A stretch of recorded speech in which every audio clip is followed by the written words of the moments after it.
There is a Halloween dinner in the hall tonight. Will you go? Hermione asked with some anticipation. Aris didn't even look up at the little witch, but just replied casually, "Let's talk about it later." In fact, at this moment, his mind was filled with the latest improvement plan for the soul-gathering magic array. He had to re-examine the rules of the elements, mutual promotion and restraint, and make corresponding adjustments to the magic circle.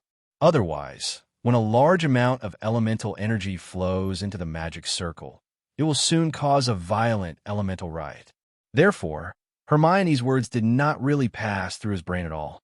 Oh, the little witch seemed a little disappointed, but she continued, "We may have to go to the auditorium for a practical class later. Professor Flitwick will take us to decorate the auditorium, and we will need to use magic throughout the whole process. It seems that this is to train our spell-casting proficiency. So, we may have to leave soon." Cho also echoed, "Well, okay," Aris said, finally raised his head. In fact, he only heard the last words the girl said. Seeing that Aris had no time to pay attention to them, Hermione and Cho looked at each other and shook their heads helplessly. They're used to this situation. Aris often falls into a state of extreme concentration because of studying magic circles or some elemental magic. At that time, no matter who talked to him, there was only one result.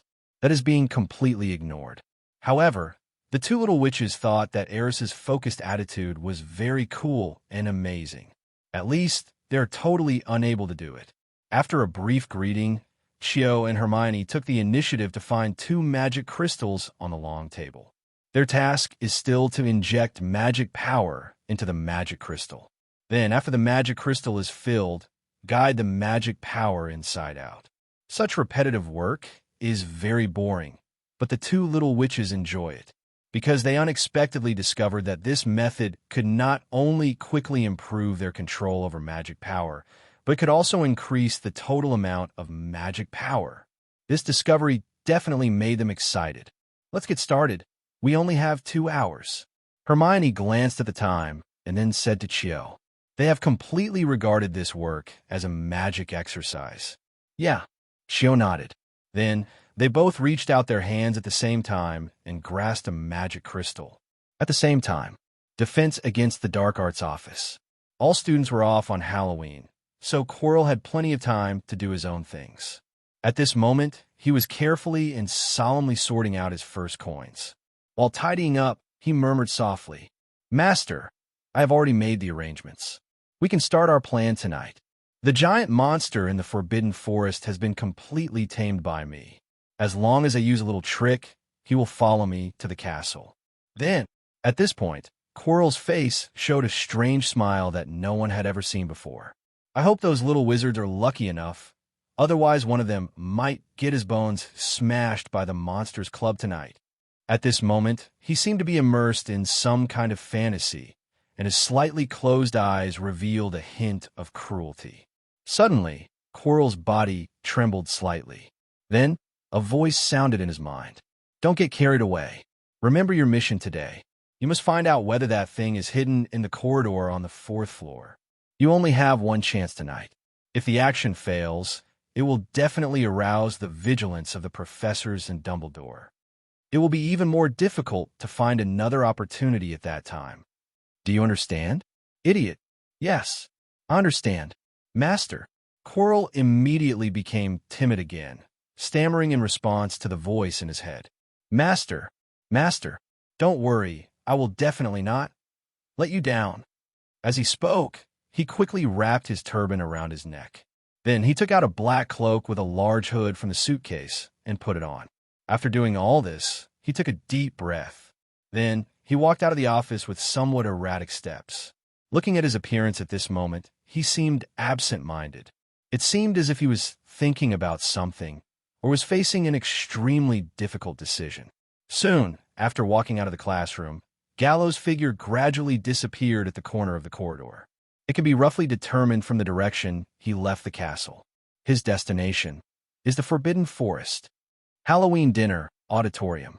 The floating devil pumpkin lanterns almost occupied the entire sky above the auditorium. They replaced the original floating candles. In order to make this Halloween more festive, the starry sky that you could see when you looked up was replaced by a ceiling with lightning and thunder. The whole castle seemed tense and exciting, but the faces of the little wizards were filled with happy smiles. The long tables of the 4 major colleges were already piled high with food. The little wizards were chatting and happily eating a sumptuous dinner. Harry and Ronald were sitting at the Gryffindor table, eating happily. But soon he found something wrong. Why didn't Hermione come to dinner? Harry looked around the long table and didn't see the arrogant little witch, so he couldn't help but ask. Ronald, who was sitting opposite him, was busy with the donuts in his hand and had no time to answer Harry's question. It was Seamus Finnegan who answered Harry's question. I haven't seen her much since the practical class this afternoon. Katie said she seemed to be in a bad mood. She stayed in the bathroom the whole afternoon, and there were faint crying sounds coming from inside. She's crying in a bathroom? Harry was a little surprised. Then he looked at Ronald again. Is it because of what you said behind her back? I didn't expect her to hear it. Ronald frowned. But she has a problem, doesn't she? She always looks so superior, as if she is the most powerful person in the whole academy. But she is really amazing, isn't she? Harry sighed. Although it was a little late, the plot in the original book still happened.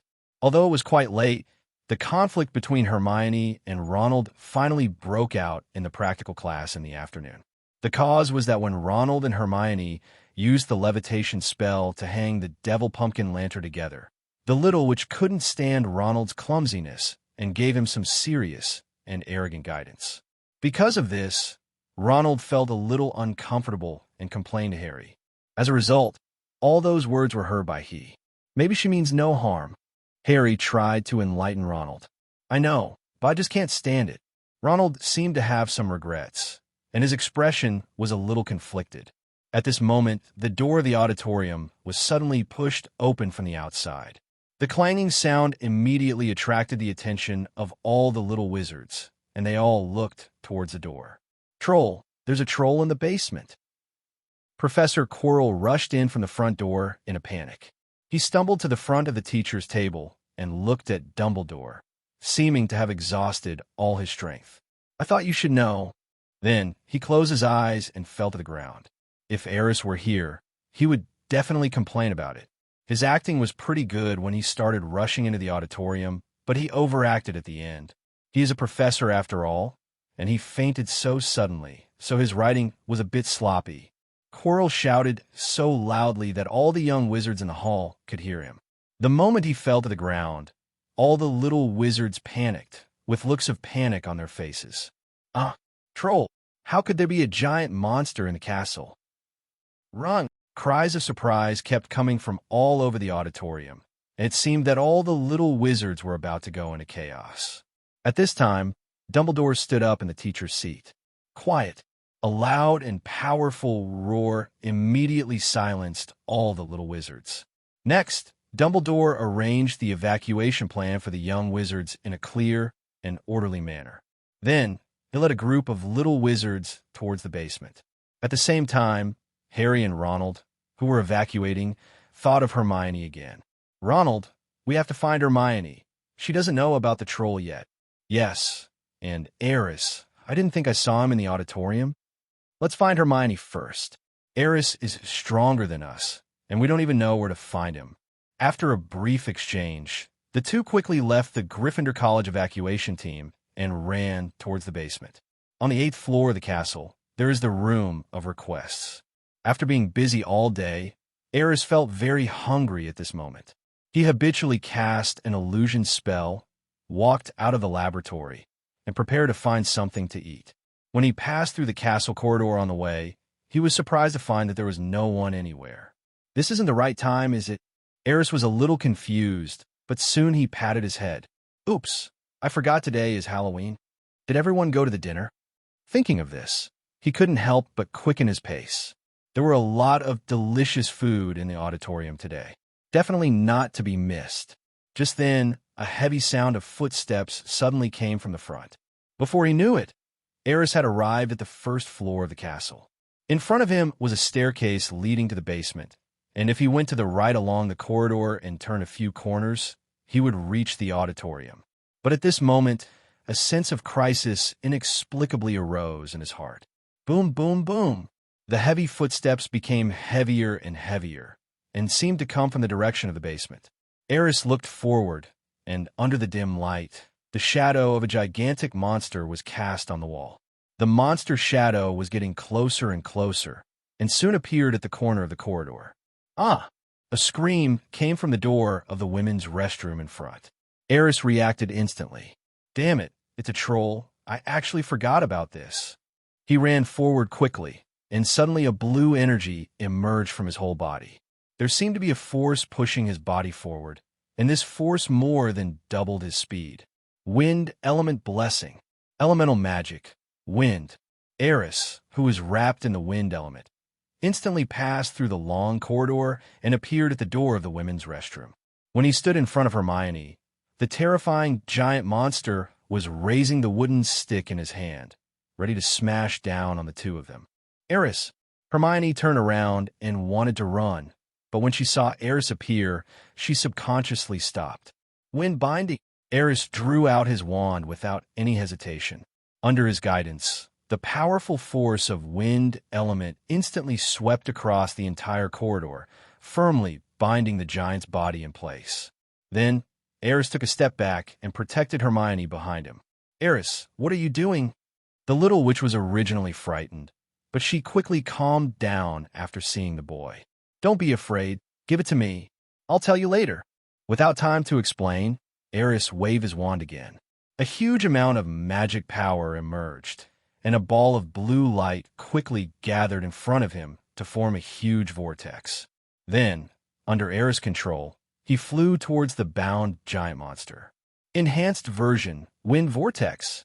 The strong whirlwind tore at the troll's body, and not only that, it also engulfed the troll and slammed it hard into the thick wall of the castle. After a loud bang, the giant monster fell in a coma due to the strong impact before he could react. Hermione stared at the scene in a daze, completely stunned. This is elemental magic. She stared blankly at the giant monster that had fallen to the ground, and then looked at Aris beside her. My heart was already in turmoil, and I couldn't calm down for a long time. Well, it has just been improved. Let's try its power. Aris explained with a smile. Then he thought for a moment and waved his wand again. Wingardium Leviosa. The wooden stick that the troll had dropped to the side suddenly floated up, and then, under Aris' control, it smashed towards the troll's head. In a place like this, where we can't destroy the castle, this spell is actually the best way to deal with the troll. Besides, this spell shouldn't be difficult for you, right? Aris didn't show any panic on his face, and he even took this opportunity to teach the little witch. He carefully demonstrated how to defeat the giant monster. The wooden stick floating in the air fell again and again, hitting the giant monster's head accurately each time. The giant monster's body twitched again and again during this process. Looking at this tragic scene, Hermione was dumbfounded again. I silently mourned for the troll for a second. Okay, we should go.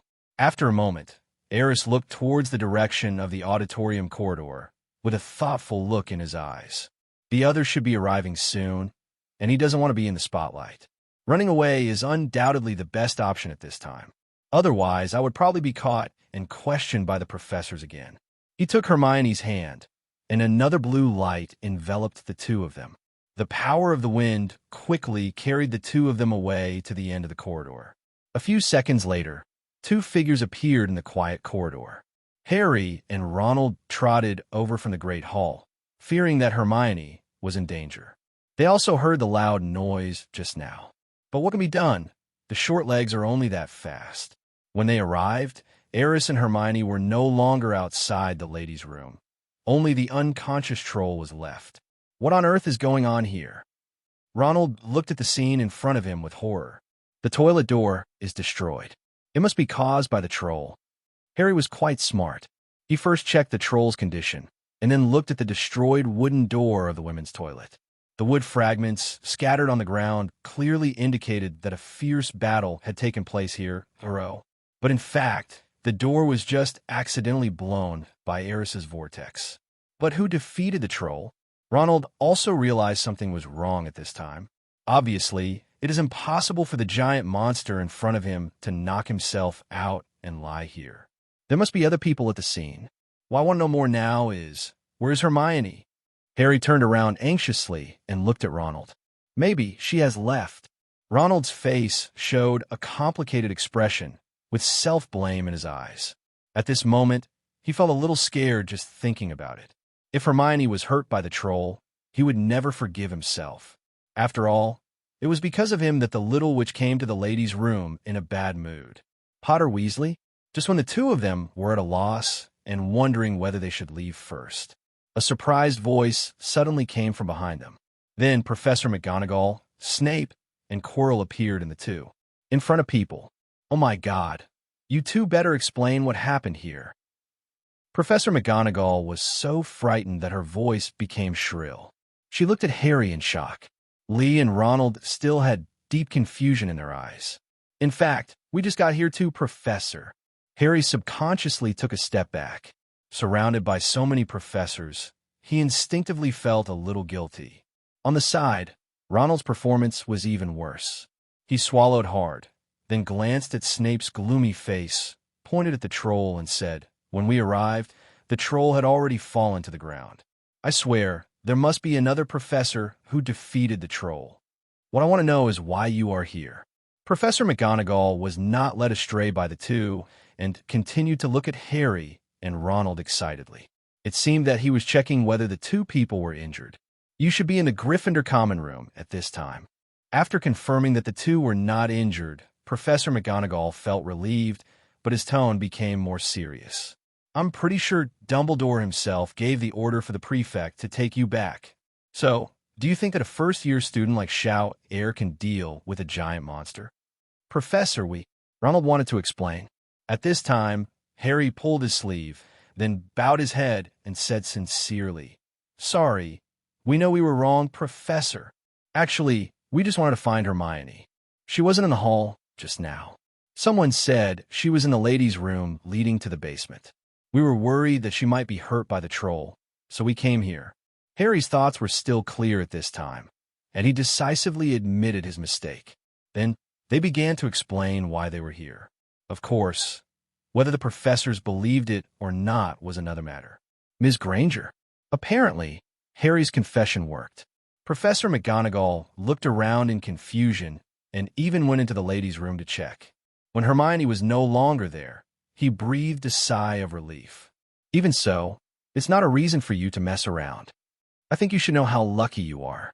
Not every first-year student can deal with a giant monster. You may die here." "I was wrong, Professor." Harry and Ronald bowed their heads and admitted their mistakes again. This time, even Ronald realized that the professors just wanted to see them make mistakes. "At this time, you can't be stubborn." "At 5 points," Professor McGonagall said suddenly. "What?" Harry and Ronald were both stunned. "You two add 5 points each, because of your luck and—" McGonagall glanced once more at the troll on the ground. Obviously, a beautiful misunderstanding occurred. Even Snape and Quirrell beside him didn't say anything at this time, and both had surprised expressions on their faces. Apparently, they also thought that it was Harry and Ronald who defeated the troll, because there was no one else at the scene. It is even less likely that other professors will arrive faster than them. Harry and Ronald were the only ones who arrived before them. "Thank you, Professor." At this point, the two little wizards didn't know what to say except thank you. What if they continued to confess to the professors and say that they were not the ones who defeated the giant monster, and the professors will teach them again? That is definitely not what they want to see. They looked at each other and saw confusion in each other's eyes. If the professors didn't defeat the giant monster, then who could have defeated it? Could it be Hermione? "Aris, why are you in the hallway?" After leaving the troll battlefield, Hermione couldn't wait to ask. Perhaps she still had some expectations in her heart.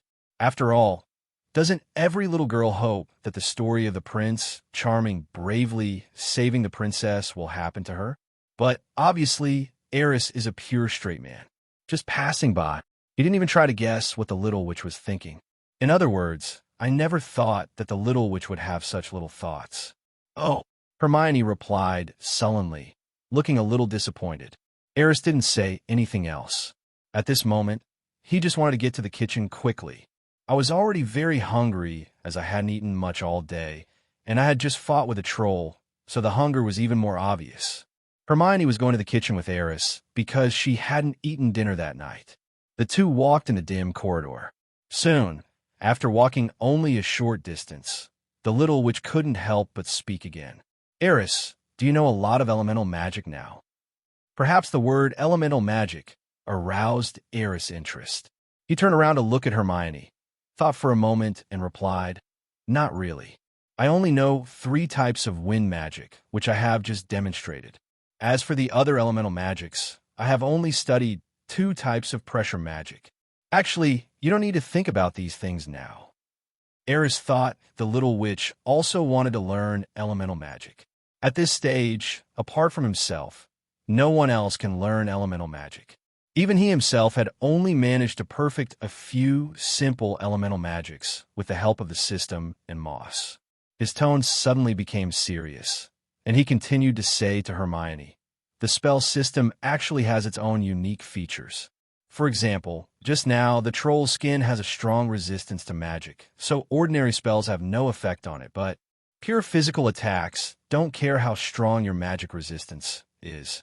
If you can use the floating spell skillfully, it won't be a big problem to deal with a giant monster. Besides, you should have started learning the imprisonment spell by now, right?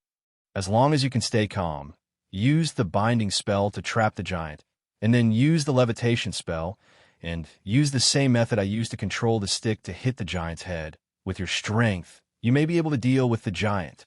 "I know." Hermione felt a little disappointed and lowered her head unconsciously. "But that giant monster is so scary that I can't help but feel scared when I see it." Looking at the little Lolita's lost and pitiful look, Aris sighed slightly. Indeed, one cannot ask for too much. After all, she is just an 11-year-old little witch.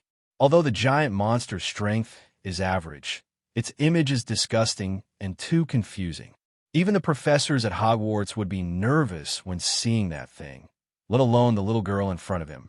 Thinking of this, Aris unconsciously touched the little girl's hair and comforted her. "It's okay. Next time you encounter such a situation, you will definitely be able to perform better."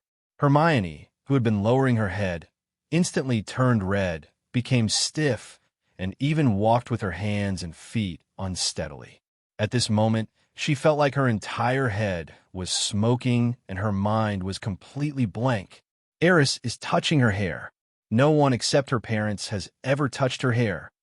I heard that people only do this to the people closest to them.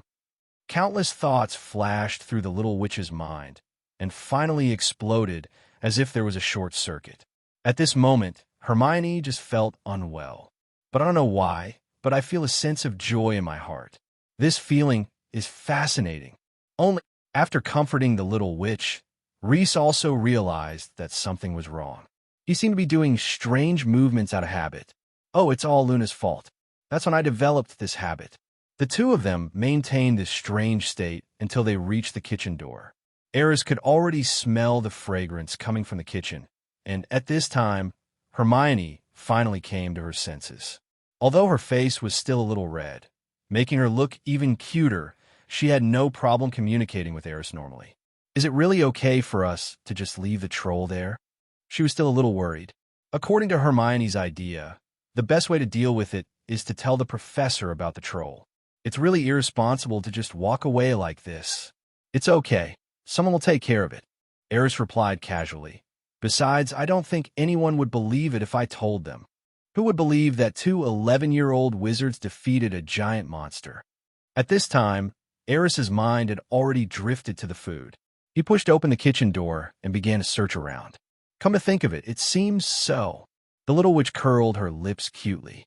But soon, she turned to look at Aris again.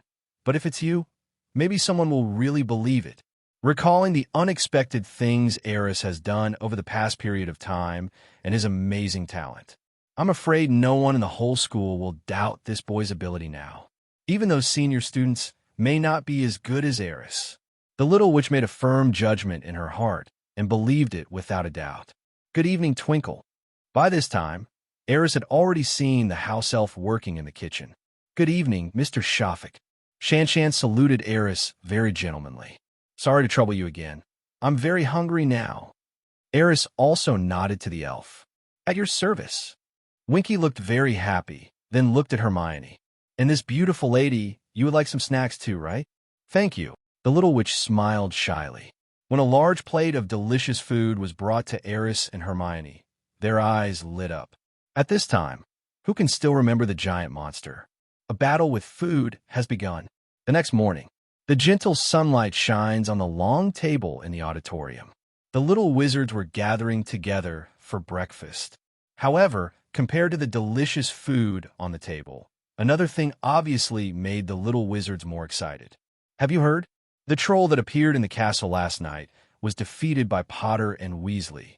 I heard about it too. It spread all over the castle. When I heard the news, I couldn't believe it. This is even more surprising than the last rumor that Shafik had angered Professor McGonagall. Professor McGonagall was so angry that she cried. It seems that she just turned a desk into a hedgehog. Who knows? No, we're discussing Potter defeating the troll now. Anyway, I don't believe it. If it's that genius Shafik, maybe there's still a slight possibility. Forget about Potter. As the discussions in groups of 2 or 3 continued, the entire auditorium was buzzing. Even when they saw the professor coming, the little ones had no intention of stopping the topic. In fact, it's not just the little wizards. The professor's seats are also quite lively now. Professor Quirrell, is it true? Flitwick approached Quirrell with a mysterious look on his face and asked, did Potter really defeat the troll? Quirrell seemed to be frightened by the mysterious Flitwick. After a while, he patted his chest and replied, well, it seems so. When we got there, that Potter and Weasley were already there, with the troll lying at their feet. It's obvious, isn't it? When talking about this, Quirrell always looked a little unnatural. Of course, the giant monster that he had finally lured into the castle was actually dealt with by 2 11-year-old wizards. How could he get up naturally after encountering such a terrible misfortune? Fortunately, he took advantage of the opportunity of fainting to find out the situation in the corridor on the 4th floor. However, some new problems have arisen now. Professor Flitwick obviously didn't notice Quirrell's abnormality and continued to ask, do you really believe that 2 11-year-old wizards can get rid of a giant monster? Well, it's incredible, of course, Quirrell said absent-mindedly. Actually, I think the troll was most likely defeated by someone else. Seeing that Quirrell didn't want to pay attention to him, Professor Flitwick could only return to his seat in disappointment. But before leaving, he still expressed his opinion. Hearing this, Quirrell looked at Flitwick thoughtfully. The expression became even more unnatural. At the Ravenclaw table, Aris was sitting at the table eating breakfast. Of course, he also heard the discussions of the little wizards around him, but he remained calm from beginning to end. It was as if that incident really had nothing to do with him. In fact, he really didn't want other people to know the truth about what happened last night. Because once the professors know the whole incident, they will definitely question him. With Dumbledore's wisdom, it would be difficult for Aris to hide everything. There would always be some loopholes that would be caught by the old fox. By then, I'm afraid it will be troublesome. Aris morning. At this time, Hermione also came to the hall and sat opposite Aris with a slightly strange expression on her face. Good morning. Did you sleep well last night? Reese responded with a smile. Obviously, not very well. Hermione pointed to the dark circles under her eyes. Last night, I kept dreaming about that giant, big monster. The little witch looked at the classmates around her who were still discussing the giant monster incident and quickly changed her words. Besides, I had several nightmares. It was just torture. Maybe I can help you if you want to catch up on some sleep. Aris smiled. I just happen to know a spell that can help people fall asleep peacefully.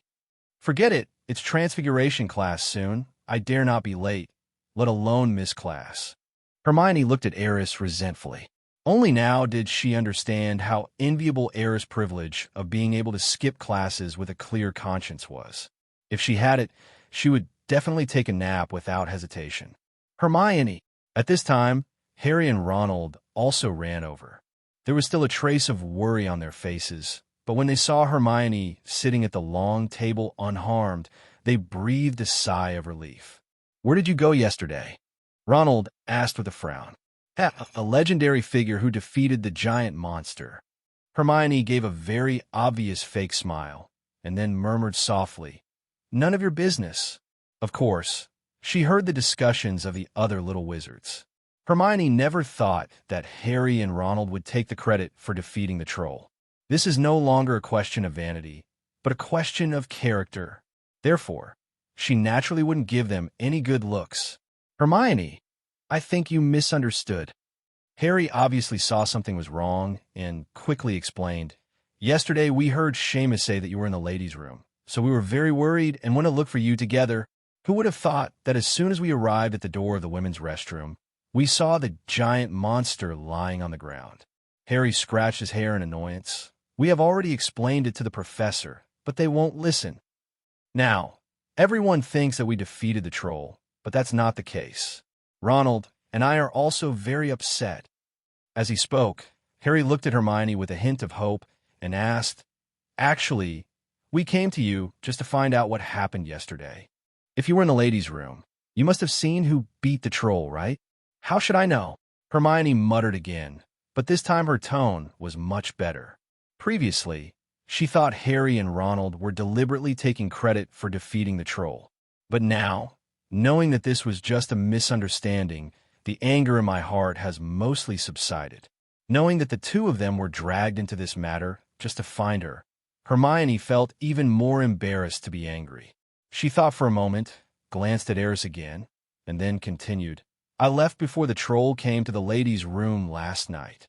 Aris is with me too. He can vouch for me. Yes, we went to the kitchen together." Aris nodded affirmatively. This was something he and Hermione had agreed on last night. No matter who asked, he would not tell the truth. Aris had to work hard to convince the upright Miss Granger. Now it seems that the little witch is still very trustworthy.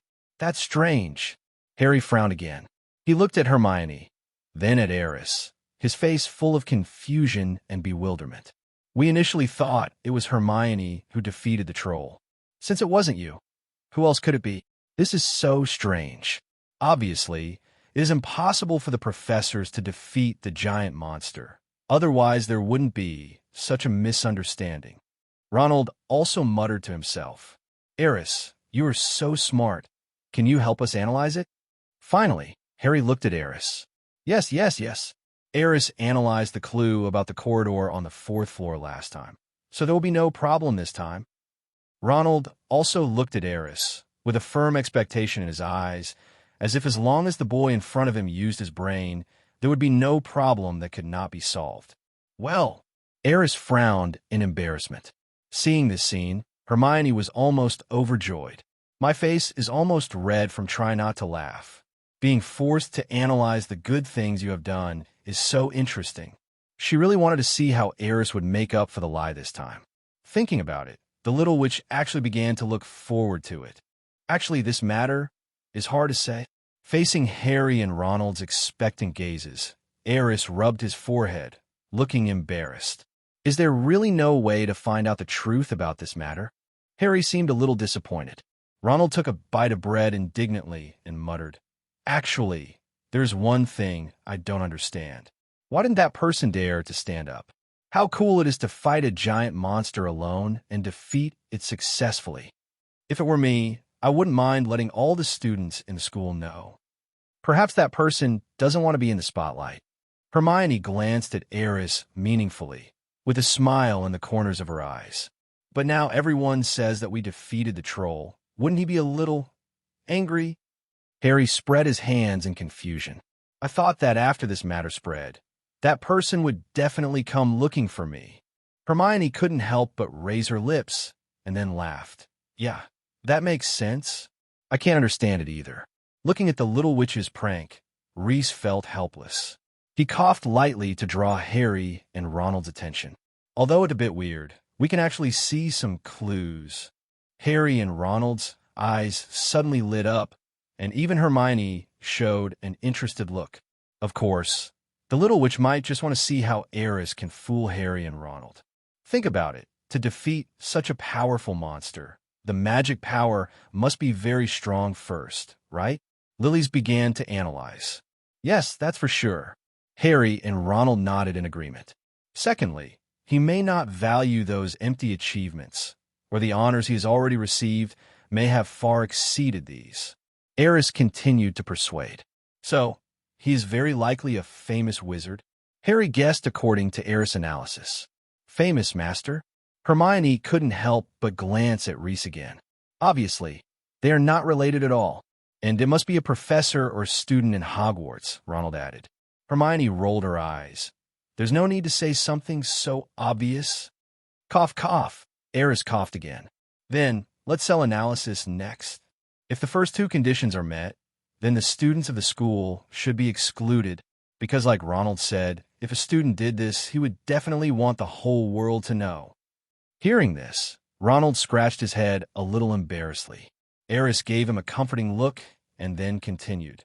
Then, the only one left may be the professor. When everyone thinks that you defeated the giant monster, only the professor would not deliberately cause trouble for you, just because of a little bit of vanity, right? Harry and Ronald nodded repeatedly. Only the professor can possess such powerful magic to kill a giant monster in such a short time, right? The two nodded again. Then, considering the situation that night, Professor McGonagall, Professor Snape, and Professor Quirrell obviously could not have been the ones who defeated the troll, because they were at the scene. If it was them, there would be no need to hide the truth. So, think about it. Which other professors are possible? Aris smiled. Hearing these words, the little witch looked at Aris hesitantly. At this moment, she couldn't guess what the boy wanted to do. Could it be that this guy actually wants to push this matter onto the professor? But this is obviously unrealistic. If the professors defeated the troll, why put the blame on two first-year students? This logic is totally inconsistent, and anyone with a discerning eye can see that there is something wrong with it. At this time, Harry murmured softly, "A professor with great magical power, a good reputation, and no vanity. Could it be Professor Flitwick?" Ronald guessed. No, that's not right. Professor Flitwick is the worst at hiding things. If it were him, he would have already brought the process of defeating the troll to class as a teaching case. Harry quickly rejected Ronald's guess. Who else could it be? Ronald rubbed his temple, as if he had exhausted all his strength to think. The deans of the 4 major colleges are the most prestigious and powerful in the school. Could it be Professor Sprout, the dean of Hufflepuff? Harry guessed again. Professor Sprout's specialty is growing potions. It may not be easy to deal with a giant monster in a short period of time. Aris kindly reminded me. Yes, I remember now. Ronald suddenly shouted. I heard from Hannah that when Professor Dumbledore asked all the young wizards to go back to the common room yesterday, Professor Sprout also went with them. Then, he seemed to be afraid that the troll would trample on the herb shed, so he went over there to check. Then Professor Sprout can be ruled out. Harry frowned. Then who else is there? By this time, Hermione's eyes had widened. He never knew that Bingley's was so skilled in using such a small but self-deceiving trick to deceive others. Looking at Harry and Ronald, who had been completely led astray, Hermione was speechless for a moment. Oh, Dumbledore! Suddenly, Harry had an idea. Ronald, you just mentioned Dumbledore, didn't you? Where did Dumbledore go after leaving the Grey Hall? I don't know. Ronald shook his head in confusion. When Harry looked at Aris and Hermione, they shook their heads as expected. Powerful, famous, and erratic, Harry muttered to himself, then looked at Aris with shining eyes. Could it be that it was Professor Dumbledore who defeated the troll last night? That's very possible. Ronald nodded in agreement. There's really nothing that can be hidden from Professor Dumbledore in this castle. Reese added fuel to the fire. Max, after this analysis, Harry and Ronald's brains had almost formed a habit. They had almost concluded that the one who defeated the troll must be the professor of the school. In this way, when they thought of Dumbledore, they naturally took into account all the hints Aris had given them before. After all, Dumbledore's whereabouts were always mysterious. If it was to protect the students, it is not impossible for him to suddenly appear in the basement and defeat the giant monster. Well, it shouldn't be a problem to let the great Professor Dumbledore take the blame. Then it all makes sense. Harry took a deep breath. No wonder after this incident spread around the school, no one came out to clarify, and no one came to trouble us. Even the professors acquiesced to it, because in Professor Dumbledore's view, this was actually a very small matter, and there was no need to come out and clarify it. The more Harry thought about it, the more he felt that his guess was correct.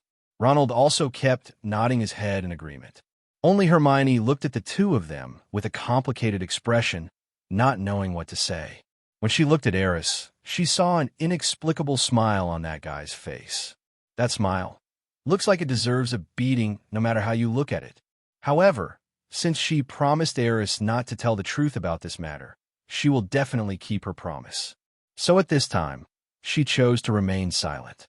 I just watched Harry and Ronald, two idiots, going further and further down the wrong path.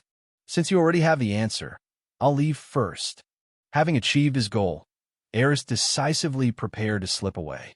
I don't think this matter will end so easily. The professors will definitely investigate the troll incident, although it is not mentioned much in the original book. However, with Dumbledore's wisdom, it is impossible that he did not realize that something was wrong. McGonagall taught them, and they were not as stupid as they seemed in the original book. Thank you, Aris. Now that this matter has been clarified, I feel a lot more relaxed. Harry thanked him sincerely. Don't thank me. You figured all this out yourself, didn't you? Aris smiled. He didn't say that the troll was killed by Dumbledore. Everything was just reasonable in Ronald's guess. If anyone did ask, it would be none of his business, would it? Hearing their conversation, Hermione couldn't help but roll her eyes again. She only found out today that Aris was so. She didn't even know what adjective to use to describe the boy. Anyway, the original impression of Aris in her mind has completely changed. Become cunning, loved to deceive, and a little irritating. The always upright and arrogant little witch decided to ignore this bad guy for 3 days, all day long. Just as Aris thought. Regarding the troll, the professors did not let down their guard easily. At this time, the principal's office, Dumbledore, McGonagall, and Snape were gathered together to discuss this matter. Trolls are usually slow-witted and would not appear in the castle for no reason. Someone must have led him to the basement. Professor McGonagall analyzed in a deep voice.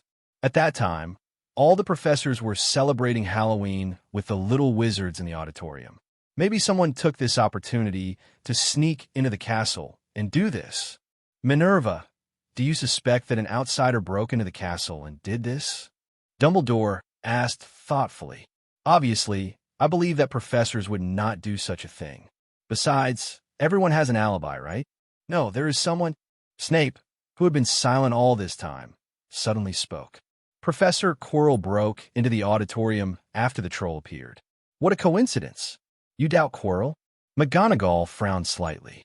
Before the matter is investigated clearly, I hope everyone will not suspect anyone in the school at will. Dumbledore suddenly stopped Snape from continuing to speak and looked at Snape meaningfully. You know, this is a very serious accusation. Snape looked at Dumbledore and wisely chose to keep silent. Then, Dumbledore changed the subject and asked, "Can you tell me what you found out at the scene? What spell brought down the troll? You know, given the giant monster's resistance to magic, even a 6th or 7th grader would have a hard time ending the battle quickly, let alone 2 first graders. What do you think about this? I've checked this carefully. It's a levitation spell." Snape spoke again. The monster had obvious impact injuries on his head, and I also found some marks on the giant stick. The stupid monster must have been knocked unconscious by his own weapon. To do this, a simple levitation spell was all that was needed, plus a little bit of magic control. Very clever way of fighting. Dumbledore praised, and then smiled. So, you mean that even a freshman could do this? Yes, Professor. Although Snape was not very willing, he nodded affirmatively.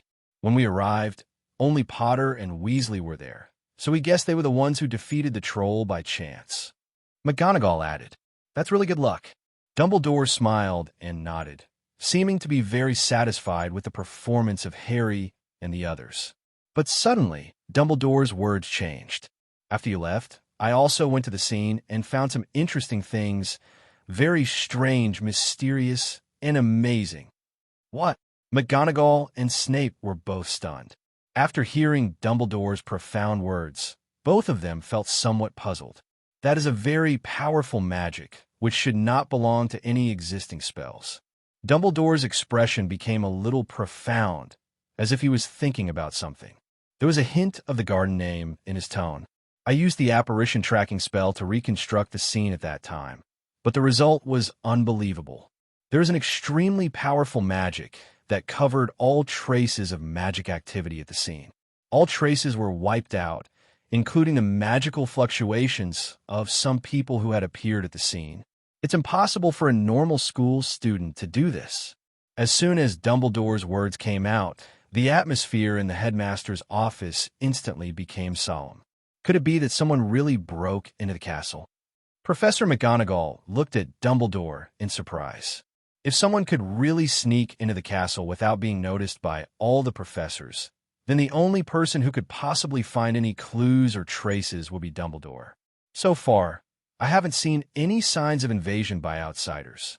Dumbledore shook his head slightly. Then, what is going on? Even Snape frowned at this moment. At this moment, the revolving statue in the principal's office suddenly turned. Then a huge figure walked in from outside. Oh, it's Hagrid. Dumbledore looked at the newcomer and explained, I asked him to go around the Forbidden Forest to see if he could find any useful clues. Now it seems that he should be. That's a discovery, isn't it, Hagrid? It is just as you thought, Professor Dumbledore. Hagrid still had some signs of being in the Forbidden Forest on his body, and the leaves stuck to his clothes had not been cleaned off in time. He said in a muffled voice, I found some traces outside the Forbidden Forest. The giant monster should have entered the castle from the Forbidden Forest, but it was obviously guided by someone. In addition, I have confirmed another thing. The previous reports about outsiders invading the Forbidden Forest might be true. I found a lot of burn marks in a certain area.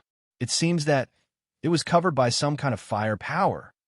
Strangely, the flames did not spread. The attack area was very clear, and the control was very good.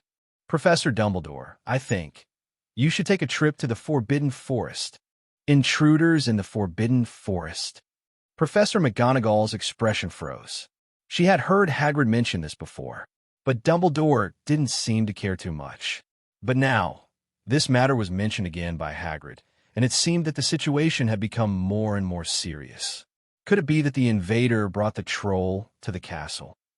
Wait, let me confirm this first. At this time, Snape suddenly said, The intruder you're talking about, is it a person or some other creature? From Hagrid's tone, the so-called intruder in the Forbidden Forest obviously didn't look like a human. It shouldn't be human. Hagrid thought for a moment, then said affirmatively. Since it's not human, Snape was a little crazy. Then what does it have to do with what's going on in the castle? Could it be that some kind of magical creature led a giant monster to the castle? At this point, he even wanted to quit and leave. He really didn't want to continue wasting time here. In his opinion, continuing this discussion would lead to no results at all. Don't be impatient, Severus. Dumbledore stepped forward and patted Snape on the shoulder. He turned around and paced back and forth in the room, seemingly thinking about something. Let's get back to the troll incident now. Based on the clues we have now, and excluding the possibility of foreign intruders, the professors can be ruled out as suspects, except for Professor Quirrell. He was not in the auditorium at that time. Right, Severus? That's right. Snape nodded. Next, the man who defeated the troll in the corridor had very strong magic power, at least as strong as an adult wizard. Therefore, all the students in the school can probably be ruled out. Even students in the 6th and 7th grades may not be able to reach that level. Perhaps there's a master hidden in Hogwarts that we don't know about. What do you think about this? Professor McGonagall and the others looked at each other, then shook their heads. So, there don't seem to be any other clues now, right? Not for now. Professor McGonagall shook his head again. In that case, Dumbledore suddenly turned around and walked quickly to Snape's side. I'll leave the investigation of Professor Quirrell to you, Severus. No problem. Snape nodded. As for that mysterious master, I'll try to find him out. Okay, if there's nothing else, let's go first. I need to think alone for a while. Dumbledore waved to the people in 713, then looked at Hagrid and said, "By the way, I'll find time to go to the Forbidden Forest, Hagrid. You don't have to worry too much." "Thank you, Professor." Hagrid nodded, rubbed his nose, and turned away. After they left, Dumbledore stood in front of the window, looking quietly into the distance. The breeze gently blew his silver hair and beard, making the old wizard look particularly vicissitudes of life. A mysterious master with powerful magic, an unknown magic spell. It seems that there's a mysterious magic field that the entire wizarding world has never set foot in. That power seems to have traces of elements. How can there be someone in this school who could display a power that even I cannot master? Dumbledore muttered to himself. After a moment, his brows suddenly frowned slightly. Could it be? At this moment, a small figure suddenly flashed through his mind. No, it's impossible. His instinct told him that the little guy definitely hadn't grown to this point. It seems that there's still many things in this castle that I don't know about. Just as Dumbledore was lost in thought, suddenly, the figure of Phoenix Fox appeared outside the window. Soon, accompanied by a cry of Phoenix, the Phoenix flew into the principal's office and landed lightly on the shelf. The sound of the Phoenix startled Dumbledore, and he looked up at the Phoenix. Then, he asked quietly, as if talking to himself, "How's it going, Fox? Any news?" The Phoenix shook its body slightly, let out another cry, and then lowered its head. "Is that so?" Dumbledore frowned. "Sure enough, that place can't hold you at all." Dumbledore's expression suddenly became serious, and he unconsciously folded his hands in front of him, rubbing them gently. "Gellert, what do you want to do?" At this moment, a terrifying wave of magical power suddenly emerged from Dumbledore, and the power quickly spread throughout the headmaster's office, causing the surrounding objects to tremble slightly. Moreover, this was the result of Dumbledore's best efforts to control it. Otherwise, most of the things in the room would probably be destroyed. If there was anyone in the headmaster's office at this time, they would definitely be shocked after hearing what Dumbledore said. "Gellert Grindelwald. He has left Nurmengard. Where did he go?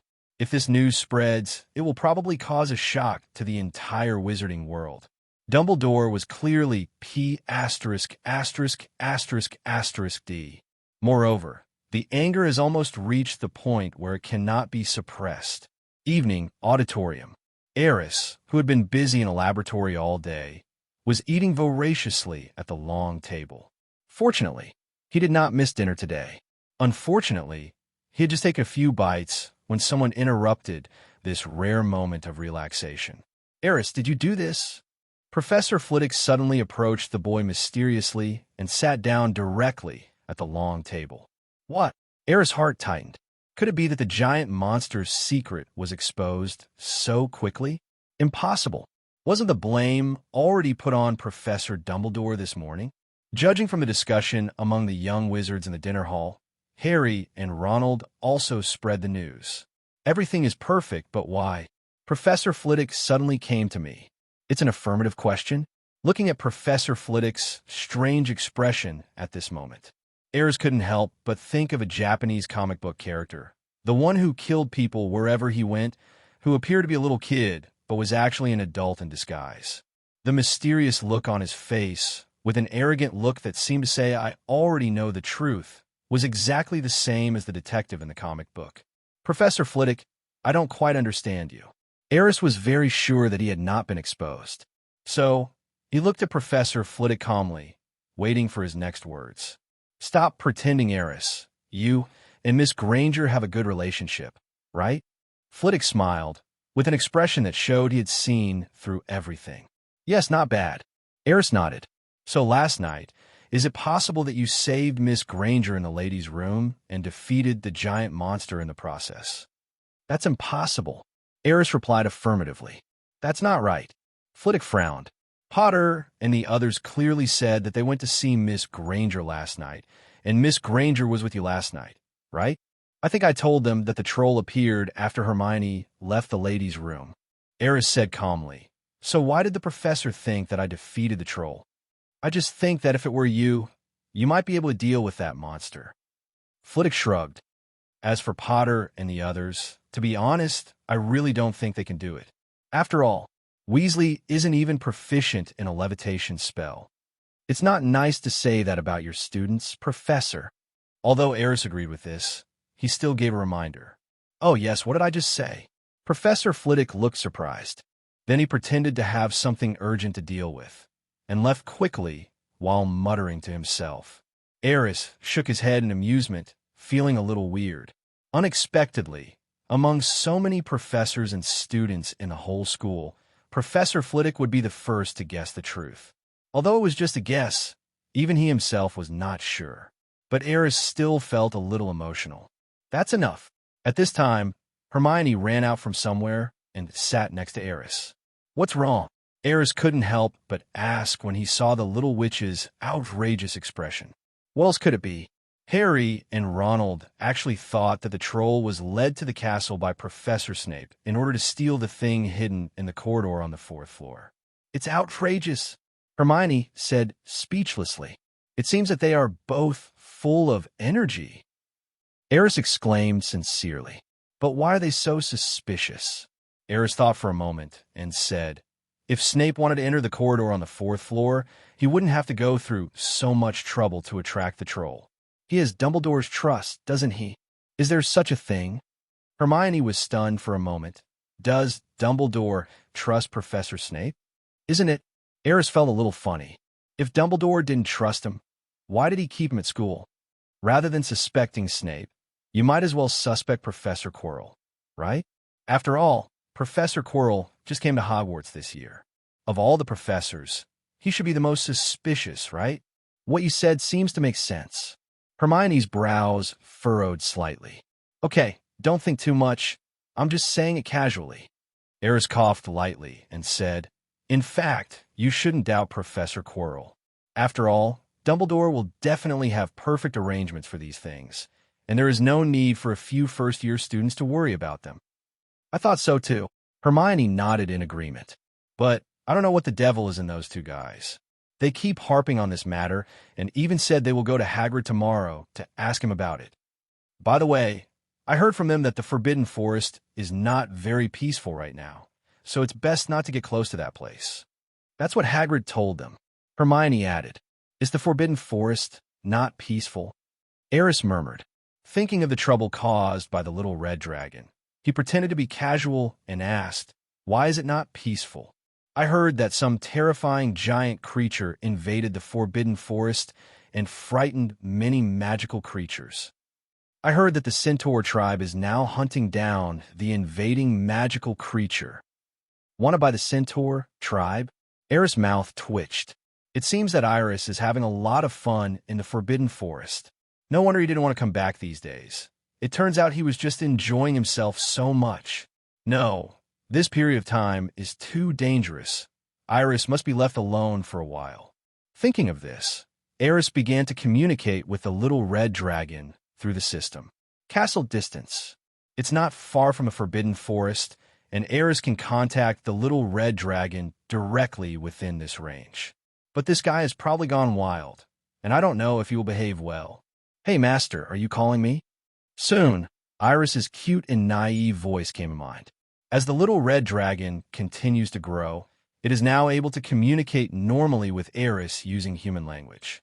This seemed to be some kind of language magic that could directly transform Iris's thoughts into a language that humans could understand through mental transmission, and it would appear directly in her mind. Aris had studied this kind of magic for a while. It wasn't difficult, but it didn't really make much sense. Later, he simply gave up. Elise, are you still in the Forbidden Forest? Yes, Master. The Forbidden Forest has been uneasy lately. Come back quickly. Aris said seriously. I'm afraid that's not possible, Master. I've been entangled by a giant spider and am now tied up. Aris, what other big spider can tie you up? Well, this big spider is a jerk. It lured me into a cave and trapped me with its silk. You said that we can't make too much noise in the Forbidden Forest, so I dare not use dragon breath to burn. At this moment, Aris was speechless. Then hurry up and get out of this predicament and come back. Master, I am trapped. So what? Salt, where's your magic? It can't be used anymore. You said that we shouldn't make too much noise. So, you just wait for those spiders to eat you? Aris was shocked. Don't worry, Master. Those stinky spiders can't bite my dragon body. The little red dragon seemed quite proud. At this moment, Aris was completely speechless. He had reason to suspect that his pet dragon might be a staff maker. Really can't get out? Aris spoke again helplessly. He couldn't really ignore the little guy. It is possible if we use powerful magic forcibly, but it will definitely make a lot of noise. Iris answered honestly. Perhaps the entire spider cave will be blown up. That won't work, Aris said without even thinking. If the little red dragon really blew up the spider's nest, the entire Hogwarts would probably be alarmed. At that time, Dumbledore would definitely find Elise first. At that time, all the truth will be revealed. Aris thought for a moment and could only sigh. Just wait, I'll come and save you. He never thought that one day the little red dragon would need his help. You know, even a juvenile dark red dragon is far from being something that adult wizards in the wizarding world can fight against. If we must compare Iris's overall strength at this moment, I'm afraid she's almost approaching Dumbledore's. Such a terrifying creature was actually trapped by a few tiny spiders. I'm afraid no one would believe it if I told them. It's so G embarrassing. Castle exit. Aris carefully used the disillusionment charm, and then slipped out while Filch, who was guarding the gate, was taking a nap. Wind.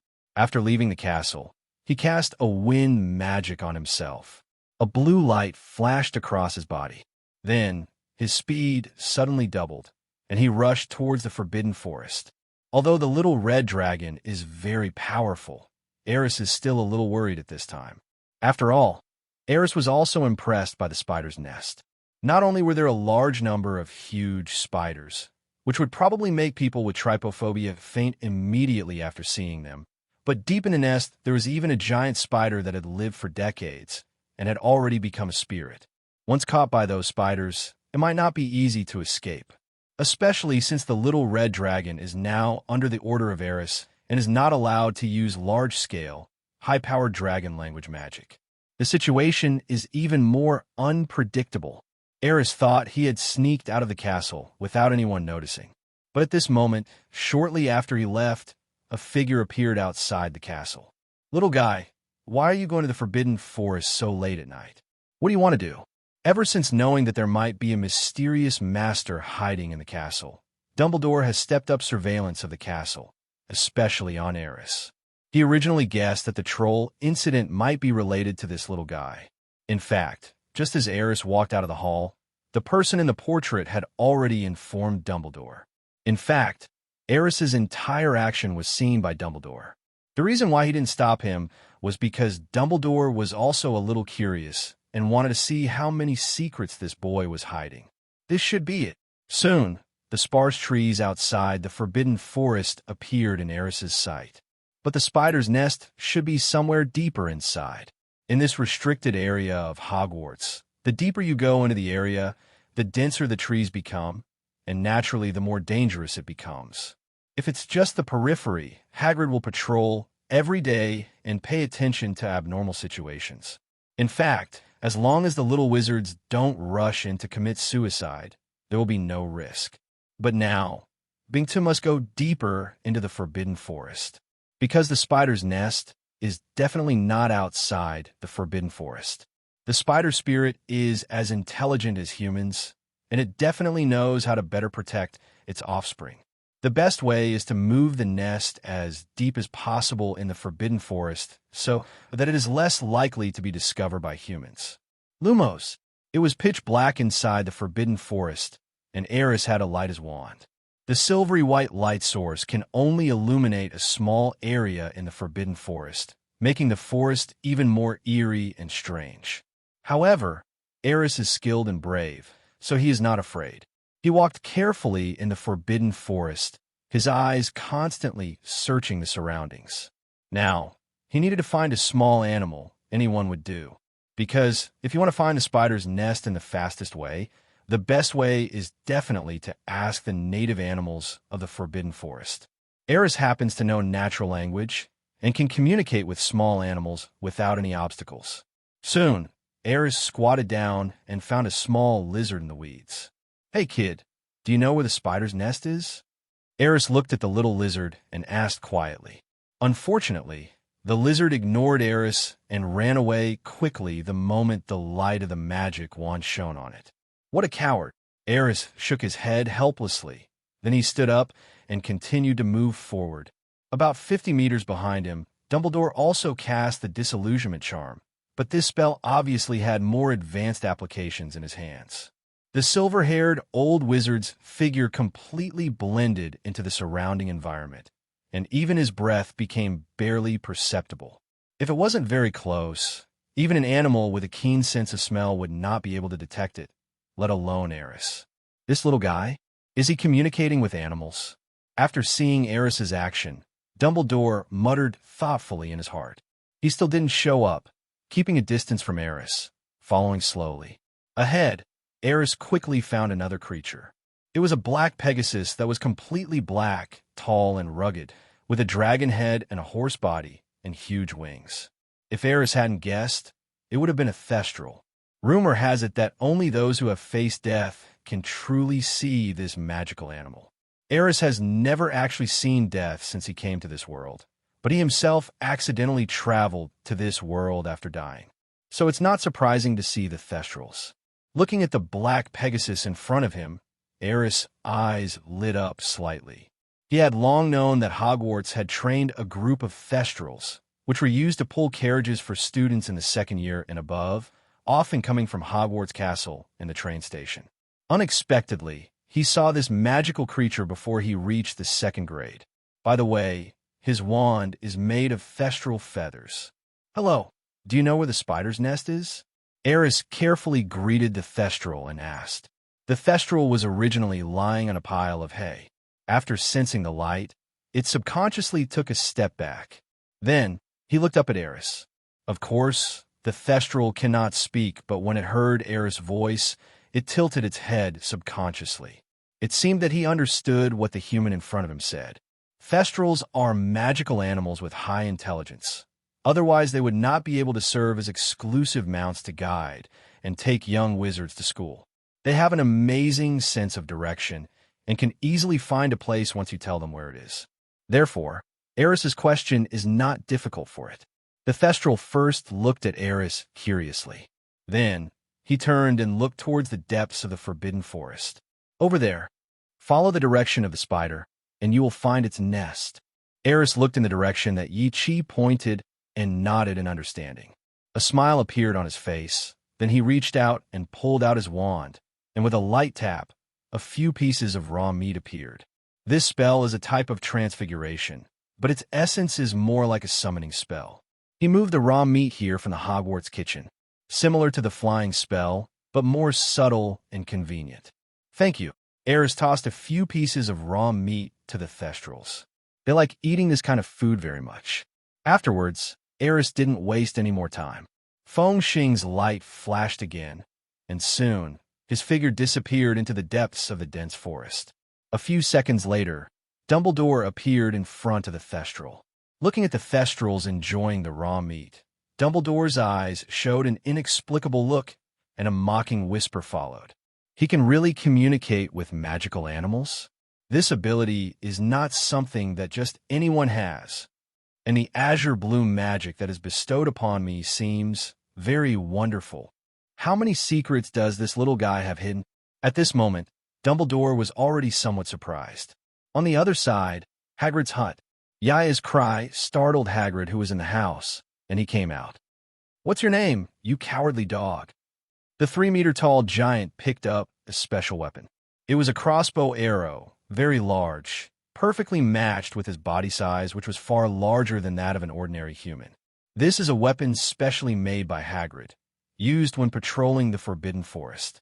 Under normal circumstances, he could not use magic because his wand should have been destroyed by the Ministry of Magic decades ago, although he secretly hid the wand and disguised it as an umbrella.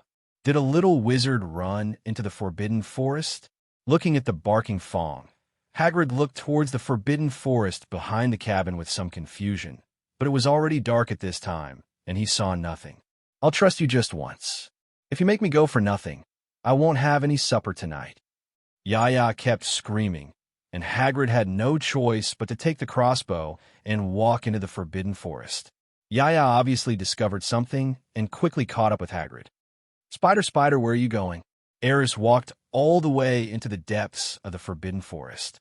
The light from the wand awakened many magical animals along the way. This area was still patrolled by Hagrid, so there were no overly dangerous creatures. There were some creatures that were not very friendly to humans and showed hostility when Aris passed by. But he quickly resolved it. These were all minor problems and naturally could not stump Aris, whose strength was now comparable to that of an adult wizard, or even stronger than that of an ordinary adult wizard. As we go deeper, the surrounding environment becomes darker and darker. On the ground, even with a little moonlight filtering through the dense leaves, it was still difficult to see the road ahead. Aris had to turn up the light of his wand to ensure that he would have enough time to react when any dangerous creatures approached. Little spider swarm? Found it. When Aris passed a small bush, he found a group of small spiders inside. He followed the little spider and continued on his way. All around, the trees are getting taller and taller, and the trees are getting bigger and bigger. There were originally many sounds of small animals calling out in the periphery, but these sounds gradually disappeared at this time. The surroundings became silent.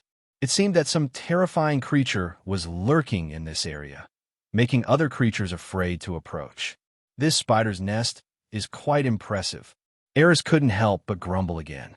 Soon, some misty miasma began to appear around. He knew that they were getting close to the nest. The miasma was generated by the decaying leaves and animal carcasses in the nest. If they stayed in this place for a long time, it's easy to get poisoned. Aris casually cast an invisible bubble spell on herself. In this way, the healing energy from outside will not be able to affect him temporarily. The foggy miasma soon became thicker and thicker, like a layer of mist covering the area.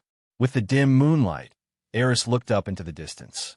In a place where huge tree roots intertwined, a spacious cave was hidden between the roots, like a bloody mouth with its mouth open, waiting for passers-by to come and then swallow them up in one gulp. If you don't look carefully, you might think it's just another hole formed by tree roots. Aris quickened his pace, and at the same time he was keenly aware that there seemed to be waves of malice coming from all around him.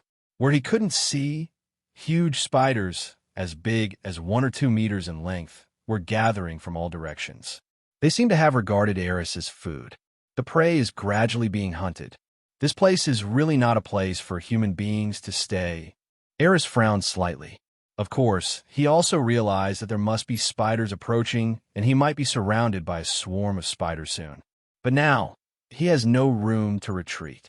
Even if we retreat immediately, we will definitely be attacked by the spider swarm. Elise. At this point, Aris also became bolder. Anyway, this place is quite far away from the castle, so as long as we don't make any particularly loud noise, it probably won't alarm anyone. He must find Iris as quickly as possible and then break out of the spider swarm's encirclement. "Hey, Master, you are really here." Aris soon got a response from the little red dragon. However, the little red dragon's voice at this time seemed to no longer be as cautious as before. Instead, I feel like, "I'm having fun. Iris, wait for me. I'll be there soon." Aris sensed the location of the little red dragon and replied quickly. He had roughly sensed the location of the little red dragon, which was at the deepest part of the spider's nest. "Master, don't worry, I'm fine. You just need to be careful.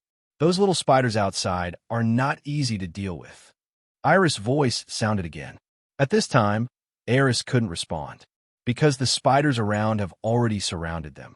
As far as the eye can see, there are at least thousands of large spiders, each more than 1 meter tall, rushing towards Aris at an extremely fast speed.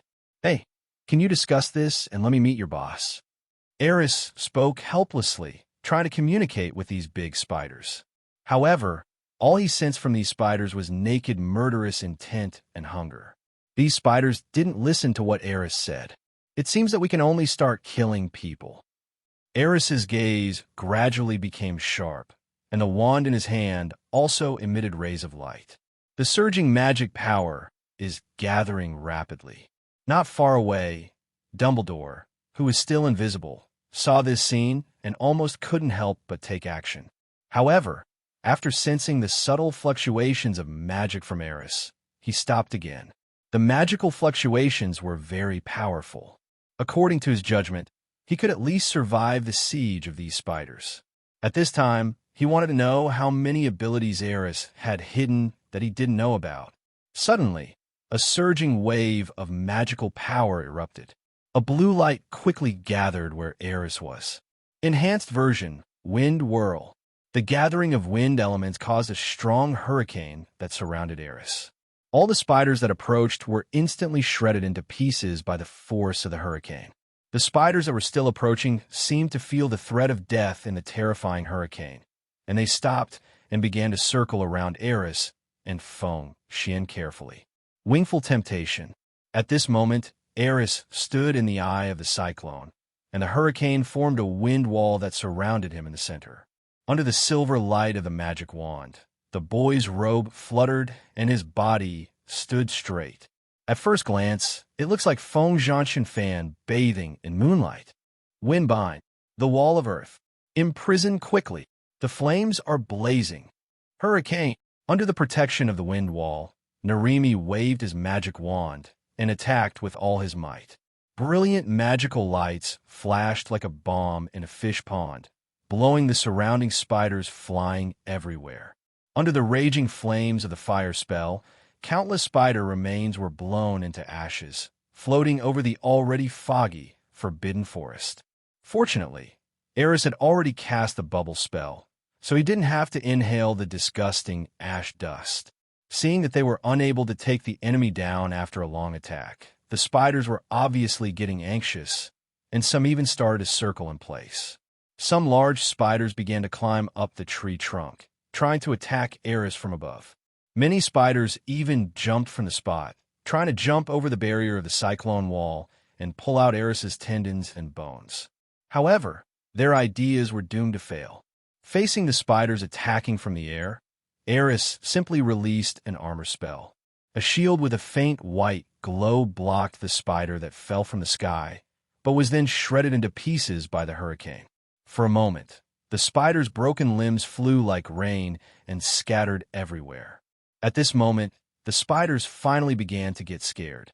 They also realized that the little human wizard before them was not the delicious meal they had imagined, but a terrifying killer. Some of the more intelligent spiders began to retreat slowly. At the same time, he commanded the smaller spiders to continuously attack Aris's defense circle. Further away, huge numbers of spiders were still pouring in. It would not be easy for Aris to escape in such a short time, especially the direction towards the spider's nest, which had already been occupied by a swarm of spiders. He simply couldn't continue to charge in. 850, what a mistake. If I had known there were so many spiders, I should have been invisible and quietly entered the cave. Aris secretly groaned in his heart. Although it might not be easy to get into the depths of the cave, at least he wouldn't be trapped there. Just when Aris was thinking about how to break out quickly, suddenly, a strange cry came from the depths of the spider cave. Aris didn't know what a spider's cry sounded like, but he was sure that this was the roar made by the spider that had become a spirit. That spider is telling its offspring to retreat? The language of nature clearly translated the meaning of the roar. Aris was a little puzzled. Could it be that the spider spirit was also scared? It shouldn't be. Hasn't he used his full strength yet? Is that spider spirit so timid? Before Aris could think further, a shocking scene appeared. As the spider spirit's cry rang out, the surrounding spiders retreated rapidly like a tide. Then he stood about 50 meters away from Aris and prostrated himself quietly. It was as if they were welcoming their king. The old spider spirit is quite powerful. Seeing this scene, Aris breathed a sigh of relief. Finally, we can sit down and have a good talk. With the dim moonlight, Aris saw a huge creature slowly approaching from the depths of the spider's nest. He controlled the fluorescent light source to float forward for a distance. Then, The outline of a giant spider appeared in front of the hole where the tree roots were intertwined, and its 4 pairs of compound eyes flashed with strange light. However, what puzzled Aris was that there seemed to be a small figure sitting on top of the giant spider's head. He wondered if he was seeing things, and that little figure actually gave Aris a very familiar feeling. It seemed a bit like the little red dragon. Master! Before Aris could react, the giant spider took a few quick steps forward. Then, Aris saw that the little red dragon was sitting excitedly on the spider spirit's head, jumping and cheering. Aris is stunned. What happened to the promised Polly being tied up by a spider? You are a dragon. Why do you find him out? The most outrageous thing is that the mount is not actually a giant spider that has become a spirit. The giant spider, Spirit Aragog, carrying the little red dragon, slowly came to Aris and bent down unexpectedly. At this moment, Aris discovered that the spider spirit's body was covered with scars. Moreover, all those scars were from fists hitting the flesh and bleeding. Judging from the shape, it looks like it was grabbed by some sharp claws. Aris subconsciously looked at the little red dragon's claws, and sure enough, there was some green spider blood left on it. Now the case has been solved. It is obvious that the wounds on the spider demon's body must have been caused by the little red dragon's claws. This result once again surprised Aris. When did this little guy become so violent? No need for magic, just close combat, and defeat an old spider that has become a spirit? Should I say, it is worthy of being called a dark red dragon? Elise, are you okay? Aris hugged the little red dragon that jumped towards him excitedly and examined it carefully. Although there were some traces of battle on Iris's body, it was obvious that she couldn't even break her defense. There was not a trace of blood. This physical defense is worthy of being a super dragon race that only exists in legends in the two-dimensional world and exists at the top of the food chain. Just this defense alone is probably more than 1 level stronger than those large lizard dragons in this world. Not to mention the dragon language magic, which is a super magic attack that even surpasses the elemental magic system. Master, I'm fine. I've beaten this big spider into submission. Now it's my little brother. Isn't Aris awesome? The little red dragon looked at Aris with sparkling eyes, and the expression on his face was just enough to say, "Praise me." Aris glanced at the spider, Spirit Aragog. Its face had too many eyes, so it was impossible to tell its expression. But through the language of nature, Aris could easily and clearly sense its resentment, just like a child who had been wronged and wanted to cry but did not dare to. What a beating! A dignified Spider King was beaten into a child who wanted to cry but didn't dare to. It's outrageous. Yeah, great. No matter what, one should still pamper his own pet. Moreover, the more powerful Aris is, the happier he should be. Thinking of this, Aris smiled and stroked the little red dragon's head affectionately, adding, "Excellent job." As soon as Aris said this, the spider Spirit Aragog became more depressed and withdrawn. Aris could clearly feel the strong negative emotions without using the language of nature. After acting coquettishly in Aris' arms for a while, the little red dragon seemed to have thought of something.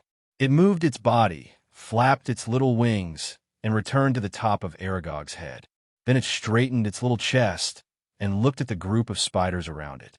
The next second, a powerful dragon might emanated from Iris' body. The spiders around seemed to have encountered some terrifying natural enemy. Their bodies, which were already lying prone, wished that all 8 legs would lie on the ground. Then a loud dragon roar was heard. "Listen up, you stinky spiders. This is my master. That is your master's master. If anyone dares to disrespect the master again, I will beat your ancestors up again." As it spoke, the little red dragon's claws mercilessly slapped the spider Spirit Aragog at its feet, causing him to cry out in pain. Seeing this scene, the ordinary spiders could not help but tremble slightly, and the joints of their 8 legs seemed to make a click sound, as if they had been frightened by something huge, and they dared not move their bodies lying on the ground. They all regard the spider Spirit Aragog as their king, a godlike existence. But now, their god was being trampled under the feet of the little red dragon so blatantly without any dignity at all. At this moment, their faith seemed to collapse. Okay, let's get out of here first. Aris glanced at the spiders around him and was surprised by the majesty displayed by the little red dragon. He knew that real magic dragons all had dragon power, but he didn't expect that this invisible aura would be so useful to spiders. If he knew this, he wouldn't have risked coming to the spider's lair to save Elise. With her bully look, does she still need me to save her? It's funny just thinking about it. Masterweight. At this moment, Iris's gaze suddenly turned to a shadow not far away. Then, it flapped its wings and jumped into Aris' arms again. There seems to be something unusual in that place. The spider spirit said that when the little spiders passed by there, they seemed to encounter an invisible barrier. Invisible barrier? Aris' eyes narrowed. Could it be that the guards followed him into the forbidden forest? But that's not right. He didn't find anything unusual along the way. This shows that the person coming here is definitely not weaker than him. Even higher. Thinking of this, Aris' body tensed up unconsciously, and his wand pointed in the direction of the little red dragon's warning. Don't be nervous, little guy. At this moment, a figure in a white robe suddenly walked out of the hazy fog. Dumbledore's long silver hair and beard seemed to shine with holy light under the moonlight. This makes the area seem to become a lot brighter. Professor Dumbledore. Seeing the person coming, Aris's face froze. Zero. It's over. My underwear is about to be exposed. He slowly put down his wand and sighed softly. Not to mention that at this time, it was impossible for him to attack Dumbledore. Even if he really did that, with the old wizard's strength, he would definitely be able to counterattack him in an instant. Even if the little red dragon took action in a life-and-death battle, the outcome was hard to predict. The point is, it's not necessary. Don't be nervous. I have been following you, but I am just worried that you might be in danger if you venture into the forbidden forest alone at night. I didn't expect that your strength has reached this level. Dumbledore looked at Aris meaningfully. His tone was very natural, without any sign of anger. Seeing the old wizard's expression, Aris felt a little relieved. As long as Dumbledore didn't take action on the spot, there would be no room for change of heart. At this point, Aris had even prepared for the worst. The worst that could happen is that I could travel around the world with the little red dragon and leave Hogwarts. As long as there is a system, you can survive. Moreover, with his and the little red dragon's current strength, there are probably not many people in the entire magic world who could force them to stay. Therefore, Aris was quite frank at this time and was not too worried. A red dragon? Apparently, this is what Hagrid was talking about. A very active outsider. Dumbledore came to Aris and the little red dragon and looked at Iris curled up in her master's arms with interest. Iris seemed to sense the power of the silver-haired old wizard in front of her, so she did not act rashly and stayed obediently in Aris' arms. However, this red dragon species, I don't think I've ever seen it before. Dumbledore looked at Elise for a while, then suddenly frowned slightly. That's strange. Isn't there a dragon species I haven't seen? Aris, can you introduce this little guy to me? He looked at the boy. Of course. Aris forced a smile, took a deep breath, and continued. Her name is Iris, and she is not any creature from this world. She comes from an unknown world. She is a young dark red dragon. I summoned her. Aris did not hide the origin of the little red dragon. He knew very well that with Dumbledore's knowledge, he would definitely be able to discover the little red dragon's uniqueness. Even if he could get away with it for a while, the old wizard would sooner or later become suspicious as time went by. There is no such dragon species as the dark red dragon in this world. How long can he last? Since Dumbledore already knows about the existence of the little red dragon, it would be better to tell him the truth and see what his attitude is. Summoning magic? A hint of surprise finally appeared in Dumbledore's eyes. I have seen some fragments of this kind of magic in some ancient records. It is different from modern shape-shifting and summoning. That kind of mysterious summoning magic can be through some profound magic array or a specific sacrificial ritual. Creatures from different dimensions can be summoned. Could it be that you summoned this little guy through this kind of magic? That's right. Since Dumbledore had already figured it out on his own, Aris naturally didn't want to cause any more trouble. So he just followed the old wizard's words and continued speaking. Because of the summoning contract, she won't always exist in this world. So I occasionally let her come to the Forbidden Forest to play around, to let her understand this world more clearly. The reason I didn't tell you about this is because I was worried it would cause you trouble. Aris' tone was very sincere, so sincere that he felt that this was the whole truth of the matter. However, Dumbledore was obviously not so easily fooled. He looked at the boy in front of him meaningfully and said quietly, "I believe your story about the origin of this dragon, but it's not the whole truth. I won't pursue it." He suddenly stepped closer to Aris and grabbed the boy's wand hand. "What I'm more concerned about now is the kind of magic you just use." Dumbledore looked at Aris' wand and asked in a consulting tone, "Perhaps, could you show me your wand?" "Ah." Aris was stunned for a moment, but quickly nodded, "Of course." Then, he handed the magic battle directly to Dumbledore. The boy's quick action surprised Dumbledore for a moment. Then he smiled with relief and gently picked up Aris's wand with his right hand. Then, he closed his eyes slightly and carefully sensed the fluctuations of magic power inside the wand. "This wand is very strong. Its power is not even weaker than my old magic." Dumbledore carefully felt Aris's wand and whispered to himself, "Not only that, its stability and loyalty are also very reliable. It is a rare good wand." About half a minute later, the silver-haired old wizard opened his eyes. "But the magic you just performed shouldn't have much to do with this wand, right, Aris?" "Yes," the boy nodded slightly. "I seem to feel a mysterious power from the magic you just cast. Is that magic you created yourself?" Dumbledore asked again. "That's right." Aris nodded again. Then he took the initiative to explain. "This is a brand new magic system. I call it elemental magic. Professor Dumbledore, I have actually wanted to talk to you for a long time, because you are the greatest wizard of this era and one of the most knowledgeable wizards. Do you know anything about elements?" Now that the secrets have been discovered by Dumbledore, Aris had no intention of hiding them any further. In fact, he has always known that studying elemental magic will be a long process. Not only that, it is even more difficult to promote elemental magic in this world. In the process, he inevitably needs to seek help, and there is no doubt that Dumbledore is the best candidate.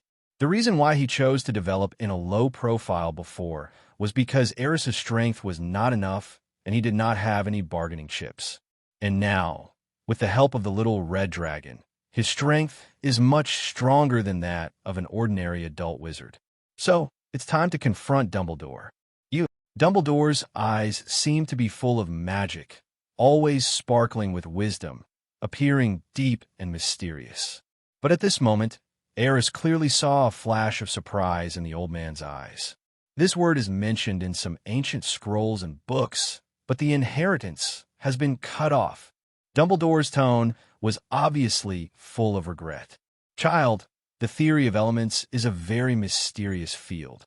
Even I don't have a very deep understanding of it, but I know clearly its power. That is the origin of magic, the final result that all spells point to. If you can master this power, even just a little bit, it will be enough to make you a top figure in this magical world. But, as I said before, this is an extremely mysterious area, and mystery often means danger." The old wizard's expression suddenly became serious, and he looked at Aris seriously. "Promise me not to explore that area too much, especially before you fully master the existing magic system. Because once the elements are involved and any problems arise, I have no confidence that I can guarantee your safety." Hearing this, Aris suddenly laughed. He stepped forward, held out his hand, looked at Dumbledore seriously, and said, "Professor, do you want to experience the world of elemental energy?" "What?" Dumbledore was stunned for a moment. "If you want, I can take you into that world." Aris' tone was still serious. Looking at the boy in front of him, Dumbledore felt his mind go blank for a moment. "The world of elements. Can you show me how to experience it?" A puzzled look appeared on the old wizard's face, but more of it was disbelief. "Yes, All you have to do is hold my hand and meditate at the same time." Aris waited patiently. Dumbledore hesitated for a moment, but his desire and curiosity about the elemental realm finally moved him. He slowly raised his arm and gently placed his wrinkled, weathered hand on Aris's small palm. Then, they both closed their eyes in tacit understanding at the same time. At the same time, Iris also flew out of the boy's arms, and the powerful dragon might emerged again to suppress the entire scene to prevent other unexpected situations from happening. Aris used a systematic meditation method and soon communicated with the active elemental energy of this world. As the elemental energy continued to emerge around him, he also sensed Dumbledore's powerful soul. In the elemental world, that soul was as dazzling as the scorching sun. The meditation method rewarded by the system is fundamentally different from the ordinary meditation methods in this world. The most that meditation in this world can do is to make the wizard's magic power recover faster, other than that it has no other effect. It is called meditation, but it is just a method to calm yourself down. But now, with Aris' help, things are completely different. With Dumbledore's soul strength, it will be easy for him to feel the active elemental energy of this world as long as he found the right method. It is even possible that he had sensed the elements by chance, but because he did not have the corresponding cognition and cultivation methods, he was unable to establish an effective communication bridge with the elements, and was unable to truly explore the secrets of the elements. At this time, what Aris needs to do is to help him establish a communication channel between the soul and elemental energy. This is just a very simple thing. Under Aris' control, huge amounts of elemental energy began to converge towards Dumbledore's powerful soul energy. In this spiritual and elemental world, the dazzling soul energy began to intertwine with elemental energies of various colors. During this process, some elemental energy even easily merged into Dumbledore's soul. Soon, Dumbledore seemed to begin to understand something. He began to actively control the power of his soul and tried to establish communication with these elemental energies. This process was undoubtedly difficult because he had not learned any orthodox methods of elemental perception. He could only rely on his powerful soul power to forcibly try to resonate with the elemental energy. Without Aris' help, the old wizard might never have been able to complete this process in his lifetime and would have died in depression. This logic is like a computer with a very powerful CPU, which is the power of Dumbledore's soul, but without a corresponding graphics card driver. The graphics card cannot function normally and cannot display the mysterious vastness and magnificence of the elemental world on the computer. But now, Andrew Song needed to push Dumbledore a little. First, it is necessary to slowly guide the elemental energy and Dumbledore's soul power to the same frequency. Then, in the process, try to appease the elemental energy as much as possible to reduce the risk of it rioting. Finally, all that's left is to build a bridge between them. After a moment, Aris withdrew his soul power. Dumbledore's soul has entered a strange state at this time. The light of his soul and the surrounding elemental energy seemed to have formed a kind of resonance, as if they were breathing together and shining with the same frequency of light. At this point, Dumbledore has established preliminary communication with elemental energy.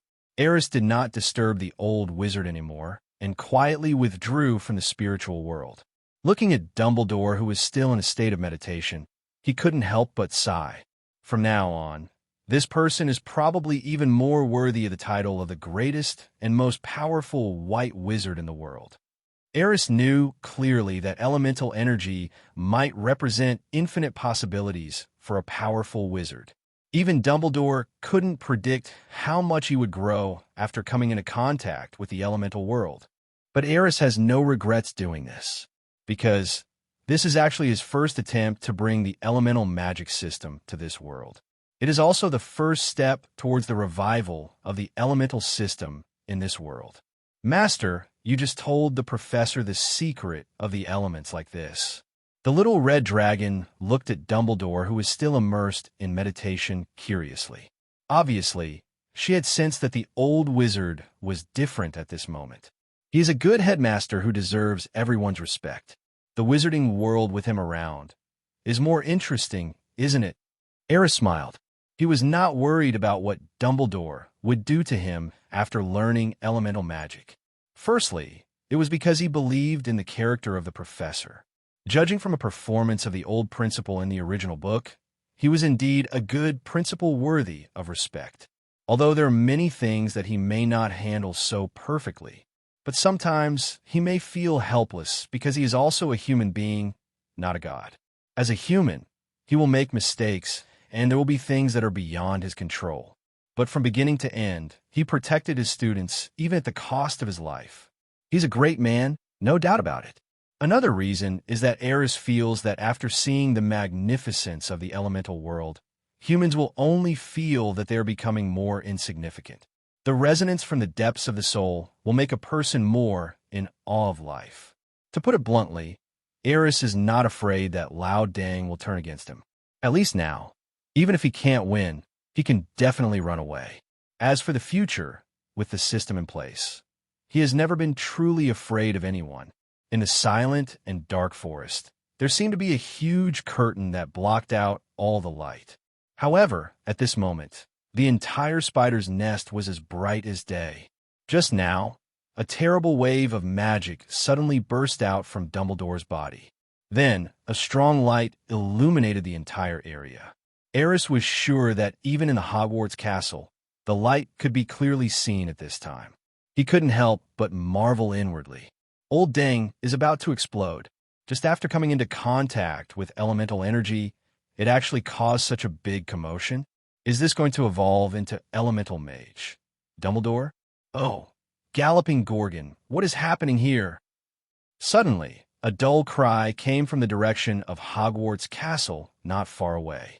Aris looked up and saw a tall and burly figure walking out of the dense forest. It's Hagrid, he's here too. Aris, you're here too. Hagrid first glanced at Dumbledore, then saw Aris in shock and couldn't help but screaming. Hagrid, good evening. Aris greeted the giant. I'm not fine at all. Hagrid still looked shocked. First I was brought here by Fong, and then I saw you and Professor Dumbledore. Can anyone tell me what's going on and what the professor is doing? He's glowing. Aris suppressed a laugh. That's not funny. Hagrid rolled his eyes speechlessly. In fact, Professor Dumbledore has only made some progress in magic research. Aris shrugged and comforted Hagrid. So, you don't have to worry too much. I want to feel relieved, but this... Hagrid still couldn't accept what he saw, especially when he saw the spider Spirit Aragog and countless giant spiders lying on the side. When you were shivering, this is too outrageous. 743 inch. At this moment, Aris remembered that there were still so many spiders lying on the scene. He shook his head in amusement, then picked up Iris, who had flown back to his arms, and said, Let your little brothers go away first. Don't make it seem like we are torturing the spiders. We are good people. Yeah, the little red dragon nodded cutely. We are good people. The next second, Iris let out another dragon roar. Those spiders that had long wanted to escape from this horrible place suddenly retreated in all directions as quickly as a tide, as if they had been pardoned. Among them, the spider Spirit Aragog is the fastest. From that body shape, you can't tell at all that it's already several dozen years old. Seeing this scene, Hagrid fell into a daze again. Originally, he thought that these spiders were afraid of Dumbledore's strength and lay in a heap, not daring to move. But what the hell is this little red dragon? Red dragon? Dragon? Aris actually has a dragon. This dragon seems to be able to talk. The moment Hagrid saw Iris, his eyes lit up. Aris decisively summoned the little red dragon back to the pet space. Just kidding. Meeting such a dragon lover, he dared not let Iris stay outside any longer. If Hagrid gets excited and accidentally provokes the little red dragon, he will probably be slapped away. The little red dragon doesn't have the same patience towards outsiders as he does towards Aris. This can be seen from the fact that the spider Spirit Aragog is praised like that. Aris, was that a dragon just now? That was a dragon, right? Seeing the little red dragon suddenly disappear right before his eyes, Hagrid knew, no matter how slow he was, that it must be Aris's doing. He rubbed his rough, huge palms and actually showed a flattering expression. Aris, I know a lot about dragons, but I can't imagine how it could have suddenly disappeared. Oh, this is summoning magic, Bing C said casually. Summoning? Magic? Hagrid was obviously stunned again, then frowned slightly. After a moment's thought, his eyes suddenly lit up again. Aris, I have a request. Can you teach me the summoning magic? The big guy scratched his head in embarrassment, but his eyes. Aris truly felt the expectation and desire in the story. Hearing this, Aris's expression paused. Teach you summoning magic? He looked embarrassed. This may not be possible. After all, Aris didn't know if he could draw another dragon from the system. Even if I win, I can't give it to this big guy in front of me. No. There was clear disappointment in Hagrid's eyes. It's not that I don't want to teach you, but that magic is very complicated. Even for Dumbledore, it's hard to learn. Aris tried to explain. Hearing this, Hagrid was stunned for a moment. Does magic that even Professor Dumbledore doesn't know really exist in this world? The big guy was obviously a loyal fan of the silver-haired old wizard, and he showed a look of surprise again. It seemed that this was an incredible thing to him. Okay, let's talk about this later. Aris seemed to sense something and suddenly looked up at Dumbledore. At this time, the light on Dumbledore's body was slowly dissipating, and the surroundings were gradually surrounded by darkness again. It's over. Aris smiled. It seems that Professor Dumbledore has learned a lot. Yes, it's just as you said. Dumbledore opened his eyes, and a strange light flashed in his eyes. Then he summoned another ball of light, and the surroundings finally became bright again. Wonderful, so wonderful. The old wizard seemed to be still recalling what had just happened, with an incredible look in his deep eyes. The world of elemental energy is simply amazing. Professor, the existence of elemental energy should have given you a new understanding of magic, right? Aris asked curiously. That's right. Dumbledore nodded slightly. It's like the difference between a river and the sea. We were too ignorant before. The old wizard suddenly smiled bitterly and shook his head, with a hint of helplessness in his tone. If I have the chance, I hope to have a good chat with the professor about my experience this time. Perhaps it will help me to gain a deeper understanding of elemental energy. After all, communication and exchange can help humans see their own shortcomings, right? Aris looked at Dumbledore with a smile. Of course. Dumbledore also smiled and nodded. On the side, Hagrid looked a little dazed and didn't seem to understand the conversation between the two from beginning to end, and couldn't even get a word in. Oh, Hagrid is here too. Dumbledore seemed to have just discovered the existence of the giant. Professor, you really scared me just now. Hagrid smiled bitterly with lingering fear. Don't worry, I feel the best I've ever felt. Dumbledore spread his hands in joy, feeling the surging power in his body and the traces of elemental energy leaving marks on his body. If possible, I hope that what happened tonight will be a secret between us only. The old wizard first blinked at Hagrid, then looked at Aris. He knew that this was definitely what the boy wanted. After all, whether it is the little red dragon or elemental magic, it is not suitable for them to appear in this world now. Of course, Professor, I will keep this secret. Hagrid promised solemnly. Now that things have been dealt with, it's time for us to return to the castle. Dumbledore nodded to Hagrid, and then said happily. Aris naturally had no objection. After tossing and turning all night, he had already begun to miss his own bed. However, Hagrid seemed to have not given up on the little red dragon. Aris, can you summon that little guy out for me to take a look? On the way back to the castle, Hagrid looked at Aris shyly, but expectantly. That expression, coupled with the giant's dullness, made it hard to refuse. It seems that Hagrid has seen your pet? Dumbledore asked with interest. Yes, but Iris doesn't like playing with strangers. I'm afraid. Aris was interrupted by Hagrid's voice before he finished speaking. Aris, you have to believe me. There is no magical creature that I can't handle. Professor Dumbledore can testify to this. Indeed, Hagrid is very talented in this area. Dumbledore nodded in agreement. But Iris's temper is a little weird, Aris sighed softly. I think it will like me. Hagrid's eyes were still full of expectation and persistence. If your pet comes to the Forbidden Forest often, it will be a good thing to have Hagrid take care of it. Dumbledore also echoed. Hearing this, Aris' eyes lit up slightly, and he looked at Dumbledore with some surprise. He thought that after Elise's rampage in the spider's nest, even if Dumbledore didn't ground the little red dragon, he would definitely not allow her to run around. But now, according to the old wizard, the little red dragon can still come to the Forbidden Forest to play? Professor, what do you mean? Aris asked tentatively. That's right, it can't stay in the castle forever, right? Or you won't summon it again? Dumbledore looked at Aris with a smile. This old fox must have discovered something. Aris smiled guiltily. Of course, it would be great if Iris could come to the Forbidden Forest to play.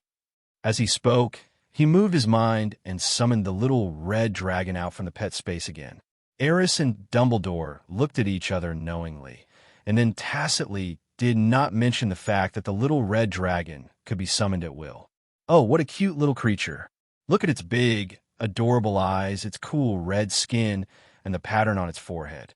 It's definitely the most beautiful dragon I've ever seen. This is incredible. This is definitely a dragon species I have never seen before. It is so beautiful that it does not seem to be a creature from this world. My name is Hagrid. Hello, little guy. Seeing the little red dragon again, Hagrid kept talking excitedly while looking at the little guy. However, for safety reasons, he still didn't dare to take action directly. Perhaps this has something to do with Reese's previous reminders. One thing Hagrid wasn't bragging about was that he had a knack for magical creatures. Unfortunately, the little red dragon may not be considered a magical creature. She is the legendary dark red dragon from the second dimension world.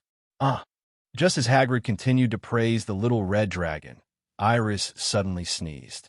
Then a violent gust of wind suddenly appeared, blowing Hagrid, who was closest to her, away. Wind quickly cushioned the shock. Aris and Dumbledore cast the spell almost simultaneously. Then a blue light instantly enveloped Hagrid, who was knocked away, slowing down his flying speed. Then Dumbledore cast a spell to create a soft wall of air in the moment Hagrid landed on the ground, completely offsetting the damage caused by Hagrid's fall. Nice slowing spell. Dumbledore looked at Aris approvingly. Actually, this is also a magic that speeds up. Aris shrugged and smiled. The two smiled at each other, and Dumbledore couldn't help but admire them secretly in his heart. I also gained a deeper understanding of Aris's mastery of the wind element. The moment Feng Xing released the magic, he clearly felt the fluctuation of the wind element from this magic. This obviously falls into the category of elemental magic. The power of your pet is truly amazing. Soon, Dumbledore turned his gaze to the innocent-looking little red dragon. Aris felt helpless. The sneeze just now was obviously because Iris thought Hagrid was too noisy, so she did it on purpose. But when it comes to pretending to be pitiful, she has always been good at it. That's why I don't want Hagrid to get too close. Aris spread his hands. In the distance, Hagrid, who was blown away, ran back happily, still with a look of surprise on his face. It's incredible that a sneeze can be so powerful. This little guy was born not long ago, right? This potential is amazing. He still looked at the little red dragon with excitement, without any dissatisfaction or retreat because of the accident just now. On the contrary, he became more interested in Iris. Hagrid, I have an obligation to tell you. It's best not to get too close to Iris, otherwise, even I can't predict the consequences. Aris reminded Hagrid again. I know, I was too anxious just now. It's normal for the little guy to be impatient with me. I will be careful in the future and gain her trust little by little. Don't worry, there will be no problem. Looking at Hagrid's confident look, Aris just wanted to put his hand on his forehead. This guy has no idea of Iris's abilities. He was actually planning how to gain the little guy's trust right in front of him. Is it possible that you won't get beaten? Sure enough, the next second, Iris pretended to casually flap her wings. Hagrid's figure rose into the air again and fell in a farther direction. Aris was prepared, and threw out another feng-shing. Dumbledore looked at the little red dragon helplessly and threw a shock-absorbing spell. Iris, Hagrid doesn't mean any harm, so don't be so angry. Aris had to speak up to warn the little red dragon, who told him to say such unreasonable words in front of me. The little red dragon raised his head proudly. But you can't blow Hagrid away every time. Then I'll just burn his beard with dragon breath next time. Watching the man and the dragon communicate skillfully and quickly, Dumbledore finally understood why Hagrid was blown away twice. He had not noticed before that this little red dragon was so intelligent. Obviously, in this magical world, such creatures cannot exist. This once again proved that Aris did not lie before. An old man, a young boy, and a little dragon dancing up and down kept moving forward in this dark, forbidden forest. In the distance, Hagrid's yelling voice soon came back, but he was stubborn and didn't seem to realize the problem. He was still talking to Aris about how to win the favor of the little red dragon. As the giant got closer, the little red dragon's mouth was ready to strike, and the faint light of Mars appeared. At this moment, an arrow suddenly shot from a distance, accompanied by the sound of strong wind breaking through the air and pierced straight in front of several people. Who is it? Aris frowned. Dumbledore also reacted immediately and shot a flare in the direction where the arrow came from. With the help of the light from the flares, a team with the upper body of people and the lower body of horses appeared in the sight of several people. Bane, it's you, Dumbledore said in a surprised tone. But why did you attack us? No, Dumbledore. I didn't mean anything against you. A centaur with human hair and a black horse body, who looked a little wild, walked out of the team and slowly walked towards Dumbledore and Aris. Oops. The moment Aris saw those centaurs, he immediately thought of what Hermione had said before. The intruder in the Forbidden Forest is being wanted by the centaur tribe. And the intruder, isn't that Iris? So, these centaurs are coming for Elise? But what did the little red dragon do to these centaurs to make them so angry? Asterisk 44. He looked at the little red dragon silently, wanting to understand the situation through mental communication. But the little red dragon seemed to know what Aris was going to ask, and he confessed directly, I burned their house. Those houses built between tree trunks are so ugly. I can't stand the existence of such ugly things in the world. Hearing this, Aris felt his head start to hurt. This guy is really becoming more and more lawless now. Just because someone's house is ugly, you have to burn it down? This is too outrageous. No, you've never shown such an aesthetic obsession before. To be honest, what's the reason for good seasons what? Aris almost believed it at first. But after thinking about it carefully, he realized that this was totally inconsistent with the little red dragon style. She has never done anything like this before. The little red dragon began to become timid. If you don't tell the truth, you won't have any supper tonight. Aris' tone became stern. Master, I was wrong. Little red dragon compromised decisively. It was okay to get beaten, but if her midnight snack was cut off, it would be no different from taking her life. There were a lot of gold coins and beautiful gems in the centaurs' houses. I was just thinking of taking some, but I used too much force and ended up burning the whole house down. I really can't bear it. It was intentional, Master. You have to believe me. Gold coins, jewelry. Aris was dumbfounded. Is there such a thing in the centaur tribe? No.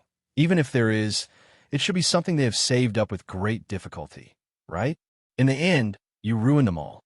Not only that, you also burned people's houses. The most outrageous thing is that you said it was not intentional. Isn't that a bit too much? No, this little guy, when did he become so greedy for money? I haven't noticed that she has such a habit before. You have to understand my master. He is a dragon after all. He will definitely be interested in those shiny things. You don't usually buy me gifts, so I can only look for gold and silver elsewhere. Iris muttered in Aris' mind with a wrong tone. But after hearing this, Aris just wanted to pick her up and beat her up. Intruders of the Forbidden Forest, come out and fight us head on if you have the guts. At this moment, the roar of the centaur Bane suddenly sounded, which seemed to contain endless anger. I, Bane, swear that even if I die in battle, I will never endure such humiliation again. Bane, please calm down. Dumbledore's brow furrowed slightly. He had a rough idea of the situation at the moment and guessed that the little red dragon must have done something in the Forbidden Forest to provoke these centaurs. Although I don't know what exactly happened, but thinking of the habits of the little red dragon, Dumbledore couldn't help but feel a headache. This matter doesn't seem to be so easy to solve. Dumbledore, the centaur tribe admires you, but this matter is a feud between us and the invaders of the Forbidden Forest. Please don't interfere. Bane's voice was still angry, and he wished he could draw the bow and shoot at the little red dragon immediately. At this time, other members of the centaur tribe were also staring at the little red dragon in Aris' arms with eager eyes. Are you sure you want to be an enemy of a dragon? At this moment, Aris' voice suddenly sounded, not as panicked as others expected, but with a hint of indifference. Are you the master of that beast? The centaur Bane looked at Aris and asked in a cold voice. He also realized at this time that Dumbledore seemed to have a special relationship with this boy. I probably guessed that Aris is a student at Hogwarts. A student has a dragon as a pet, and the Ministry of Magic doesn't care? Bane's anger began to rise again. What on earth are those parasites who only know how to sit in the office and drink tea every day thinking? They actually let a dragon wreak havoc in the Forbidden Forest at Hogwarts. I will definitely file a complaint against you in the name of the Centaur tribe. Although the relationship between the Centaur tribe and the Ministry of Magic is not very good, at this time, the best way Bane can think of to restrain Dumbledore is probably the Ministry of Magic. After all, it represents the official power of the entire wizarding world.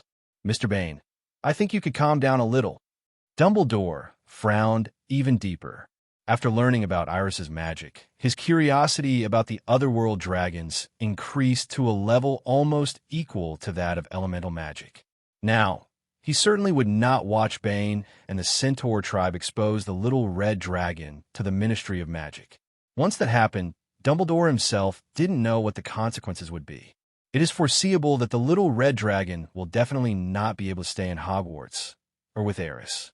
Even because of the summoning contract, Aris is likely to be implicated. There is nothing to say unless you hand over this abominable beast. Bane's attitude was extremely firm, and it was obvious that he had been badly bullied by the little red dragon. Ronan, do you think so too?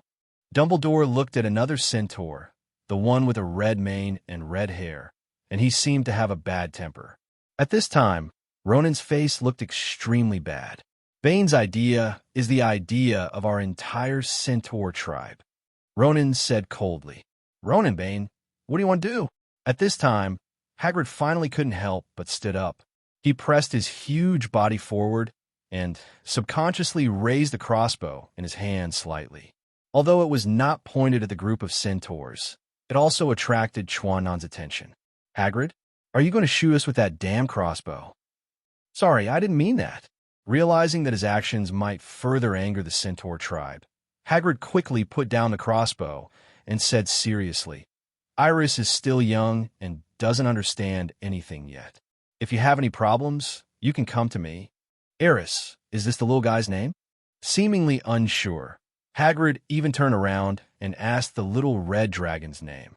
Obviously, he takes this matter very seriously. Yeah, Aris nodded, feeling a little funny. Hagrid is a big guy, and it seems his reflexes are a bit slow. At this moment, are you still in the mood to confirm the name of the little red dragon? It's a wonderful flower. Aris hadn't thought of letting Hagrid stand in front of him. This matter was originally caused by the little red dragon, and the fault lies with her. Aris should solve it head-on. He stepped forward, came to Hagrid's side, looked at the centaurs, and said, If my pet has offended you, I apologize to you. I promise to double compensate you for any losses you have incurred, including your destroyed house. I will also help you rebuild it, and it will definitely not be worse than before. Everyone, I don't want to shirk responsibility for the mistakes Iris made, but I hope you can feel my sincerity and forgive her. You said forgiveness, so what? Why?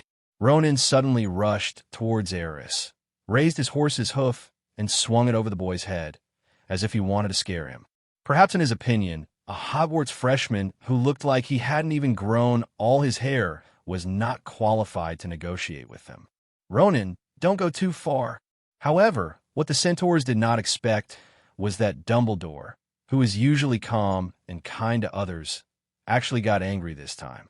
He moved sideways to stand in front of Aris, magic energy surging around him, and his long robe fluttered without wind. The roar just now also contained powerful magical power, which continued to echo in the Forbidden Forest. For a moment, all the centaurs present were stunned by this momentum. Dumbledore certainly couldn't watch Aris fall into danger. Even if there was only a possibility of danger, he would nip it in the bud without hesitation. When he was led by Aris and saw the world of elemental energy, the importance he attached to this boy surpassed that of Harry Potter. In fact, if he had to choose between Aris and Potter, he would probably choose Aris without hesitation. Of course, such cliched questions like whether to save your girlfriend first or your mother first will definitely not occur. So, when Dumbledore saw that Ronan was about to hurt Aris, he stood up without hesitation. Dumbledore. When the centaurs calmed down after being shocked by the silver-haired old wizard, Bane's expression became surprised.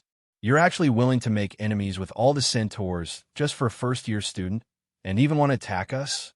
I don't want to be an enemy of anyone, but the premise is that no one hurts my students. Dumbledore's meaning was very clear. It was impossible to let these centaurs hurt Aris. In that case, don't blame us.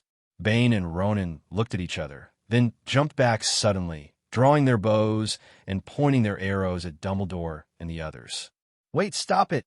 At this critical moment, a roar came from behind the centaurs, and then a figure at an extremely fast speed rushed to the center of the crowd, separating the centaurs from Dumbledore and others. Ronan, Bane, what do you want to do?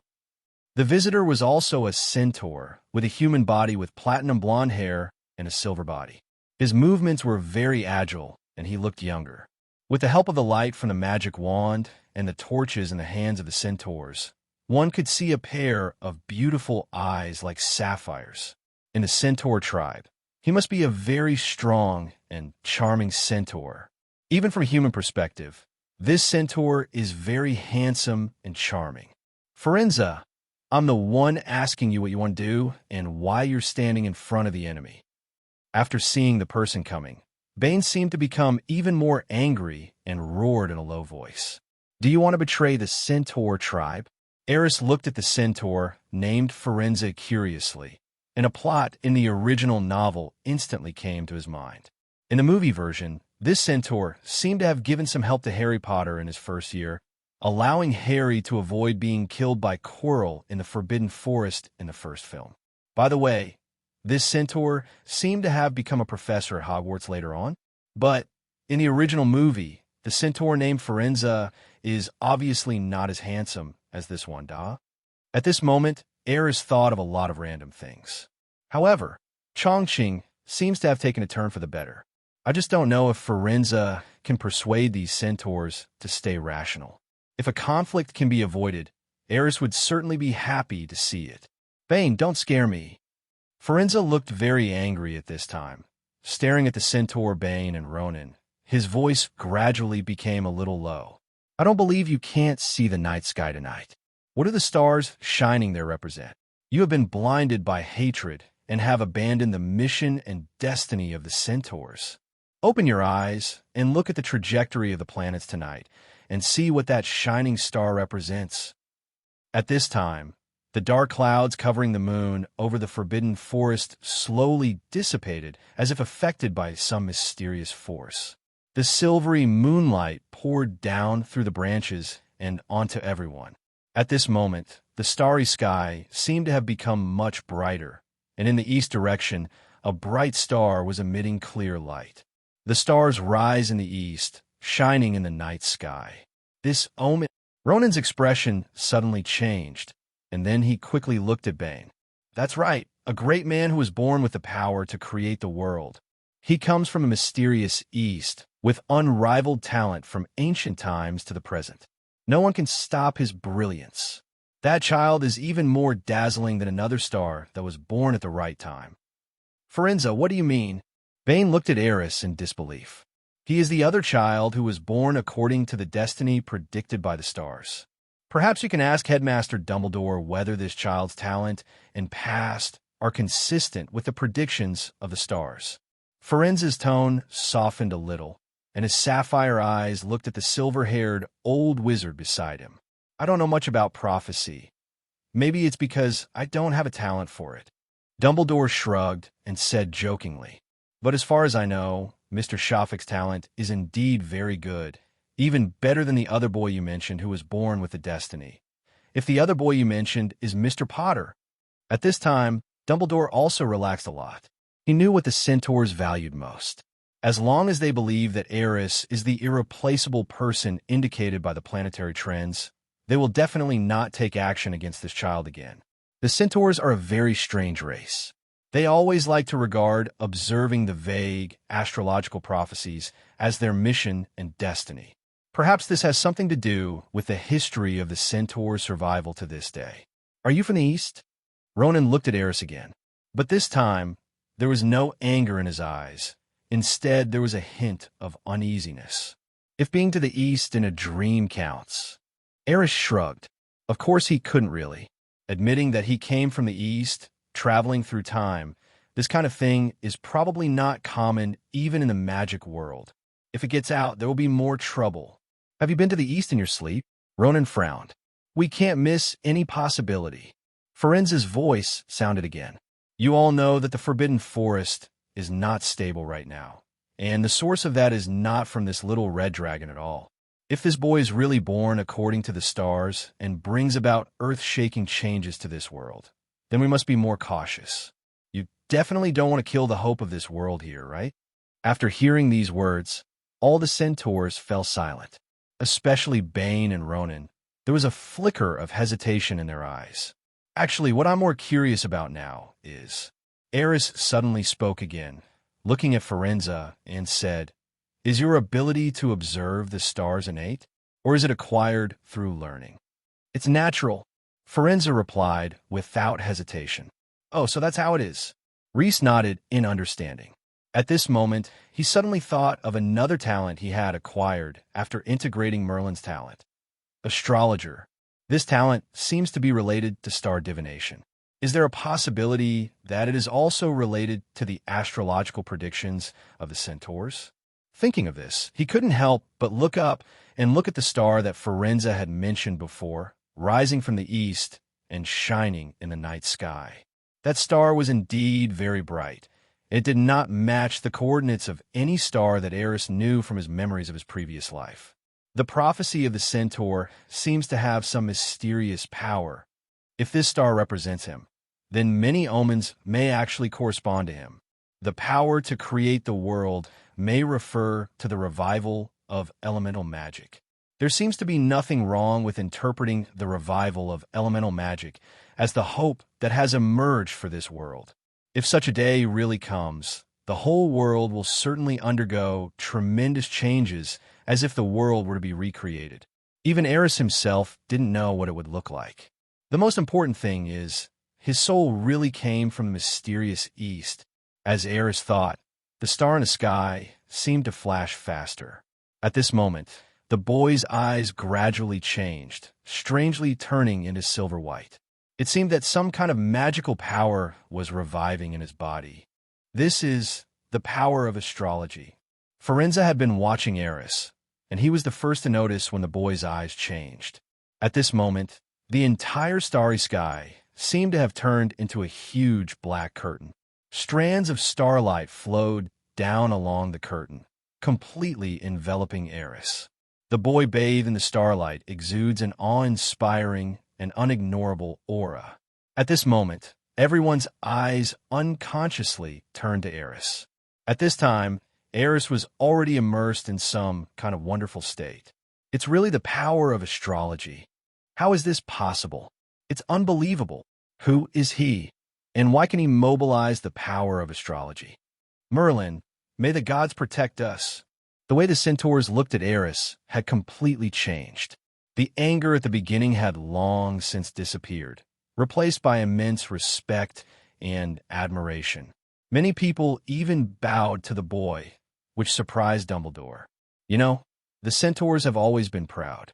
Even when the Dark Lord was alive, they did not succumb to the rule of the Dark Wizard and always maintained the neutrality of the tribe. Their observation of the astrological fortunes always enabled them to avoid misfortune and seek good fortune, and they never suffered any major disasters. Dumbledore had tried many times to find the Centaur tribe to cooperate with him to fight against the Dark Lord's forces, whether it was during the time of Grindelwald or Voldemort. However, these centaurs always found various reasons to refuse and never really chose a camp. They even did not have much respect for Dumbledore, the most powerful white wizard in the wizarding world today. Otherwise, they would not have been so angry and wanted to take action. However, at this moment, these people bowed their heads to a little wizard who was only 11 years old. This was simply incredible. Professor Dumbledore, what on earth is going on? Even Hagrid was surprised when he saw it. He knew the proud nature of these centaurs best, and never expected to see them bowing to humans. Perhaps it has something to do with the astrological prophecies revered by the centaurs. Dumbledore guessed. Obviously, even he was not very clear about what it meant when the power of astrology descended upon Aris. He just roughly guessed that maybe Aris also had a very high talent in astrology. Otherwise, there is no way to explain the strange phenomenon of the star power entering the body. Aris was still bathing in the starlight, with his eyes not closed. His silvery white pupils seemed to have a strange magic, as if time and space were flowing and countless fragmented images were flashing in them. At this moment, Firenze seemed to sense something, and his gaze shifted from Aris to the starlight curtain falling from the starry sky. Vision, it's vision. Hearing Firenze's voice, the other centaurs also looked towards the starry curtain above Aris' head. I saw that in the blurry light curtain composed of stars, there seemed to be pictures flashing continuously. Firenze focused his attention on the light screen, and the images instantly became much clearer. Sharing the vision, this is the boy peering into the future. All the centaurs automatically entered a strange state at this moment, as if the light curtain composed of starlight had opened up some kind of authority to them. The picture inside gradually began to become clear. The images flashed very quickly, but part of the content could be seen clearly. It was an endless plain grassland, with countless centaurs gathering and chasing a bright and dazzling light. They seemed to be fulfilling a certain mission, moving forward in a certain direction like a tide. They didn't know how much time had passed, but in a blue halo, they saw a dreamlike kingdom of God. Then, all the images disappeared. Then Aris' voice rang in everyone's ears. The gears of destiny have already turned. That will be the intersection leading to the kingdom of God, in the torrent of time in the future. You only have one chance to honor me as your king. That didn't sound like the voice of an 11-year-old boy at all. The tone was low and experienced, with a certain mysterious charm. At this moment, Aris seemed to be above time and space, looking down at all living beings, looking at a wave in the long river of time. The scorching starlight at this moment suddenly burst into light like the bright sun. Then, the entire starry sky suddenly darkened. All the starlight faded, and Aris's silver eyes gradually returned to normal. Hagrid was completely dumbfounded at this moment, and he didn't know when his mouth had opened wide. Too amazing. Is this the power of astrological prediction? Dumbledore's eyes were filled with shock, but more of it was exploration and curiosity. No, this should not only be astrological prediction, but also a more advanced astrological technique combined with vision. The world is so big, there are still so many unknowns waiting for us to explore. The silver-haired old wizard reached out and gently stroked his beard, his face full of emotion.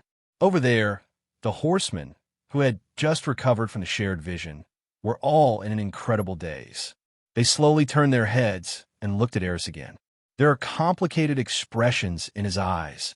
In these eyes, there is surprise, joy, anxiety, and more of a yearning for the future. The gears of fate have turned, the road leading to the kingdom of God. That is a fragment of the future time torrent. Only one chance. The centaurs kept exchanging glances, and finally seemed to have reached some kind of consensus tacitly. Then, under the leadership of Firenze, the human body bent down, and the forelegs of the horse slowly knelt on the ground. They fell to the ground, and Aris knelt down. "What are you doing?" Aris, who had just woken up, had no time to react before he saw the centaurs kneeling on the ground. He couldn't help but speak in surprise. He seemed to have completely forgotten what had happened just after stargazing. All he knew was that he had entered a strange state, which seemed to be Merlin's gifted astrology. He could feel that his astrological talent had been fully activated, and he could enter that state again at any time. But he really couldn't remember anything that happened when he activated his talent just now. It's like having a blackout after drinking. He remembered that he drank, but he had no recollection of what he did after drinking. "All members of our centaur tribe are willing to honor you as our king." All the centaurs spoke in unison, their tone extremely firm, as if there was some reason they had to do so. "Respect me as king." Aris' eyes widened. His mind was in a mess at this moment, and he had no idea what was going on. He could only stare blankly at the centaurs kneeling on the ground. "Let them get up first," Dumbledore reminded in a low voice. At this time, Aris finally reacted and said, "You guys get up first. Can anyone tell me what's going on?" He looked at Firenze, trying to find out from him the reason for the 360-degree change in attitude of these centaurs. After receiving Aris' order, the centaurs stood up from the ground one after another. As if seeing the confusion in Aris' eyes, Firenze explained, "My king, this is the fate of the centaurs. It is rumored that the ancestors of the centaurs once entered a mysterious country. They gained the ability to observe the stars and fortunes from the mysterious country. Later, their descendants also possessed this ability. This is why that branch of the centaurs has been able to survive from ancient times to the present. My king must have guessed that we are the third of the descendants of those ancestors." Firenze glanced at Aris and found that the boy was listening very carefully and did not show any doubt. So he continued, "Centaurs cannot use magic, and because of their status, they can never gain the respect and status they deserve in the wizarding world. So we keep wandering, and over time we have formed the habit of living in tribal communities. But our branch has been carrying a prophecy since the time of our ancestors." At this point, Firenze paused slightly, and his expression became extremely pious. "When the gate to the kingdom of God opens again, the centaurs will gain true freedom and glory. Then we will live in this world without worries. All races will thrive and develop on that new land, and build a great and brilliant magical civilization together." After saying that, Firenze raised his head again and looked at Aris. "My king, it is your prophecy that has given us hope of entering the kingdom of God again. The fate of us centaurs has begun. From now on, we will be firmly bound to the king. We will rise together and fall together. We are willing to serve our king for the rest of our lives." After hearing this, Aris finally understood the general situation. "So, it was because I made a prediction when my astrology talent was activated before. And this time the language happened to be related to the centaurs, so they recognized me as the king? Isn't this a bit too much of a joke? That is the future destiny of a tribe, just handed over so easily. Moreover, it was handed over to a little boy who looked only 11 years old. It's simply outrageous." Aris herself couldn't help but complain. However, at this moment, he was still not aware of the centaur's respect and trust in astrological prophecies. Asterisk, asterisk, asterisk, asterisk, asterisk, asterisk. If you knew, it wouldn't be so strange.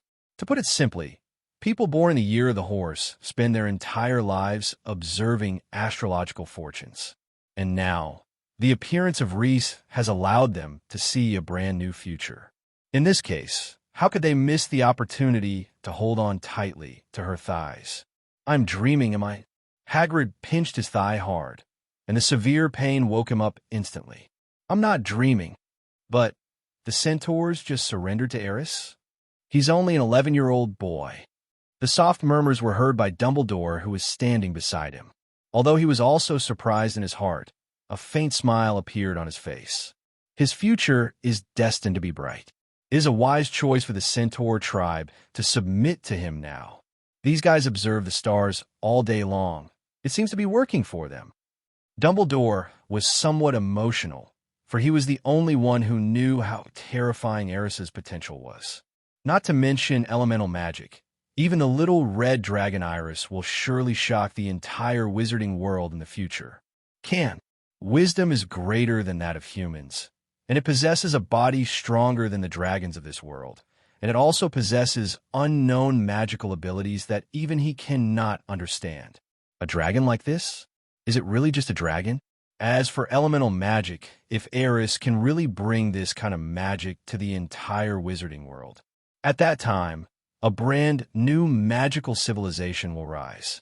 Why does Dumbledore feel that there are still too many unknowns in this world to explore? It was precisely because he had seen that elemental world that he deeply felt his own insignificance. He knew clearly that when that new magical world came into this world, all the obstacles in front of Aris would become mud under the wheels of history, and all would be swept away without a trace. Crush it mercilessly. He saw that world and saw its greatness. From the moment he sensed the elemental world, he had actually made a decision. He had no other choice in this life. I can only stand beside Aris and walk with him towards the great moment when the great civilization comes. Perhaps there are still some concerns. I am afraid that in this process, the boy has lost his original heart. My king, we apologize to you for what we just did. At this moment, Bane and Ronan suddenly came in front of Aris and then knelt down. It was our recklessness that disturbed the king. Please punish us. Okay, don't be so reserved. It makes me feel uncomfortable. Aris frowned. He has not yet learned how to be a king. This is really too sudden. Get up, he said to Bane and Ronan. The two centaurs bowed to Aris again in gratitude before slowly standing up. The houses you live in have been destroyed by Aris, right? The boy said helplessly. It's my fault for not supervising this matter. I will let Aris help you rebuild your homes. Besides, she's a dragon, so she also has a nasty habit of liking bling. I will ask her to return all those valuables to you. My king, these are just trivial matters. Firenze and Bane lowered their heads in embarrassment. Recalling their previous violent and reckless behavior in front of Aris, they now wished they could dig a hole right there and crawl into it. Who could have thought of this? The enemy at the beginning suddenly became their king. It was really unexpected. Don't refuse. Aris waved her hand. All right. Then he looked at Firenze. Among all the centaurs, your ability to predict the stars should be the best, right? Firenze and Bane Ronan looked at each other. Although the two men were somewhat unwilling to accept it, they had to nod their heads. Yes, Zonlunds has the best predictive ability among us. Then we can chat more when we have time. Aris' eyes lit up. I still have many doubts about astrology and prophecy. You also know that there are no divination classes for first-year wizards at Hogwarts. Even if there is, the content of those divination classes is quite different from astrological predictions and horoscopes. I understand. If my king wants to know the astrological prophecies systematically, I will tell him everything I know. Firenze bowed to Aris flattered and said with a smile, Okay, it's decided then. I'll come to see you tomorrow. Oh, and I'll bring Aris with me to help you rebuild your settlement. Yes, my king. All the centaurs bowed to Aris again. Afterwards, under the gaze of a group of horsemen, Aris, Dumbledore, and the other two slowly left the Forbidden Forest. Professor Dumbledore, you are finally back. As soon as I returned to the castle, McGonagall, Snape, and several other professors came towards me. To Aris's surprise, Quirrell was also there. We just noticed some unusual movements deep in the Forbidden Forest. Wait, Aris, why are you here too?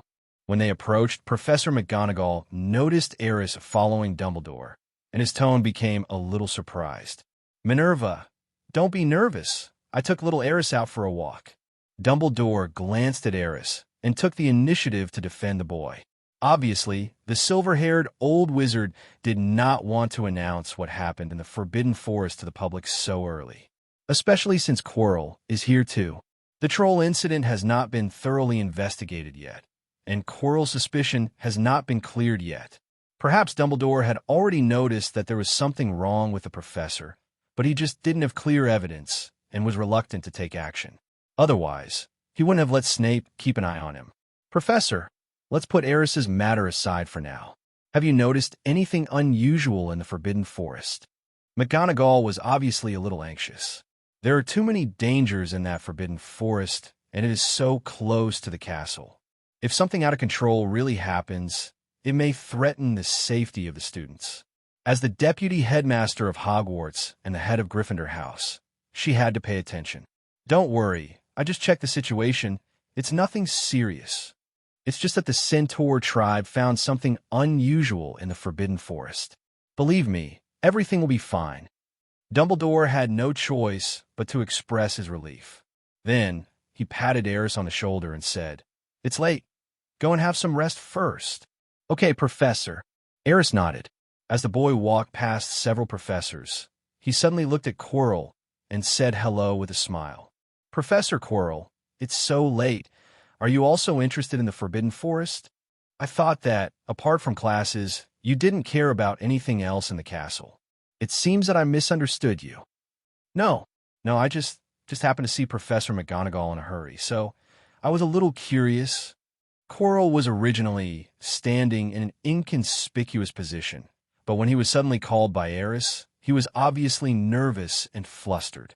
"Since everything is fine, I'll leave first." After saying that, Quirrell quickly turned around and left. Under normal circumstances, the other professors might not have taken Quirrell's performance seriously. But at this time, after hearing Aris' words, Dumbledore seemed to have thought of something. He glanced meaningfully at Quirrell's back, then at Snape. The two looked at each other, seemingly communicating something silently. Seeing this scene, Aris smiled. He just had a sudden thought and wanted to see how Quirrell would react. I didn't expect this guy to react so strongly. He turned around and ran away in embarrassment. At this time, Lao Deng's suspicion of him should be even deeper. This person really doesn't have the potential to be an undercover agent. Bang! The door to the defense against the dark arts office was slammed shut. Quirrell sat on the stool with rapid breathing, took off his headscarf in a panic, and a slightly panicked voice sounded in the office. Master! Master! That boy must know something. Have we been exposed? For safety's sake, I think we should leave here as soon as possible." "Idiot!" Voldemort's deep and angry voice was clearly a little frantic. "You lose your temper just because you were bluffed. What on earth are you thinking? You haven't gotten what I want yet, and you want to be a deserter? If you really want to leave, I don't mind giving you a ride right now." At this time, Voldemort must have regretted to death that he had chosen such an incompetent waste to possess him. If there were any other choice, he would definitely give this idiot a big bite of Avatar without hesitation. He even suspected that if he continued like this, his body would not recover yet, and he would be so angry that his soul would fly away. "Master, I'm just a little scared. Dumbledore's look was so scary just now that my back is almost soaked. Perhaps I should let you feel what real terror is." Voldemort's voice was extremely cold. It seemed as if in the next second, Quirrell would be cast with the Cruciatus Curse. This voice also made Quirrell tremble all over and swallow involuntarily. "Master, I was wrong. I will definitely behave well. Please calm down." After a moment, Voldemort finally suppressed his anger and spoke again. "That be asterisk, asterisk, asterisk, asterisk, asterisk D is so abominable. He must be taught a lesson.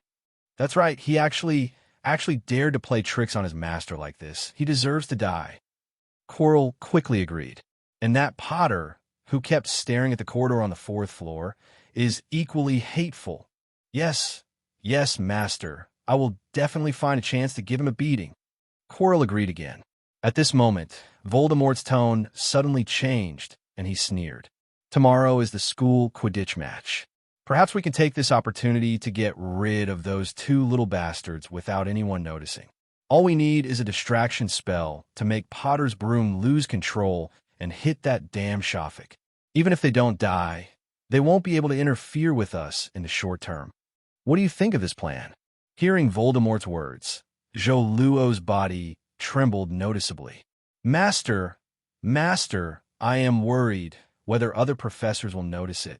It's just a distraction spell. If you're careful, no one will notice. Voldemort's tone became low again. Yes, Master, as you wish. Quirrell instantly became his timid self again. Ravenclaw Lounge.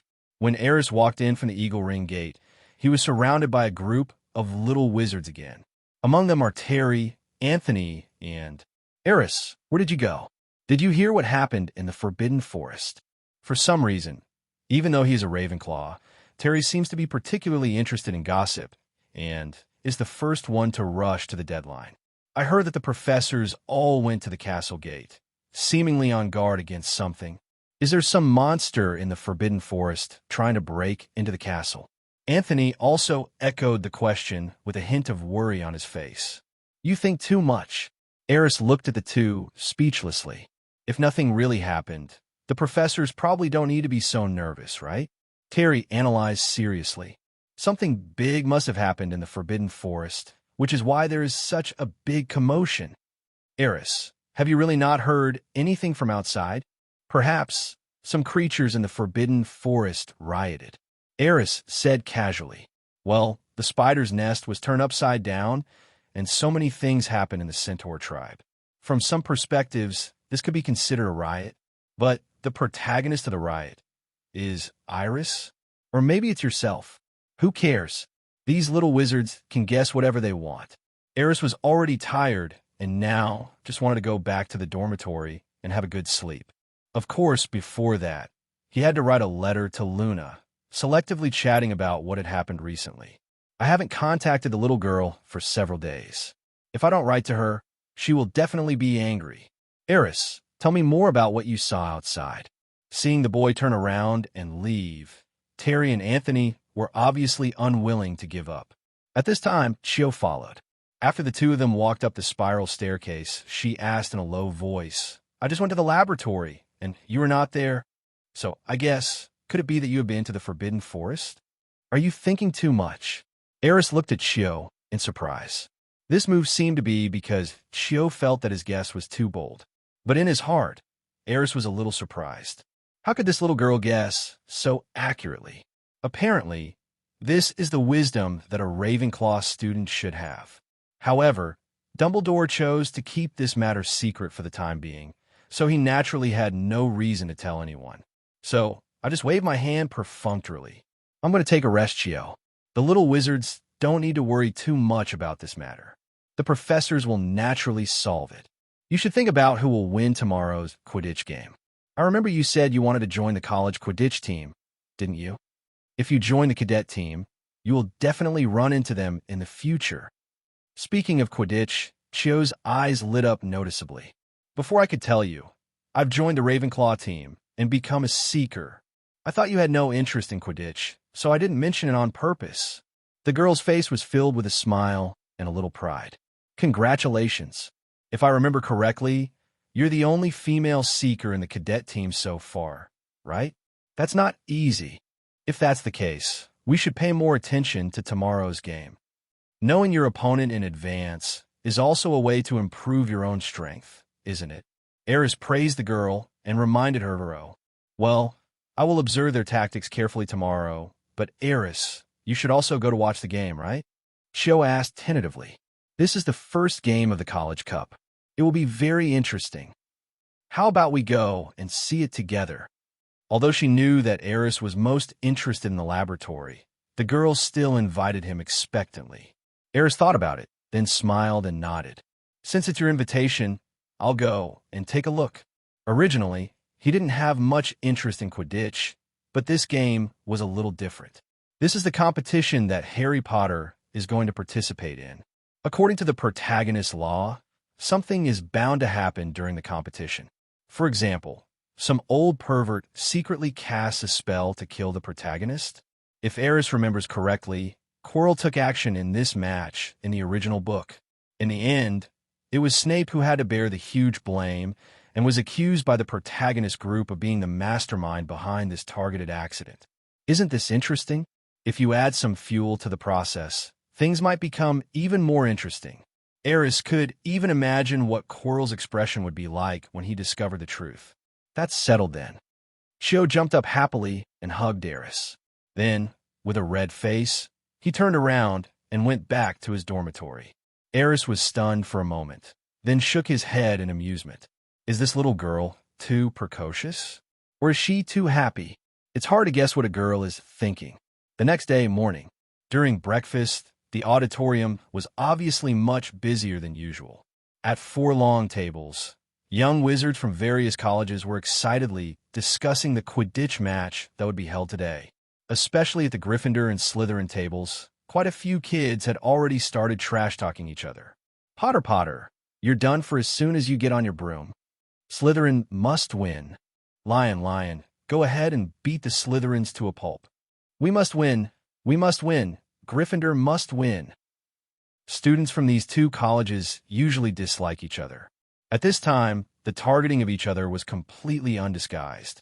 A large part of the noise in the auditorium came from the long tables of the 2 colleges. At this time, Ronald and Harry were eating breakfast at the Gryffindor table. The tense atmosphere in the auditorium seemed to make little Harry a little nervous. Apart from constantly stuffing food into his mouth, he hardly ever looked up at the Slytherins. Or maybe he was afraid of being too angry and threw the bread in his hand over. In order to undermine the morale of Gryffindor, Slytherin students often verbally and personally attacked Harry, who makes him the youngest, 3.6, and most important seeker on the Gryffindor team. If the enemy seeker is disturbed by outside interference and makes mistakes during the game, then half the game is already won. Slytherin students will naturally not miss such a good opportunity. Harry, ignore them. They're scared. Ronald encouraged Harry while stuffing food into his mouth.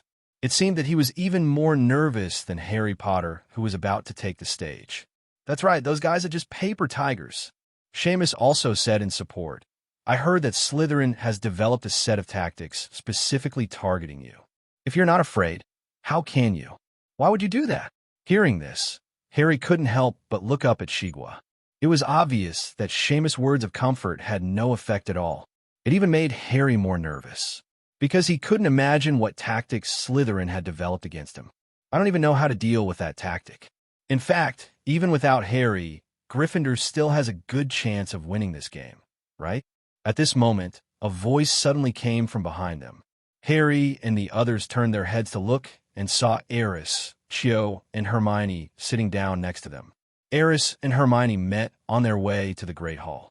Originally, he didn't want to get involved in the feud between Gryffindor and Slytherin, but he couldn't resist Hermione's pleading. She felt that if Aris could cheer Harry up, the game would basically be won. After these few months of getting along, every analysis of Aris means a lot to Harry and Ronald. They even regarded Aris' words as some kind of truth and trusted them very much. This kind of trust even exceeds that of some professors. We have a great chance of winning. What? Aris' words successfully diverted Harry and Ronald's attention. Even Seamus on the side and the Weasley twins who were watching the show opposite looked at Aris curiously. It's very simple. Aris shrugged. He originally wanted to say that it was because Harry was the protagonist. But if you say this before the game is over, obviously no one will believe it. Therefore, he could only analyze it as reasonably as possible. Before this, Slytherin has won the championship several times in a row. Even according to probability theory, there should be other colleges that can beat them in defending the title. But doesn't winning the championship consecutively mean that they are very strong? Harry retorted with a frown. Have you ever seen a team that can always win the championship? Aris raised his eyebrows. No, Harry had to admit. Even the strongest football team in the Muggle world cannot always win the championship. What's more, in a game like Quidditch, which has more unexpected situations, the chances of winning consecutive championships will be even smaller. Gryffindor captain Wood had previously told Harry that the reason they lost in previous years was not because of their poor skills, but because they lacked a good seeker. In this broom sport, the role of the seeker is extremely important. They not only master the way to end the game, but also the way to score the most points. As long as you find the golden snitch, you can immediately win 150 points for your team and end the game. To put it bluntly, in this sport, a good seeker can even control the game. This is why Quidditch stars are often seekers. For example, Victor Krum, the young seeker of the Bulgarian national Quidditch team, who is still in school. No team can always win. Aris patted Harry's shoulder. Besides, your team has a reason to win this year, right? Well said. The Weasley twins suddenly blurted out and responded. We must win this year, even if it's just for Wood. George clenched his fist and waved it fiercely. He's going to graduate next year. He's been suppressed by Slytherin for several years. We've been filled with anger for a long time. Fred put his right hand on George's shoulder and exaggeratedly gestured with the muscles in his hand. George, today is the day to unleash this rage. Fred, Harry, do you believe in yourself? George, Fred, it doesn't matter if you don't believe it. You are the great Potter. George, you can take down the Dark Lord, let alone a Quidditch game. Fred, so, just let yourself burn and go to that battlefield. As the Weasley twins cheered him up, Harry's face inexplicably began to heat up, and he became excited. Ronald patted his best friend's shoulder and said, Go ahead, Harry. You can do it. Harry looked at the crowd and bought a lot. A smile finally reappeared on his face, just like the first time he rode on the broom, that very pure and somewhat determined smile. I told you, let Aris talk to Harry. It will definitely work. Hermione put her head close to Chio's ear and whispered happily. With Aris as the lubricant, the relationship between the two has changed a lot.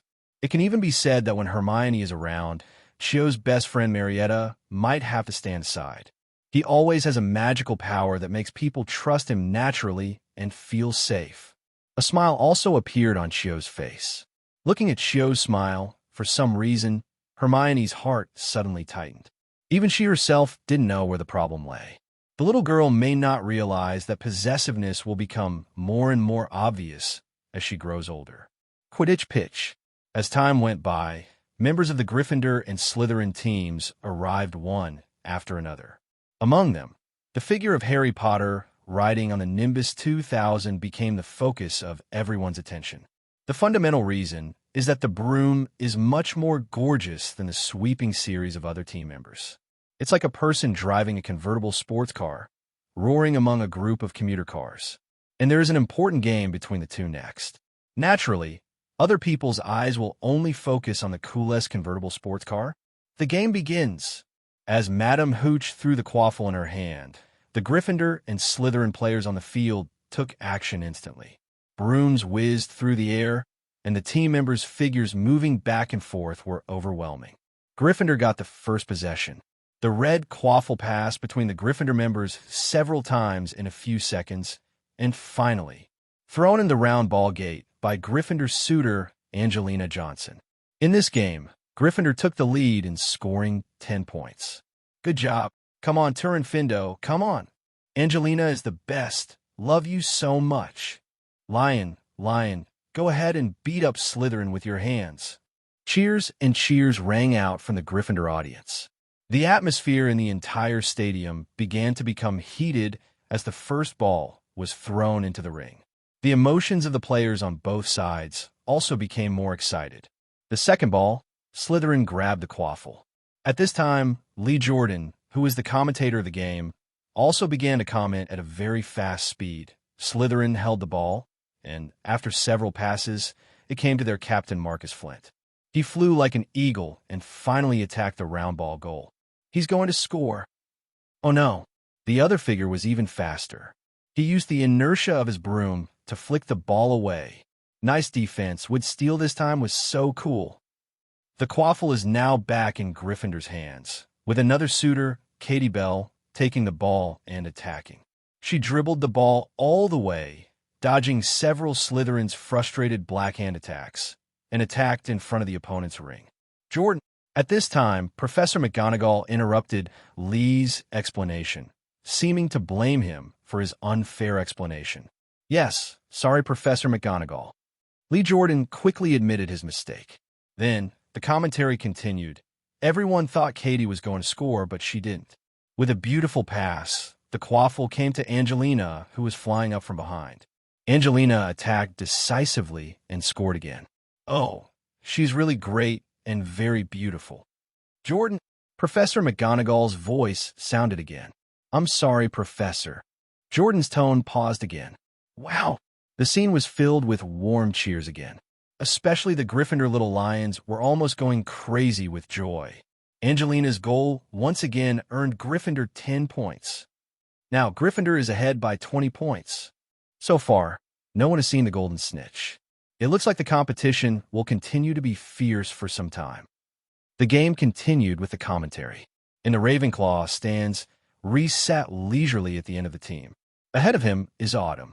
Because of the tension and excitement of the game, the girl, like everyone else, had already stood up. The excited shouts were endless, making it impossible for Aris to not pay attention to the situation on the field. Especially Lee Jordan's commentary, which is so magical, like a crosstalk. If we have to name one player as the best in this game, his commentary is definitely the best. Aris, have you seen the snitch? Cho suddenly turned around and sat down next to Aris. A light fragrance with a hint of girl's unique frankincense entered Aris' nose. He looked up at the field and scanned it. Then, he shook his head gently. I didn't see it. It was so far away, and the golden snitch was so small, it was impossible to see it. But even on the field, the golden snitch is extremely difficult to find. This is why some games can even last for several months. But I must find that little thing on the field. If I can spot the snitch in the stands, I can catch it faster during the game. Well, that's a good idea. Aris nodded with a smile. Then did you see that little golden guy? No. Cho curled his lips in disappointment. Don't worry. Maybe you should adjust your mindset and try to calm down. Aris thought for a moment and reminded, I know that when people are calm, they can often capture some details more easily. Really? Cho sat up straight, not quite understanding. Then, try to calm yourself down in this noisy environment. Her eyes kept wandering around the court, carefully observing the movements of every player. As time passed, her eyes became brighter and her expression became more serious. Looking at the little witch in front of him, a smile appeared on Reese's lips. They say serious girls are the cutest, and the popular meme on the internet is true. I saw it. After a moment, Cho suddenly stood up excitedly. She excitedly grabbed Aris's arm, pointed somewhere on the Quidditch field, and shouted, Where is it? The golden snitch is not far from Harry Potter. Aris looked in the direction the girl was pointing. Sure enough, a golden shadow was right where the girl pointed, dancing and flashing quickly. Cho, you did it. You actually found it from such a distance. Aris exclaimed in amazement. He had to admire that Cho really impressed him this time. Such a small golden snitch, and she actually found it from such a long distance. It's incredible. At this moment, Harry Potter seemed to have also seen the golden snitch, and suddenly pulled up his broom and rushed forward quickly. Harry Potter also found the golden snitch. Cho didn't even have time to be happy about Aris's praise. She excitedly pulled the boy's arm, forcing him to stand up. This is going to be interesting. Aris crossed his arms and gently tapped his chin. He vaguely remembered that Quirrell should have started to chant the interference spell at this time, causing Harry's broom to lose control.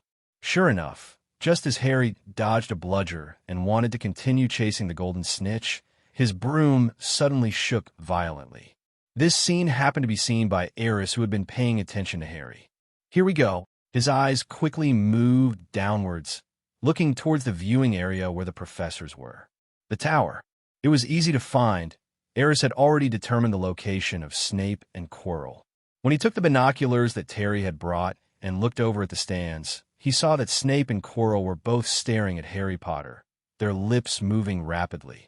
It can be seen that he is chanting a spell. In fact, when Aris read the original novel, she was very confused. At this time, there was something wrong with Harry's broom, but no one else noticed except Hermione and Ronald? Oh, yes, and Hagrid found out too. But the big fool was waving his hands constantly at this time. Although he was worried, he did nothing. So, here comes the question. Where's Dumbledore? Dumbledore, who has always been very concerned about Harry. What is he doing at this moment? Not only him, but McGonagall and the other professors besides Snape didn't seem to react at all. Harry Potter was on the Hogwarts Quidditch pitch when someone cursed him and caused him to lose control of his broom for at least 30 seconds to a minute. This is simply too much to ask. Aris turned the telescope towards the stand where Dumbledore was, wanting to solve this great mystery of the world. When he found the stand, he was suddenly shocked to find that the figure in the silver-white robe was no longer in the stands. Where's Dumbledore? Aris frowned slightly. Dumbledore wasn't there when Harry got into trouble. Isn't it just too coincidental? Aris looked around Dumbledore's stand carefully and found that several members of the Ministry of Magic who came to watch the game seemed to have left the scene. Could it be that Dump was called away by those people from the Ministry of Magic? Aris pondered for a moment and immediately figured out the key. No wonder Dumbledore appeared on the court in the original book, but never took action when Harry was in trouble. But even if Dumbledore wasn't here, Professor McGonagall and the others wouldn't just sit there and do nothing. Aris turned the telescope again towards the stand where McGonagall and the other professors were sitting. Then, he found that no one at the scene seemed to have a solution to the current predicament. Professor McGonagall was waving his wand, as if trying to get Harry's broom to land. But obviously, she didn't do it. Flitwick was also in the stands, looking worriedly at the out-of-control broom in the sky. He also tried a lot of spells, but none of them seemed to have any effect. It seemed that only the counterspell cast by Snape could maintain the balance of Harry's broom. Otherwise, there was no way Harry would have been able to keep himself from falling off the broom under some powerful distraction spell. So that's how it is. Aris murmured to himself as if he had realized something. He had read about flying broomsticks in a book before. This is the most common means of transportation in the wizarding world. Each one has a very strong protective spell cast on it. Only in this way can the wizard be protected from external interference during flight, causing the broom to lose control. The more expensive the broom, the more protective it is. But there are exceptions to everything, and the broom's defense cannot be strong enough to ignore all interference spells. Perhaps there is some kind of dark magic that is so powerful that it can disrupt the normal movement of a broom. And in Hogwarts, McGonagall, Flitwick, and most of the professors were not deeply versed in the dark arts, and Dumbledore was not there. Snape was the only one present who had studied the dark arts and might know the counter-curse to this spell. This would explain why Harry was hanging in the air for so long. But no one could save him. I thought it was Lynn's mother's bug, but I didn't expect this to be the truth. At this moment, Aris suddenly felt enlightened. At the same time, he secretly made a decision in his heart. It seems that it is time to put the study of black magic on the agenda. Otherwise, next time he encounters this situation, or even a more complicated one, he will be unable to handle it. Potter won't fall off his broom. That's horrible. What happened to that broom? While Aris was thinking, sound from all around kept coming into his ears. Terry and Anthony both looked at the sky with nervous expressions. There, Harry Potter's situation had become even more dangerous. His whole body had been thrown off by the broom, with only his two hands hanging precariously on the broom. Look, Harry is being swept down on the broom. When Aris came to his senses, he heard Terry's terrified scream again. He looked up and saw that Harry's out-of-control broom suddenly began to dive straight down in the sky. And the direction of the dive is exactly where he is. Coming at me. Aris did not panic, but subconsciously glanced at the stand where Quirrell was. During this process, he also saw the worried and frightened looks and panicked shouts of Hermione, Ronald, and others in the stands next to him. Aris, run! Cho also reacted at this time, and anxiously pulled Aris to run to the exit behind the stands.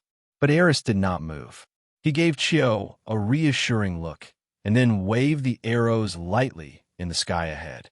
The Wind of Obstacles.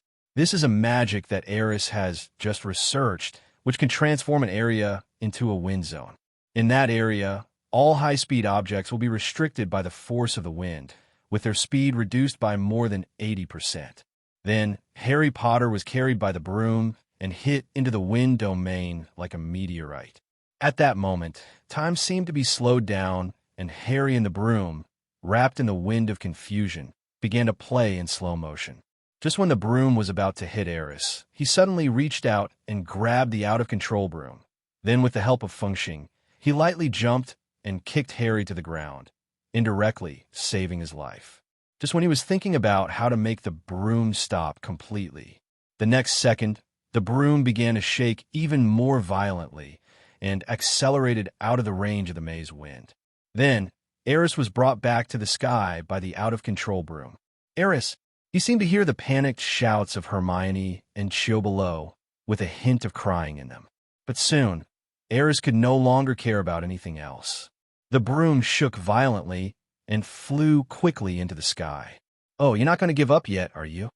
He glanced at the stands where Quirrell was, a playful smile on his face. Then he grasped the broom tightly, adjusted his body position slightly, turned over, and sat on the broom. He doesn't like riding a broom because he always gets his balls stuck on it accidentally. But that doesn't mean he can't ride. Since you still want to play, then I will play with you. Although the broom was still shaking, it did not have much impact on Aris. As his research on wind magic deepened, his mastery of wind magic also became more profound. The force of the wind lifted his body, making him as light as catkins. He could even let go of the broom right now and let himself float slowly to the ground. But at this moment, he had another idea. Slow down and balance yourself. Aris cast a balancing spell on herself. He had learned this spell from a relatively obscure spell book, which contained many strange magics, and even a spell that could make a runny nose stop sneezing. Aris thought it was quite interesting, so he spent 2 days reading it and tried most of the spells in it. The person who invented this spell originally wanted to keep his body balanced while swimming and avoid sinking to the bottom of the water. Aris never thought that it would actually play a role at this time. With the help of the wind, walk, and balance spells, even though the out-of-control broom was shaking violently, the impact on him was minimal. His body sat firmly on the broom like duckweed. Only if the amplitude of the shake was too big would his body float up like catkins. To the little wizards below, this is simply awesome. At this moment, Aris seems to be dancing in the sky, beautiful and romantic. There were many little witches below. All of them were stunned, with little hearts in their eyes. On the other side, Harry, Hermione, and others who had just been rescued below had also successfully reunited in the Ravenclaw stands. Professor Snape, it's Snape, he's reading. Harry, who had been looking for something in the crowd since the beginning, suddenly spoke and shouted anxiously. He must have interfered with the broom. Hermione was originally looking for the person who cast the spell on the broom, and even saw Snape, but the sight of Harry riding his broom and crashing into Aris distracted her temporarily. At this time, seeing that Aris seemed to be out of danger for the time being, she picked up the telescope again and looked towards the stand where Snape was. She didn't make a judgment at the first sight, because what Aris said to her before suddenly rang in her mind. Even if you doubt Quirrell, you shouldn't doubt Professor Snape. So, she moved her gaze upwards and looked to the other side. Then his eyes narrowed slightly. His lips opened and closed, his eyes fixed on the target of the spell. Quirrell was also chanting a spell. I'll be back soon. The little witch put down the telescope without any hesitation and ran towards the professor's stand. Wait, Hermione, what are you going to do?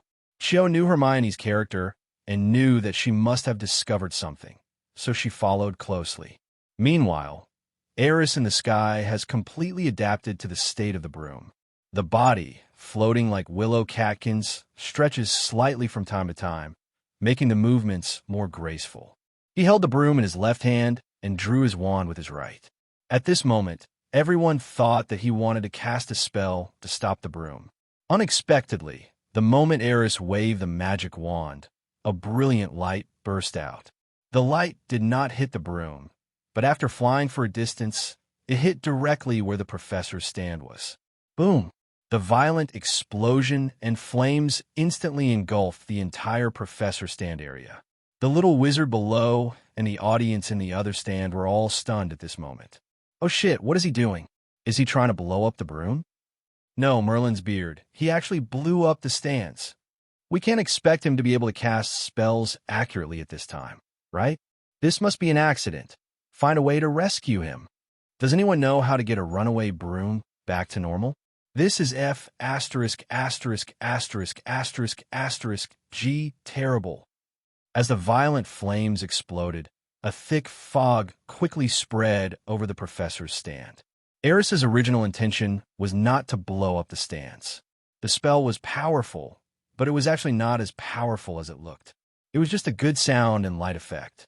His purpose was just to teach Quirrell a small lesson, not to really kill those people. At this time, Hermione and Shio, who had already run to the bottom of the professor's stand, were stunned when they saw this scene. Aris must have figured out who was casting the spell to interfere with the broom. Hermione said with certainty. So he blew up the entire stand? Shio looked incredulous. I don't know either. Anyway, let's go and see. The two continued to run towards the top of the stands. The stands of the Quidditch arena are all built of wood, with a spiral staircase leading directly to the top. The two little witches quickly climbed the stairs and soon ran to the back of the stands. The damage here doesn't look very serious. Hermione noticed something was wrong immediately. Aris definitely didn't intend to actually blow up all the professors. President Shio breathed a sigh of relief, then asked in confusion, Hermione, what exactly do you want to do? Haven't you figured it out yet? Hermione explained quickly. The reason why the broom went out of control was not an accident, but someone was interfering with the broom's spell. That person was our defense against the dark arts professor, Quirrell. How did you know? Shio was surprised. Wait, and you'll understand. As they were talking, the two of them had already arrived below the stands, and above them was where Quirrell was. Through the gaps in the wooden boards, they could clearly see that most of the spectators in the stands were in a state of extreme distress. However, there was no substantial damage. Only Quirrell's face was completely black, and smoke was coming out of his body. The headscarf that exuded a strong smell of garlic and was often used by the little wizards to tease each other was also set on fire. It looked as if there was a ball of fire on Quirrell's head, and the scene was very spectacular for a while. Snape's condition wasn't good either, with sparks coming out of many parts of his body. But fortunately, his hair, which looked a little greasy, was still intact. Professor Quirrell, I'm sorry, my spell went astray. Just when Hermione was thinking about how to avenge Aris and add fuel to the fire of Quirrell, suddenly a voice was heard from the sky, and then Aris rode on a broom and slowly came to the stands. Without Quirrell's spells to interfere, Harry's Nimbus 2000 broom had returned to normal. At this moment, Aris was riding on it, and his movements were no less awkward than any other Quidditch player on the field. What on earth do you want to do? UB asterisk asterisk asterisk asterisk asterisk D. Before Quirrell could say anything, Snape started roaring angrily. You actually wanted to use an exploding spell to blow the broom away? Did you even forget that you were still on the broom? He obviously hasn't figured out the situation on the field yet. It seemed that he had never thought about why the broom magically returned to normal after Aris threw an explosive spell. At this moment, all he could think about was that his newly bought robe was ruined like this, and the culprit was Aris, whom he always hated and was a headache for. That was enough to make him mad. Sorry, Professor Snape. Aris smiled awkwardly and shrugged. Actually, if you think about it, he was indeed being unfair in this matter. Snape had been chanting counterspells to save people, but he set the people's clothes on fire with a blast of light. It really seems like something only a naughty child would do. In particular, other spectators in the stands were also affected to varying degrees. However, Aris has no regrets at all. Seeing Quirrell's current expression, he felt really happy. When he cast the spell earlier, he was aiming at Quirrell. Naturally, the one who is suffering the most now is that guy. After hearing what Aris said, Quirrell pointed at the boy with his right finger, and his whole body was shaking violently. It was unclear whether it was because of fear or anger. Professor, Your turban is on fire. Do you need my help to put it out? As he spoke, Aris raised his wand again and pointed it at Joe Lou. No, stop it. Quirrell seemed to suddenly think of something, and his eyes became more horrified. He began to frantically slap his headscarf, trying to put out the flames. At the same time, he seemed to be furious, and he quickly pushed the crowd away and ran towards the stands. Not surprisingly, this guy ran away in front of everyone again. Aris could understand that if he didn't run away, once the headscarf was torn off, something bad would really happen to Wong Li Hao. Now, Quirrell must be cursing like crazy in his heart. Well, maybe the one living in his body also wanted to cast a killing curse on Aris at this moment. Avada eats the big melon. I knew he wouldn't suffer any loss.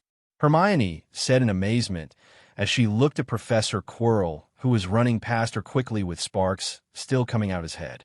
Chioguaran, who was standing aside, hadn't figured out the whole truth of the matter yet, but he just nodded blankly. This is really a big deal. I hope Aris won't be fired. Impossible. Who dares to fire him? Hermione frowned, watching Quirrell's embarrassed escape, and made a secret decision in her heart. Be sure to tell Headmaster Dumbledore about this. At this moment, a faint cry suddenly came from outside. Look, it's the Golden Snitch. Hearing the voice, Hermione and Cho ran to the stands at the same time. In the sky, Aris also turned his head subconsciously and then saw a golden light suddenly flash to his right. A catch. He subconsciously reached out and caught the golden light in his hand. Then I suddenly realized that this game seemed not to be over yet. However, he caught the Golden Snitch privately. Now, here comes the problem. Who wins this game? After all, he doesn't belong to the Gryffindor team, nor does he belong to Slytherin. A formal Quidditch match is said to be a game that will not end hastily even if someone dies. This result is probably something that no one present expected. Sure enough, after Aris caught the Golden Snitch, the entire stadium suddenly fell into an eerie silence. Everyone stared at Aris' figure in the sky in amazement, especially Mrs. Hooch, who was the referee of this competition. Aris caught the snitch. What on earth was going through his head? He ended the game with just a random grab. But he's not even a member of this game. Who wins now? In this match, only Shafik won. Look at Mrs. Hooch's face. I've never seen her look so confused. Today's match will definitely go down in Hogwarts history. The stadium was quiet for a moment, and then noisy discussions broke out. The sound was almost louder than when Angelina scored successfully just now. If the Quidditch pitch had a roof, it would have been overturned long ago. Mrs. Hooch urgently blew the whistle to suspend the game, and then called all the players together, apparently to discuss a reasonable solution. On the other side, Professor McGonagall, who had just breathed a sigh of relief because Aris was out of danger, now looked excited again. She glanced at Aris in the sky, or rather the golden snitch in his hand that was still flapping its wings, and then looked at Mrs. Hooch, who was scratching her head on the court, and hurried down the stands and walked towards the court. A solution to this matter must be found as soon as possible. Otherwise, this game would really become a joke. I've never encountered such a situation, so I have no idea how to deal with it. When Professor McGonagall walked onto the playground, she heard Madame Hooch explaining to Wood from the Gryffindor team and the captain of the Slytherin team. On the side, players from both teams were also present, with no discernible expressions on their faces. Because there are so many expressions, some people felt it was absurd and spread their hands, as if they couldn't believe it. Someone was arguing with Mrs. Hooch, frowning. There were also people standing aside, as if they were watching a show, because Professor McGonagall was sure to see them laughing. That's right, the two watching the show were the Weasley twins. Perhaps they had never encountered such an interesting thing before, and they looked at Bingley's with a hint of admiration. Professor, I'm sorry. It was just a reflex. Aris also fell from the air at this time and came to the center of the court. He looked at the Quidditch players and professors who were discussing, with an embarrassed expression. Aris, good job. George whistled to the 100 boys. I'm sure that the Golden Snitch just now was definitely the most cleanly caught one I've ever seen. Fred also winked at Aris. All right, Professor McGonagall had to scold the two for interrupting, then frowned and said, Mrs. Hooch, Don't worry. There's always a way to solve this problem. If it doesn't work, we can restart the game. I think this is a good suggestion. Wood glanced at his teammates beside him and then nodded. That's just right. I haven't had enough fighting either. Slytherin Captain Flint also raised his fist and looked at Wood provocatively. The captains of both teams had no objections, so the matter could basically be settled. However, whether the competition should be held on another day or continue today still needs further discussion. After all, the golden snitch has a special reaction to human skin and will approach the first person who catches it. Just now, Aris has caught the golden snitch, which means that Madam Hooch has to find another snitch to restart the game.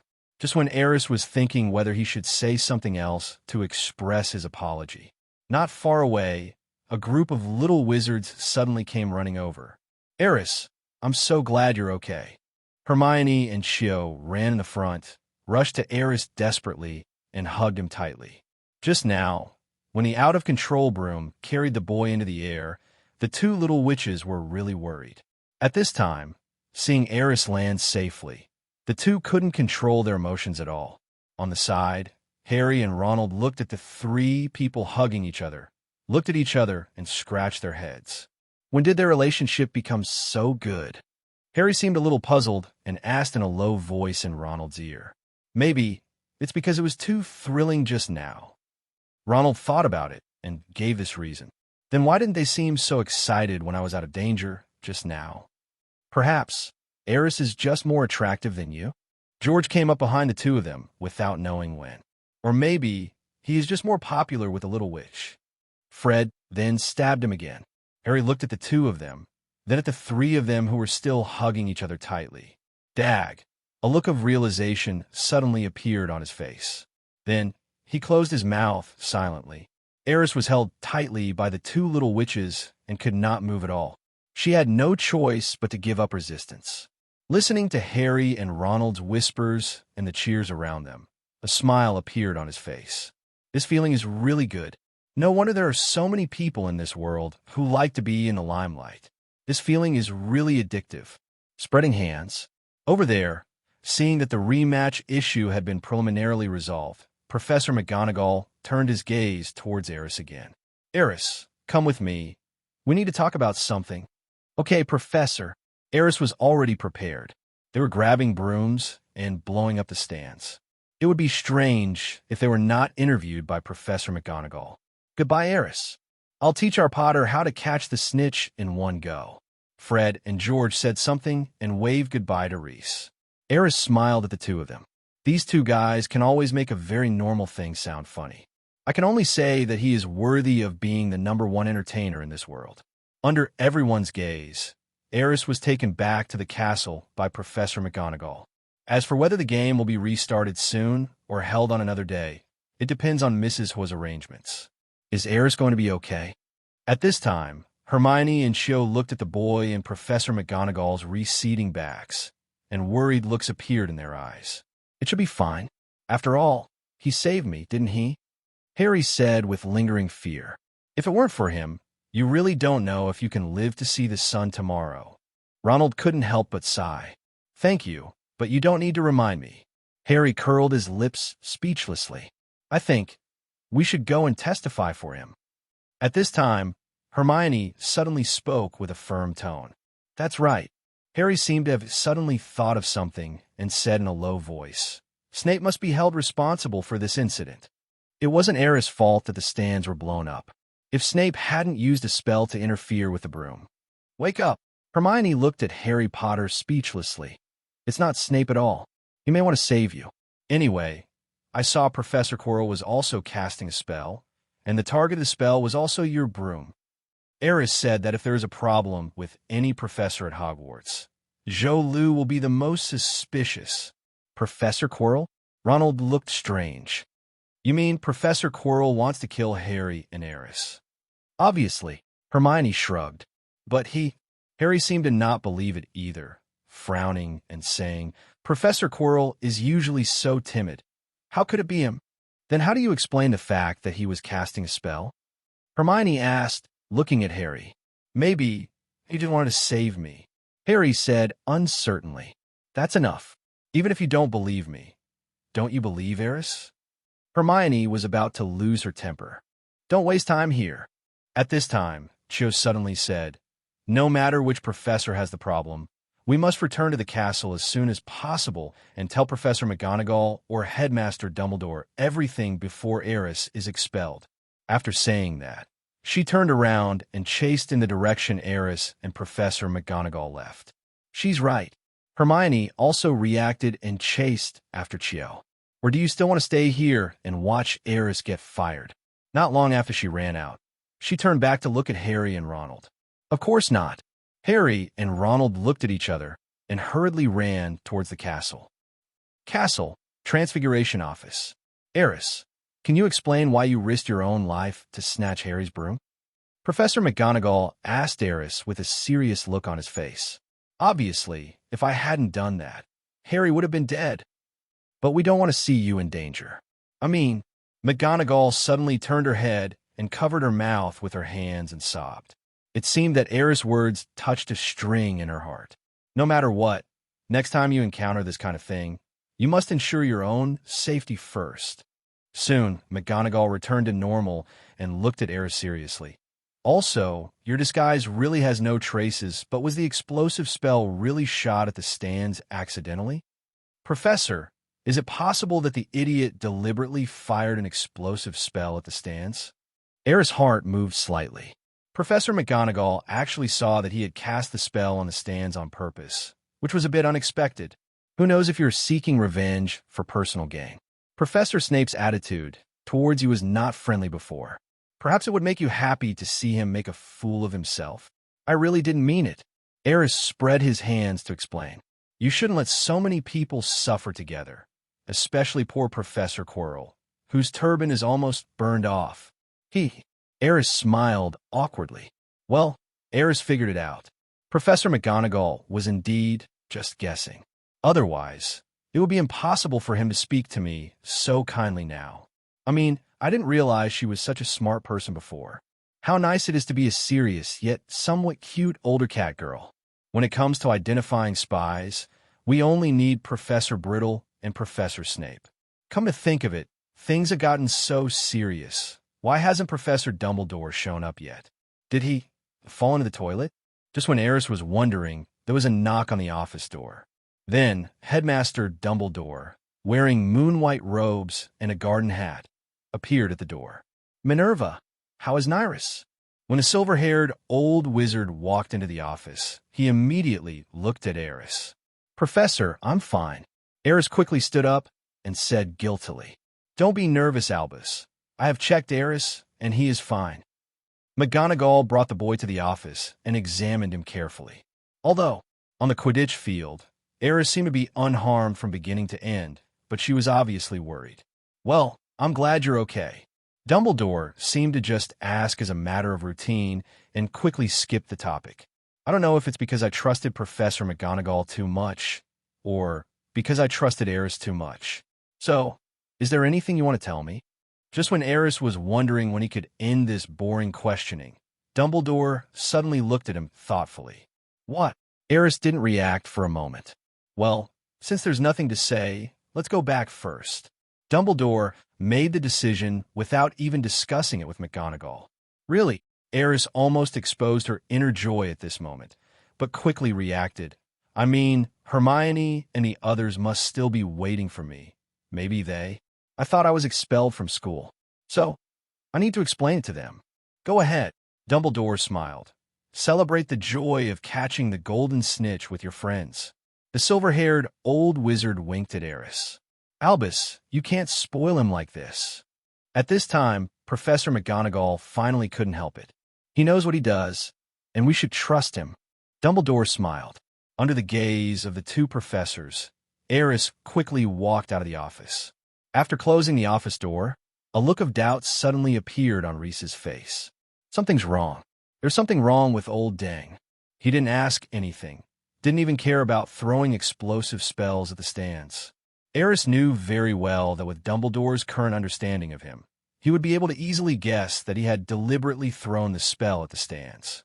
Because when he was in the Forbidden Forest, The situation he encountered was far more critical than today, and at that time he had already shown a calmness and composure far beyond that of an ordinary person. But why didn't the old man ask? Did you already know your purpose? It seems it's not impossible. He might have guessed that the person who cast the spell on the broom was most likely Quirrell. The spell Aris cast just happened to fry Quirrell into a dough stick. As expected of an old fox, Aris couldn't help but sigh and admired him deeply. At this time, Aris was even a little glad that he had simply confessed everything. Otherwise, I have to think about how to guard against this old fox every day. What a tiring life that must have been. Aris, just as the boy was walking and thinking with his head down, suddenly, a familiar voice came from the front. Hermione, Chio? Aris smiled. Why are you here? Is the game over? What do you think? Hermione and Chio looked at the boy speechlessly. Aris suddenly reacted and took out the golden snitch from his robe pocket. It seems that they haven't yet agreed on a time for the rematch, right? This matter is not important. Hermione suddenly emphasized her tone, looked at C and asked, Didn't Professor McGonagall punish you? You were not expelled, were you? Of course not. What are you thinking about? Aris was stunned for a moment, then gently tapped the little witch's forehead. We thought that Professor McGonagall was going to punish you. Cho was obviously relieved. Hermione touched her forehead, and her face suddenly turned a little red, but she still muttered, It's you who always get special privileges in school. I guarantee that if Harry and Ronald committed a crime, Professor McGonagall would severely deduct Gryffindor's house points even if he didn't expel them. Hermione, we heard it. Two voices suddenly sounded from behind. Hermione turned around and saw Harry and Ronald looking at the little witch speechlessly, looking like enemies. Poochie, Cho couldn't help but cover his mouth and laugh. Aris also looked at the three people with amusement, with an interested expression on his face. Was there anything wrong with what I said? Hermione was not at all nervous. Instead, she raised her little head and looked at Harry and the others. How much have you been deducted since the start of school? I even suspect that if the professors just keep an eye on you, Gryffindor will lose all their house points. We don't want to either. Harry and Ronald curled their lips in embarrassment, not daring to continue the confrontation. The tradition and characteristics of the Lion House are love of adventure. Harry and his friends have simply inherited the great Gryffindor spirit. Aris winked at Harry when Hermione wasn't paying attention, adding fuel to the fire. Yes, Aris is absolutely right. Harry's eyes lit up and he nodded repeatedly. Ronald even puffed out his chest and said proudly, The great Gryffindor spirit is to never fear difficulties. Since we have entered Gryffindor, of course we should have this spirit. Aris, Hermione looked at the boy dimly. Ahem, coming to the point. Aris's expression suddenly became serious. Things like being tricked by Malfoy into the trophy room in the name of a duel, and then being caught by the professor, are not strictly speaking brave. It should be called stupid. Hearing this, Harry and Ronald's faces instantly turned red like monkey butts.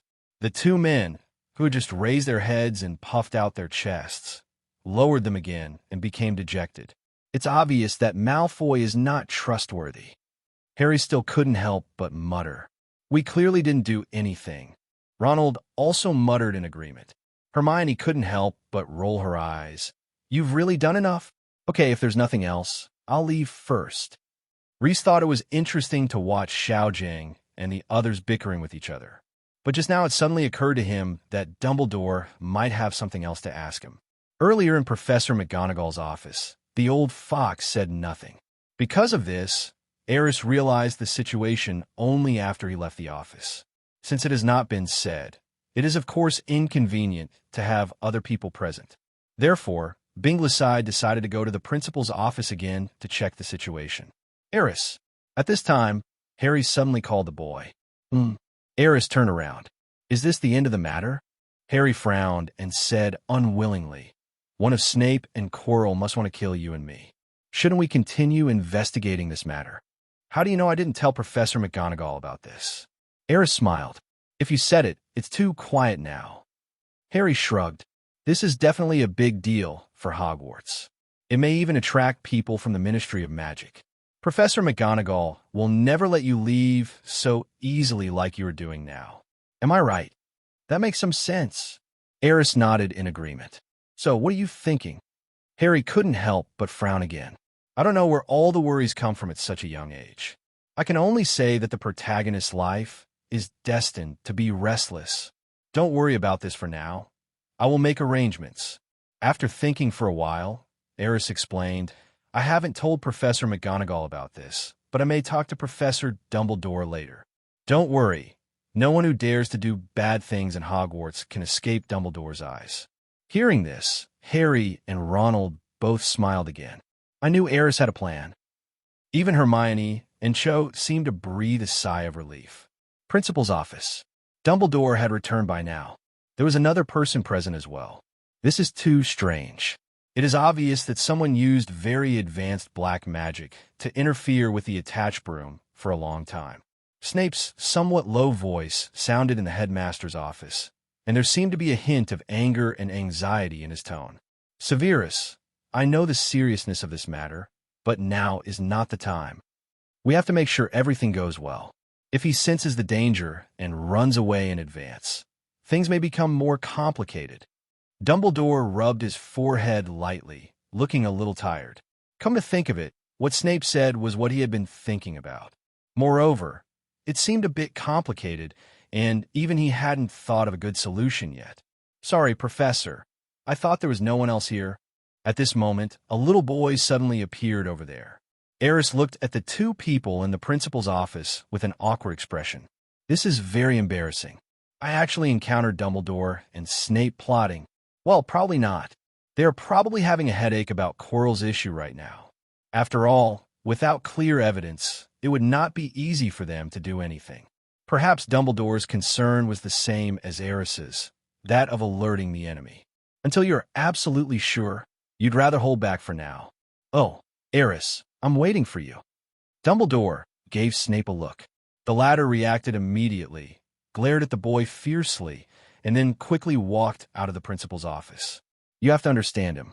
After all, anyone would be upset if they had a few holes burned on their newly bought clothes. Dumbledore explained to Aris with a little regret why Snape was angry. Maybe I should buy him a new set of robes. Aris shrugged, and then, without beating around the bush with Dumbledore, she asked directly, Professor, you should be aware of what happened on the Quidditch field, right? Well, that's about right.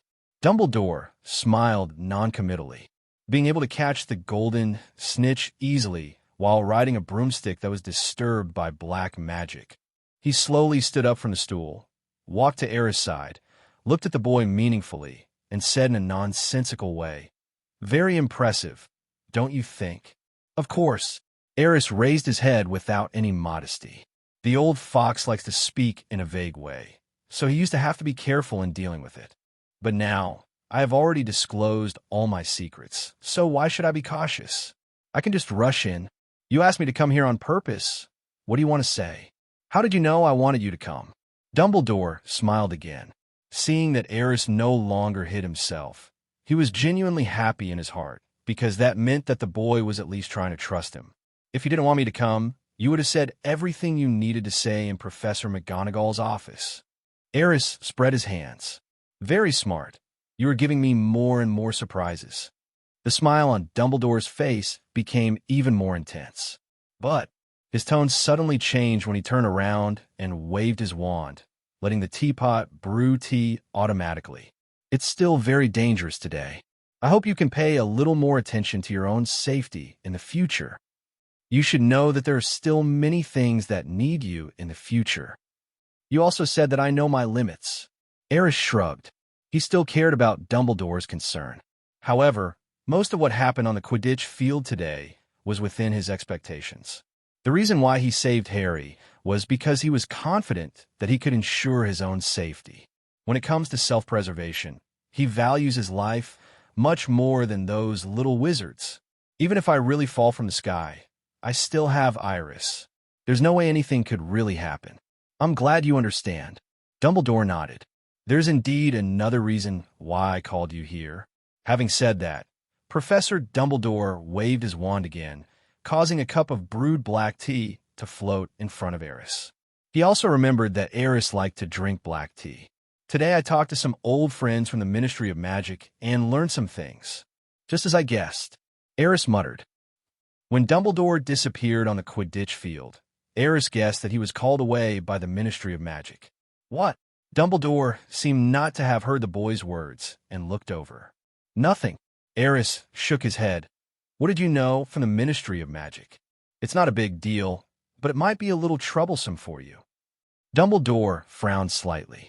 The news that you inherited the assets of the Shafik family has spread throughout the wizarding world. Most people's lives have not changed because of this. They still eat and drink as usual, but there are always some people who are greedy and unwilling to work hard. Recently, many people have been making moves and seem to want to take action against your assets. So that's what it is. Aris smiled. He had known all this from the owl letter Henry had sent him. Moreover, some corresponding arrangements have also been made. For the time being, there shouldn't be any major problems with the Shack family's assets. However, this matter really needs to be resolved as soon as possible. It has been delayed for so long that many people can no longer stand it. Aris told Henry from the beginning that she would go back to deal with these matters during Christmas. Now the time is almost up. You have already lined up. Dumbledore seemed a little surprised. He had always thought that although Aris was extremely talented, he was still young after all, and would inevitably appear immature when dealing with certain things. But unexpectedly, I still underestimated the boy in front of me. It's not a very thorough arrangement, but nothing should happen before I go back. Aris explained. Are you planning to go back during the Christmas holidays? Dumbledore guessed quickly. Yeah. Aris nodded. If you need help, I'm always in the castle. Dumbledore thought about it and made a promise. The meaning was clear. Aris could contact him at any time, no matter whether it was about school matters or not. Thank you, Professor. A smile appeared on the boy's face. Aris was really happy at this moment. It was not easy to hear Dumbledore make a promise in person, but I should be able to handle those things. Professor, you don't need to worry about me. I hope so. Dumbledore nodded. At this moment, Aris seemed to suddenly think of something, and a smile appeared on his face again. Professor Dumbledore, can I ask you a question? These words obviously surprised the silver-haired teacher. I thought you didn't need help from your professors this semester. Well, this question has nothing to do with schoolwork. Aris smiled a little embarrassedly. At this moment, Dumbledore suddenly had a bad feeling in his heart. Thinking of the fact that Professor McGonagall and Flitwick had been going to the library every day, Dumbledore subconsciously wanted to reject Aris' question. But no, he is the headmaster of Hogwarts after all. If you don't even have the courage to answer questions asked by first-year students, then the entire wizarding world will laugh at you. Professor, Aris' voice sounded again. It's okay, just ask. Dumbledore sat up a little straighter, and his tone became serious. Professor, don't be nervous. In fact, this question should be quite simple for you. Aris smiled again. I heard that the professor has a very proud achievement in the wizarding world, which is the discovery of the 12 uses of dragon blood. That's true, but I don't think it's a big achievement. Dumbledore nodded, and a smile appeared on his face. You want to know the details of those 12 uses? No, Professor. Aris shook his head seriously. I've already learned all that from books.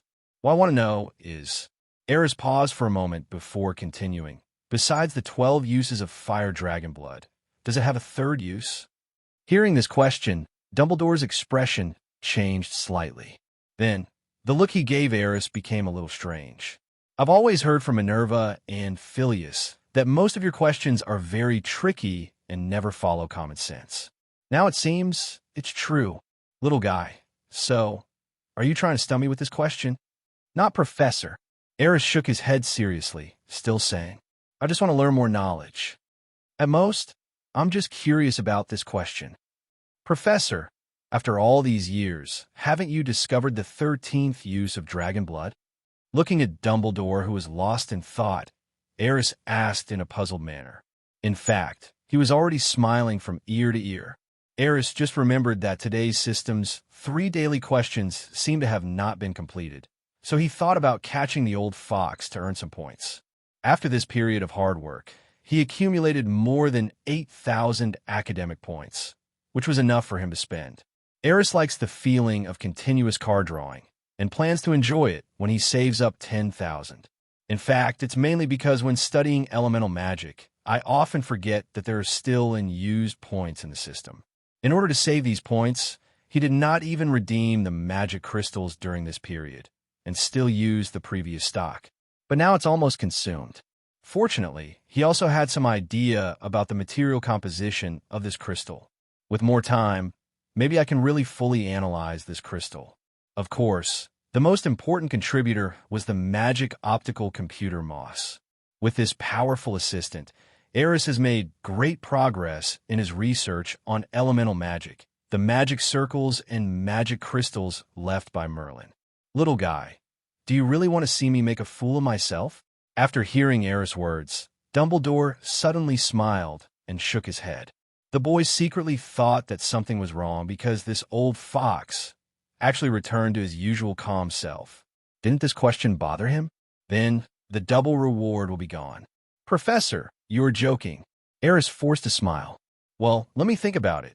The 13th use of dragon blood. Dumbledore paced slowly in the headmaster's 987 room, still with a smile on his face. It should have been 20 years ago. An old friend from the East told me that besides the 12 uses I discovered, there should be at least a 13th use for fire dragon blood. At that time, he said this. There's a very classic dish in my hometown. If it is made with fire dragon blood, it may have a different flavor. The dish is called Malkschwang. No, that's not right. If it is made with fire dragon blood, it should be called fire dragon Malkschwashi. So, the 13th use of fire dragon blood does exist. It's just that it's a dish called Malkschwang. However, I have never tasted this dish. If I have a chance, I really want to try it.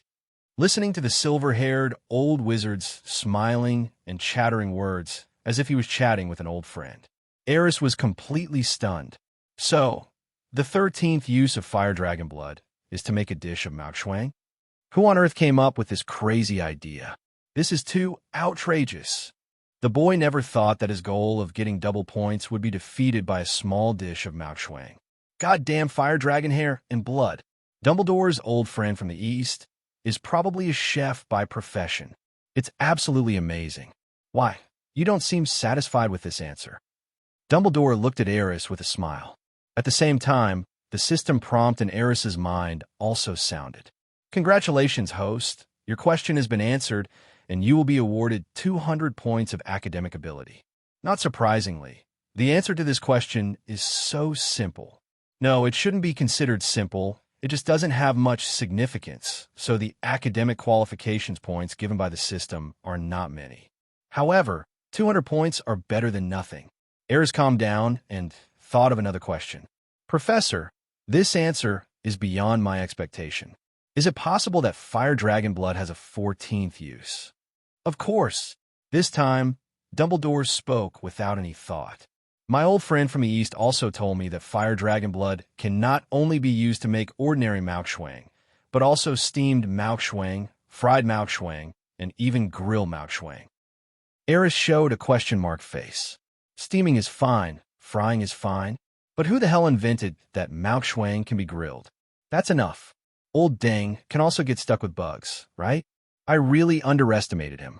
Is this really the humorous, yet rigorous and knowledgeable Professor Dumbledore in the original book? Wait, humor? Aris finally understood that this old fox was probably just making fun of him. That's enough, Professor, Aris said sullenly. What you said makes me hungry. If there is a portion of dragon blood in front of me right now, I will definitely make it into Malkschwang. Congratulations, host. Your question has been answered and you have gained 100 points of academic ability. Damn it, there's not even 200 points left. This BUG is so bad that even the system is disgusted. It's outrageous. Aris, can you really make Malkschwang? Originally, Aris was just casually expressing his dissatisfaction, but old Dang in front of him actually took it seriously and his eyes lit up. You know, older people like to try to feel younger, so I like to try new foods. Maybe only in this way can I get a little surprise. Unfortunately, these days, even such a small request is hard to satisfy. But chocolate-flavored beans are good because you never know what flavor you're going to get next. Professor. Aris was convinced. He thought about it seriously, then stretched out his hand. Come on, give me the fire dragon blood. I will try my best to make that damn fire dragon blood stew. That's great. Dumbledore walked happily towards the material cabinet nearby. Then, he took out a small bottle of dragon blood. That's all, Aris said disdainfully. I'm afraid it's not even enough to make a fire dragon blood bean. Of course, there's more to it than what you see. Dumbledore smiled mysteriously. This small bottle has been cast with a traceless extension spell, so the space inside will be beyond your imagination. Isn't this as much as a bucket? Aris became interested. Fire dragon blood is a good thing. If you really have a bucket of it, not to mention making a bowl of fire dragon blood soup, you can even take a bath with it. At this moment, Reese suddenly thought of it. One of the uses of dragon blood seems to be as a furnace cleaner. Dumbledore has stored so much of it here. Isn't it for cleaning? A bucket? You underestimate me. Dumbledore still smiled mysteriously. Okay, this deal is worth it. Aris immediately snatched the bottle of dragon blood. I'll make you fire dragon blood stew, and all the fire dragon blood will belong to me. I want to use it to wash my body. As she said this, Aris happily stuffed the bottle of dragon blood into her clothes. Well, the traceless extension spell is really great. Well, I have one last question, Professor. This time, Aris prepared a big move, a question that Dumbledore absolutely could not answer. You have any more questions? Tell me. Having just answered Aris's 2 questions, Dumbledore was clearly full of confidence. Ahem. Aris coughed lightly, and then his expression became serious. This question is about the soul. What I want to know is, how to make a Horcrux? As Aris' voice fell, the principal's office suddenly fell into an eerie silence. Dumbledore, who had been smiling just now, suddenly turned his head to look at Aris as if he had heard something unbelievable. The boy even saw a hint of panic in the old wizard's eyes, or perhaps he was at a loss due to excessive tension. How to make a Horcrux? Aris, how did you know about Horcruxes? What do you want to do by asking this? Please answer me seriously. Almost in the next second, Dumbledore walked quickly to Aris and grabbed his wrist. Professor. Aris frowned slightly. The old man's hands are quite strong, but his body is too weak and he can't withstand any physical attacks. He really didn't expect that when the topic of Horcruxes was mentioned, the usually calm and composed Hogwarts headmaster would react so strongly. I'm just a little curious. I've read some books about the soul recently. They vaguely mentioned a kind of evil black magic that can split a person's soul and thus gain a similar effect of immortality. It seems to be called a Horcrux.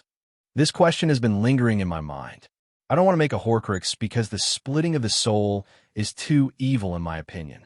The thought that I might become an incomplete person even makes me feel a little disgusted. Aris chose his words carefully and began to explain. He knew that if he didn't answer this question seriously today, Comrade Dang would probably get really angry. Judging from the original book, the reason for all this may be Tom Riddle, who was Voldemort during his school years. Dumbledore felt too much guilt towards that extremely talented young man. He often thought that if he, as a teacher at that time, had cared a little more about his students, perhaps the future Dark Lord would not have appeared. Or perhaps Tom Riddle would not have gone astray. This matter has always been Dumbledore's heart knot. 0. Aris was certain of this, and was certain that Dumbledore would not answer this question. Although it was a bit like exposing someone's scars, he really didn't expect that old Dang's reaction would be so big. At this time, he actually felt a little regretful. However, if you think about it carefully, it would be great if you could use this opportunity to help old Dang to open up. Perhaps that's a good thing.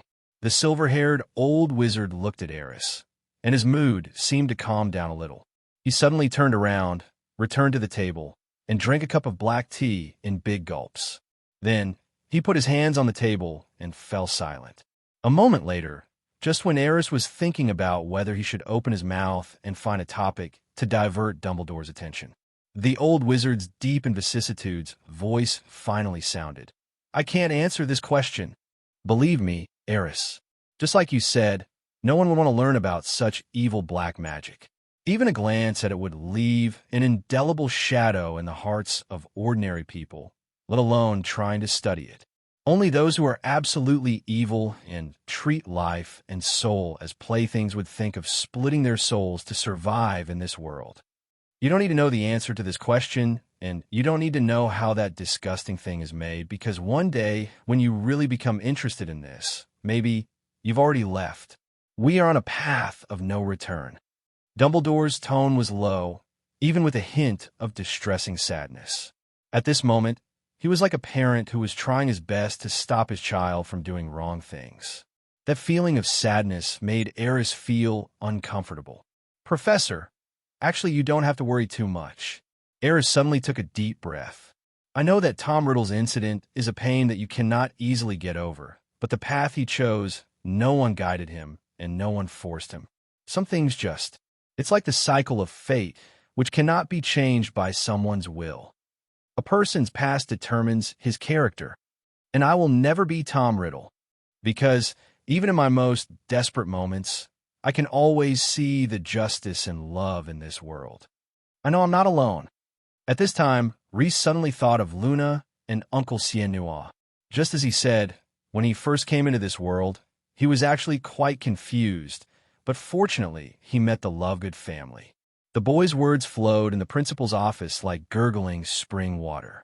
These words seemed to have the power to cleanse the soul, causing the old man leaning on the table to slowly straighten up, as if he had regained his strength. I believe it. Dumbledore finally smiled again. However, compared with before, his face was still a little pale. Professor, I'm sorry. Aris bowed his head and said sincerely, Today, 0.0, I was presumptuous. I shouldn't have been so curious and did something that made you uncomfortable. But my thoughts won't change. I will always wait for you to tell me the answer to this question. Aris looked at Dumbledore seriously with a firm gaze. Because, in my opinion, the more fear and terror there is, the more we need to understand and overcome it. Only when you truly understand it can you defeat it. After saying that, Aris bowed deeply to the old principal. Then he turned and left the principal's office. Only by understanding can we win. When Aris's back disappeared behind the rotating statue, Dumbledore's mumbling voice sounded again. Then, as if he had figured something out, he smiled bitterly and shook his head. In terms of state of mind, I am actually not as good as an 11-year-old boy. It's so funny, so funny. The silver-haired old wizard suddenly burst into laughter. The sound became louder and louder. Even Fox on the bird stand was startled by his owner. Okay, the change of the times always requires a determined leader. Aris, perhaps Gellert Grindelwald, is right. You are destined to stir up this corrupt world. Now, I finally understand what this sentence means. And I actually thought that you would go down a path of no return like Tom Riddle. I am old and confused. It is really ridiculous. Ha ha ha. The laughter continued in the principal's office for several minutes. There were so many emotions in that laugh. Even if Aris came, I'm afraid he wouldn't be able to tell whether old Deng was happy or sad. Congratulations to the host. The question raised successfully stumped a professor and made him emotional, and he was awarded 500 points of academic strength. After walking out of the principal's office, the system prompt sounded at the right time. Aris was delighted and confirmed the system prompt with some disbelief. It really is 500. This is the most points he has ever earned after completing a task since he activated the system. No, this task has not been completed yet. Once it is completed, I may be able to get another 500 points. Altogether, that's 1,000 points. When did the system become so generous? Aris carefully recalled the process of this mission, and then some clues gradually emerged in his mind. It may be due to the emotions of the person being asked. This situation also seemed to have occurred when I asked Professors Flitwick and McGonagall the last time. Well, now it should be certain that as long as you can cause the emotions of the person being asked to fluctuate dramatically, you can get more points regardless of whether the question is answered or not. This is interesting. A smile suddenly appeared on the boy's face. He would never do anything to bully others. But there's nothing wrong with being studious and asking others for advice, right? Ravenclaw students love to study, so there is nothing wrong with that. Aris glanced at the system points. 9,300 points. 10,000 is not far away. It seems that I have to think of some insightful and sharp questions so that Yangmao can feel comfortable. If I'm lucky, I should be able to earn 10,000 points tomorrow. The boy's mood immediately improved. Oh, I almost forgot one thing. Suddenly, Aris stopped. He waved his wand to get a quill and writing paper, wrote a quick letter, and sent it by the school owl. For this purpose, he even made a special trip to the aviary. The next day, early morning, there were already quite a few little wizards eating breakfast in the school auditorium. After nearly half a semester of adaptation, the 30 young teachers now rarely come to class late or skip breakfast. At this moment, the whole auditorium seemed very lively, especially when the owl was about to deliver the package. Some people looked towards the auditorium door from time to time, as if they were expecting something. "Ronald, do you have a package?" Harry saw Ronald's eyes were fixed on the direction where the owl came from, so he asked. "Maybe." Ronald shrugged and said without seeming to care. "Every year around this time, my mom would send George and his friend some sweaters. Of course, they looked new, but they were actually just old yarn that had been torn apart and reknitted. Anyway, I don't know what the point of doing this is. I should receive it this year, too. Isn't this a wonderful thing?" Harry was obviously envious. He wasn't being sarcastic or teasing on purpose. He just really thought it was great. The care and companionship of his family is what he has always longed for. "Aris, are you waiting for the owl, too?" On the side, Hermione seemed to be paying attention to Aris, who was sitting at the long table on the other side. The seat she chose was right behind Aris, with the two of them separated only by a narrow aisle. "Me? Well, I did buy some things." Thinking of the deal he had made with Dumbledore, he couldn't help but feel resentful in his heart again. The old man is so bad. The dragon blood cannot be made in a Malkschwang using ordinary methods. Because dragon blood contains very strong healing properties. Even after dilution, it is still difficult to coagulate, has high density, and has strong energy. If you simply stir it with starch, you won't achieve the effect of Malkschwang at all.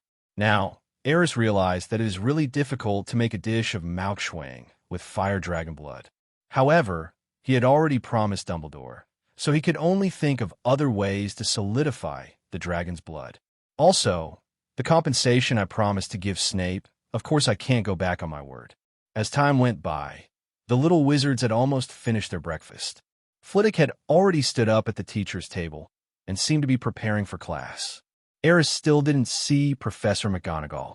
I heard from Hermione that she can be seen in the library recently, and she is always very absorbed in reading.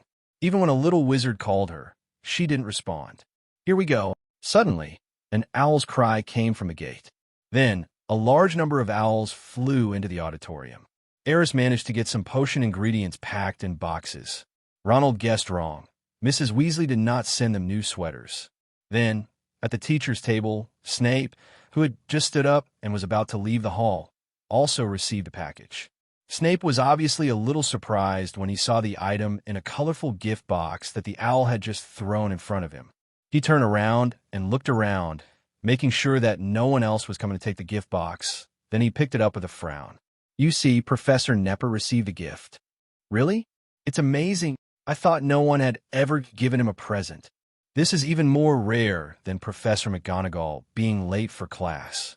Some young wizards in the hall noticed the gift box in Snape's hand and couldn't help but whisper to each other. Especially Harry and Ronald. They showed surprise at the first moment. Attention shifted from the potion ingredients in Aris's hand to the teacher's seat. Is this true? Professor Snape really received a gift. Ronald looked at Harry in disbelief. Harry's expression was similar. His eyes widened unconsciously. "Who do you think sent it? Maybe it's a friend outside of school." Ronald guessed. Then he said with certainty, "No one in the school will give him a gift. That's a bit too much." Hermione frowned. Ever since she'd learned on the Quidditch pitch that Snape might have helped Harry and Aris, her opinion of the professor had changed drastically. At least underneath that cold, even gloomy and harsh face, he still had a heart that wanted to protect his students. This quality is undoubtedly the same as Professor McGonagall and Dumbledore. Hermione is right. Aris' voice came from behind the three of them. He came over with his potion materials and said seriously, "No matter what, as a student of Hogwarts, respecting professors is the most basic character. Even if you don't like a professor, you can't say bad things about him behind his back. If it were me, I would say it right in front of that professor." After saying that, Aris looked at Harry and Ronald meaningfully, then turned and headed towards the room of requirement. Hearing Aris' words, the two Gryffindor little lions looked at each other. Then he subconsciously looked at Snape and couldn't help shuddering. If I really say those words in front of him, I'm afraid I'll be deducted 30 points directly. Maybe I'll be kicked out of school. As the two of them muttered to themselves, Snape looked over. At this time, it was almost subconscious. Harry and Ronald both lowered their heads instantly and began stuffing bread into their mouths frantically, as if this way, Snape wouldn't be able to see the two of them. Over at the teacher's table, Snape's eyes were somewhat hesitant. He looked around the auditorium, but still had no clue. Whose prank is this gift? That's right, the first time Snape saw the gift box, he thought it must be a prank. He simply didn't believe that any little wizard would give him a gift. And if the professors wanted to give him something, they certainly wouldn't send it through Owl. It has to be said that he has a very clear understanding of himself. At this moment, Aris happened to walk past the teacher's seat and greeted Snape with a smile and a nod. Seeing this smile, Snape's expression changed slightly. He thought the gift box in his hand was a surprise prepared by Aris for him. His eyes turned cold instantly, but he opened the gift box without any hesitation. Snape was very confident that no one could play tricks in front of him, not even this boy whose talent was praised by Dumbledore. Even if there is a powerful black magic hidden in the gift box, he can't be tricked successfully. Is this a robe? Looking at the contents of the gift box, Snape's eyes moved slightly. Then, the whole person froze in place. He did not sense any magical fluctuations from the robe in front of him, no matter if it was black magic or any curse or evil spell. Nothing. It was just an ordinary black robe that couldn't be more ordinary. If anything, this is one of the newest robes of the year. The design is very textured and has the added charm of easy care, such as wrinkle-proof, stain-resistant, and quick rinse. Some even say that there is a defensive spell on it. Of course, not many people know the specific situation, because few people would spend a lot of money to buy this latest wizard robe. It is said that in Madame Malkin's robe shop in Diagon Alley, such a robe is sold for 20 gold galleons each, which can be said to be a sky-high price.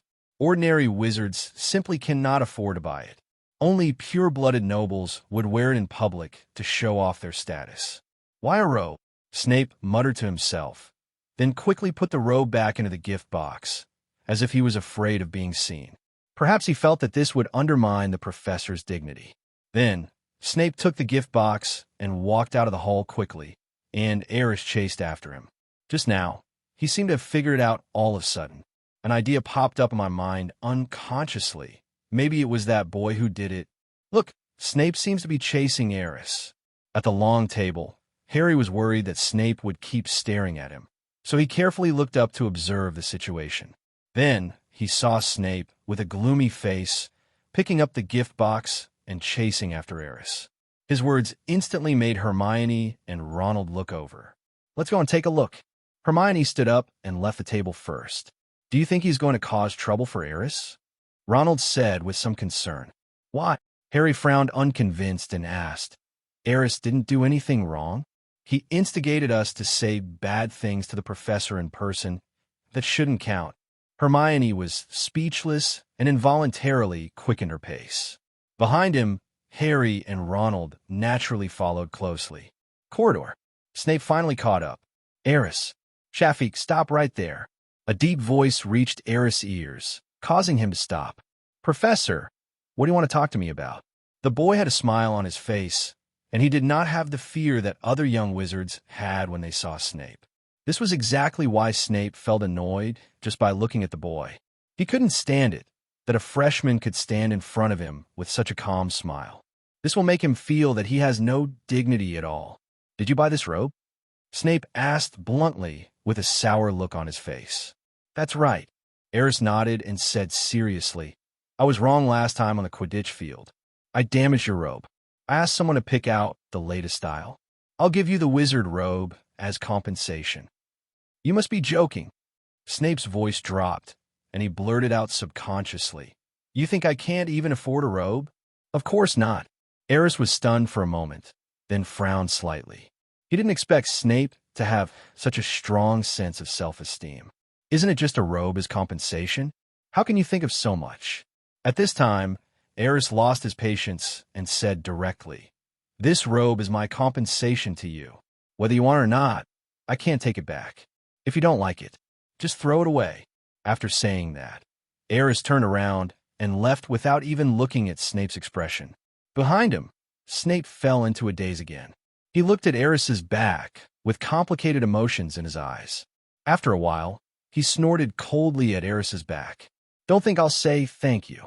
Having said that, he turned around abruptly and walked towards the direction of the potions classroom. After hearing this, Aris raised a smile. Oh, this arrogant guy.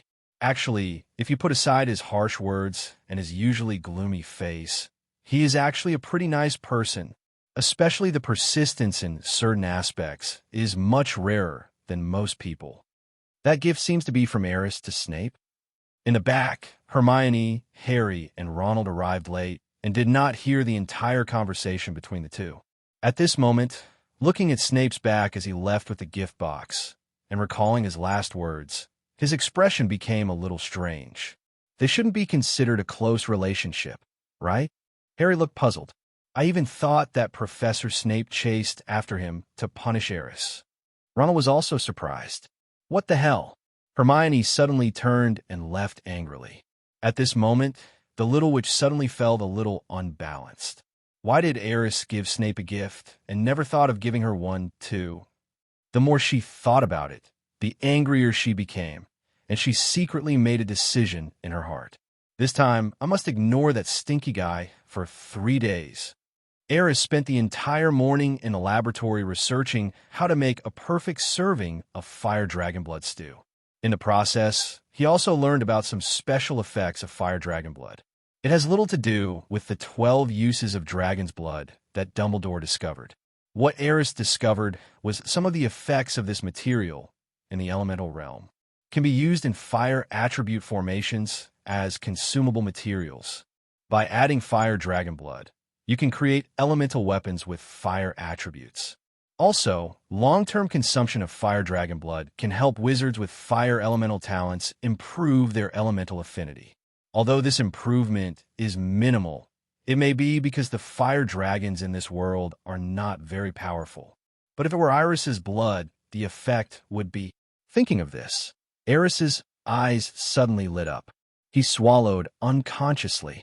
Well, you can experiment when you have time. If the effect is good, then I'll just fool him. No, I'll talk to little red dragon and reason with him. There should still be some conditions we can negotiate. Doesn't the little guy like gold coins? It just so happens that the last thing in the Shafik family's treasury is gold coins. That's the blood of the dark red dragon. It's worth 100 times more than that crappy fire dragon. As lunch was approaching, Aris finally found a way to solidify dragon blood.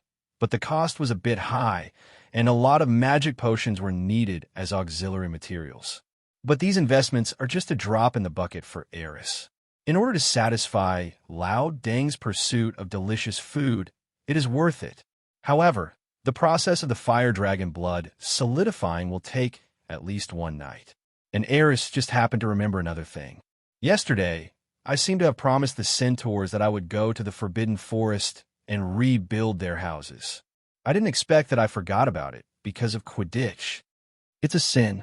So, after lunch, Aris went straight to Hagrid's cabin. I don't know what happened to Iris in the Forbidden Forest. Iris has not returned to the castle in the past 2 days. Aris has gotten used to it. This girl is really out there now. Ever since Dumbledore agreed to let her go into the Forbidden Forest, she often stays out all night, which has been especially obvious in the past 2 days. She didn't even contact Aris. If the system wasn't still there, Aris would have even thought that this guy had run away and no longer wanted him as his master. Soon, Hagrid's cabin appeared in Aris's sight. Ahead, the edge of the Forbidden Forest was not far from the castle, only about 1 or 2 kilometers away. Although it was not close for the little wizards, Aris, who was blessed by feng shui, just treated it as a walk after dinner. Hagrid seems to have a guest. As soon as Aris approached the cabin, he heard a familiar voice coming from inside. Nicholas Flamel? I seem to have seen this name somewhere. It was Hermione, and she seemed to be talking about something with Hagrid. When Aris walked a little closer, he heard Harry's voice again. We know this matter is very important, but there are people in the school who want to steal that thing right now. You have to believe me, 11. Hagrid, we really didn't lie. Hermione can testify to that. Okay, you little guys, don't think about it anymore. Hagrid seemed a little annoyed. Maybe it was because he had just revealed the name Nicholas Flamel to Harry and the others. Hagrid, I want to know, is Professor Dumbledore really paying attention to this matter? Harry's voice sounded again. Aris said before that he would talk to Dumbledore, but I haven't had the chance to ask him about the situation. But your experience makes me feel that this matter has become more and more complicated. You like dragons, so someone in the bar just happened to give you a dragon egg. Don't you think this is too much of a coincidence? I have reason to suspect that the person was waiting for you. The purpose is to extract some information from you. Information about the corridor on the 4th floor. The room fell into a brief silence, and then Hagrid seemed a little angry and suddenly stood up. Aris even heard the sound of a large stool falling to the ground. It seemed that the big guy was getting anxious because of the questioning. Hagrid. Aris stopped watching the show and shouted inside. Aris. The boy's voice obviously surprised everyone in the room. The door of the hut was quickly opened. Although it is a small house, the height of this door is almost as high as 2 adults.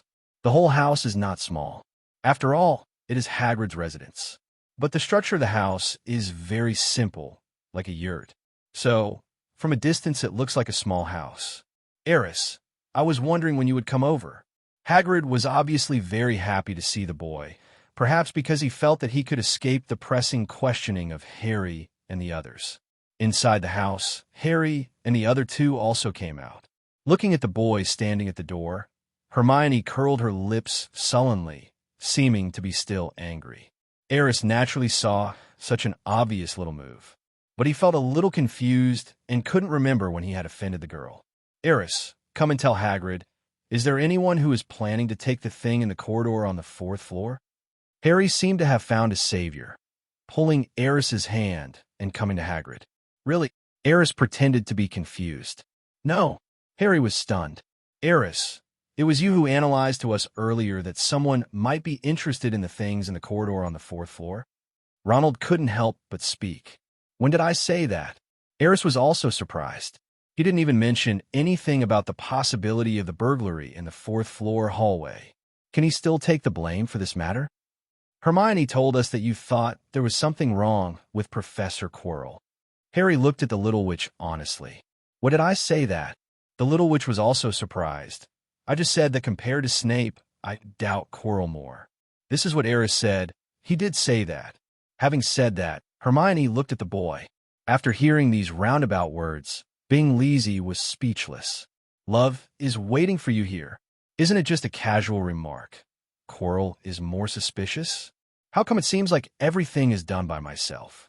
Harry, aren't your powers of association a little too strong? Aris looked at the savior in front of him, feeling helpless. Is this the power of the protagonist? I can really find something to do for you no matter what. Aris had no doubt at all. If he directly told Quirrell that he was the one who wanted to steal the Philosopher's Stone, and that he was possessed by the remnant spirit of Voldemort, Harry, the idiot, would probably dare to come and fight him. This is really not impossible, isn't it in the original book? As soon as he heard that Dumbledore had left the castle, he rushed up fearlessly with his friends. It seemed as if they were the last line of defense of this castle. I never thought about whether I would die. If it weren't for the principal's shrewdness and the protagonist's halo, I'm afraid that the protagonist who died the fastest in history must be Harry Potter. First of all, I know nothing about this matter. Aris decisively distanced himself from the matter. Then, he began to earnestly say to Harry and the others, "You are still young. You really don't need to care about these things. You should read more books and practice spells. If you have some free time, you can review the textbooks. Have you finished all the first-year courses? Have you learned all of Professor Flitwick's Protestant spells? Do you know who Nicholas Flamel is? You know nothing, and you're still wandering around here. Do you think Hagrid will really tell you everything? A series of affirmative questions left Harry and his three-member team confused. They looked at Aris and shook their heads woodenly. A look of shame also appeared on his face. Even Hagrid couldn't help but shake his head, but he quickly realized that he had said something wrong. So, he lowered his head in embarrassment. At this time, a little hand was raised. Hermione seemed to feel a little aggrieved, so she said weakly, I have finished previewing the first-year courses. I have also learned all the Flitwick Protestant spells. It's just Nicholas Flamel. I always feel it's very familiar, but I just can't remember it. Harry and Ronald turned their heads and looked at the little witch with the admiration of a poor student. Okay, we agreed to share the hardships. Now you can go ashore alone. I'll just kneel down. The word cow is just one word, and I'll give it all to you. Okay, think about what I said, Hagrid. Let's go. At this time, Aris patted Harry on the shoulder and then walked straight towards the Forbidden Forest. Oh, okay. Hagrid wanted to escape from Harry and the others even more than Aris did. Without any hesitation, he went back to the house and picked up the large crossbow. Then he called Yaya and followed Aris. Wait, Hagrid. What are you going to do? Hermione couldn't help but ask as she watched Aris walk towards the Forbidden Forest. Well, Aris has something to do in the Forbidden Forest, and Dumbledore asked me to go with him. Hagrid did not hide it. In his opinion, it was normal for a few young wizards to be curious when they saw someone taking the initiative to enter the restricted area. Something happened in the Forbidden Forest. Harry stared at Aris back in a daze. What could possibly happen to him in the Forbidden Forest? Besides, isn't Xiao Lu prohibited from entering that area? Why can Aris enter and exit the restricted area so easily? He felt that Aris's power was even approaching that of the professors. It's outrageous. I have a suggestion. Looking at the two people gradually going away, Hermione suddenly said, uncharacteristically, "Why don't we go with them? Be careful, don't be too far away, and don't be too close. There shouldn't be any danger in the places they pass through." Hearing this, Harry and Ronald both gasped. "Sister, the best we can do to investigate the matter in the corridor on the 4th floor is to rummage around inside the castle. You, on the other hand, are going to break into the forest without any professor's permission. What on earth are you thinking?" The two looked at Hermione in amazement, thinking they had heard it wrong. "I heard that there are very scary magical creatures in the Forbidden Forest, even werewolves." Ronald's voice became a little trembling. Indeed, in the eyes of ordinary little wizards, the Forbidden Forest represents a forbidden area. There are countless terrifying things in there, and you may die if you are not careful. No professor accompanying. Isn't it seeking death to break in like this? We're not alone. We still have Aris and Hagrid, right? Hermione looked a little scared, but she still suppressed her fear and tried to persuade Harry and the others. In fact, she didn't know why, but when she heard Aris was going into the Forbidden Forest, she wanted to follow him in and take a look. Maybe it's because of curiosity. She wanted to know what secrets were hidden in the Forbidden Forest that aroused Aris' interest. Normally, he wouldn't even leave the laboratory, let alone the castle. But today, he seemed to have come here specifically, and he must have some very clear purpose. Maybe it's also because of worry, but from what Aris said just now, he seems to want us to investigate Nicholas Flamel. Otherwise, why would he mention this name so specifically, right? Ronald obviously didn't want to go to the Forbidden Forest, and he made excuses with a pale face. I also think that it would be better to look for information about Nicholas Flamel now. After all, Harry seemed to want to say something else, but was interrupted by Hermione. "Aren't you curious?" She looked at Harry and the others in confusion. It's obvious that these two guys are usually curious about everything. Otherwise, he wouldn't have kept harping on a matter over there. How come at the critical moment he did it? You all know Aris's personality. Apart from studying, there are few things that can attract his attention. But today, he took the initiative to come to the Forbidden Forest. Isn't this strange? Perhaps Dumbledore told him something related to the fourth floor? Harry's eyes suddenly lit up. Hermione neither agreed nor disagreed. Instead, Ronald said with a strange look on his face, "What is the connection between the Forbidden Forest and the corridor on the fourth floor?" I think Hermione is right. If their actions are really related to what happened in the corridor on the fourth floor, we must go and help. Don't forget, I was almost killed on the Quidditch pitch, too. As he spoke, Harry's eyes became firm. Okay. Ronald could only nod helplessly, seeing that his friend had made the decision. Hermione held her forehead and still said nothing. No wonder Aris said this guy has a strong ability to associate. It turns out to be true. 013904130 Philo 230191361. Having achieved her goal, Hermione immediately waved to the two of them. Now that you've made the decision, hurry up and follow the rules. Then, he quickly followed in the direction Aris and Hagrid left. Although Hermione was also afraid, she was not too worried about encountering danger in the Forbidden Forest because she knew Aris's strength best. Besides, Hagrid didn't say they were not allowed to follow just now, right? Even if Aris found out, what can he say? Humph, let you leave me, the little witch thought proudly in her heart, and her pace unconsciously quickened. At this time, she could vaguely see two figures walking in front of her. However, Aris and Hagrid didn't know that there were three little tails following them. It was early winter, and there were still some fallen leaves in the Forbidden Forest. Aris stepped on the soft leaves that had not yet completely rotted, admiring the desolate beauty after the towering trees had fallen their leaves. It has a unique flavor.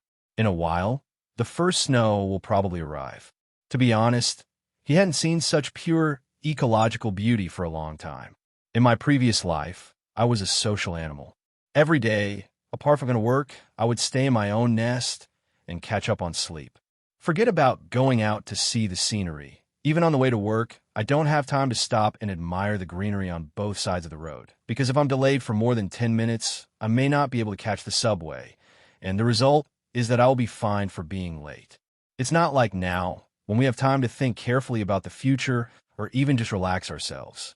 Hagrid, have you seen Elise these past 2 days? Hagrid followed behind him without saying a word, perhaps still feeling guilty for accidentally revealing the secret just now. After hearing what Aris said, he raised his head and looked around, then said, "No. You know, the little guy doesn't seem to like me very much." Aris could tell that the big guy was still a little upset about this matter. So what has she been doing these past 2 days? Looking into the depths of the Forbidden Forest, the boy couldn't help but feel helpless. He just hoped that the little red dragon wouldn't get into trouble again. At the back, behind a big tree, less than 50 meters away from the two of them, Hermione and the other two carefully observe the surroundings. It can be seen that they are all a little scared at this moment, perhaps because of the unique, cool air in the Forbidden Forest, which makes people feel a little eerie. Fortunately, this is just the outskirts of the Forbidden Forest, and a few of them have not encountered any creatures hostile to humans along the way. Otherwise, the three of them might not dare to move forward. This place doesn't seem as scary as we imagined. Harry muttered softly, "That's right. I thought that as long as we entered the Forbidden Forest, there would be werewolves coming to capture us." Ronald kept looking around, secretly cheering himself up, and pretended to be nonchalant when he spoke. "This is just the outskirts of the Forbidden Forest. There's certainly no danger here." Hermione explained, "Hagrid's job is to ensure that creatures deep in the Forbidden Forest don't run into the castle, so he needs to patrol the outskirts every day to ensure safety. If we go further, we will probably reach the depths of the Forbidden Forest. Should we continue to follow them? Why not? Just go out and walk with Aris and the others. Even if we're laughed at, it is worse than encountering danger." After hearing what 103 Hermione said, Ronald began to feel uneasy again and couldn't help but speak. "Actually, I agree with Ronald's suggestion." Harry also agreed. Both of them were quite courageous. Otherwise, they would not have accompanied Hermione into the Forbidden Forest. But at this time, as they went deeper and deeper into the forest, Their fear of the surrounding environment was increasing. I couldn't help but feel like retreating.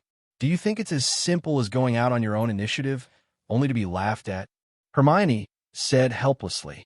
Since we stepped into this place, we have violated the school rules. Don't forget that Hagrid is also the school administrator. He also has the right to punish us. Then let's go out. Ronald swallowed. Just now, he watched a long, slippery snake slithering past, not far away, and was so scared that he almost screamed. The situation outside was already like this. He didn't dare to think what else was waiting for them in the depths of the forbidden forest. At this moment, a loud whistling sound suddenly came from the front. What's that noise? The three of them were startled, and Ronald's face turned even paler. Then they all looked forward at the same time. At this moment, they all instinctively felt that something was wrong.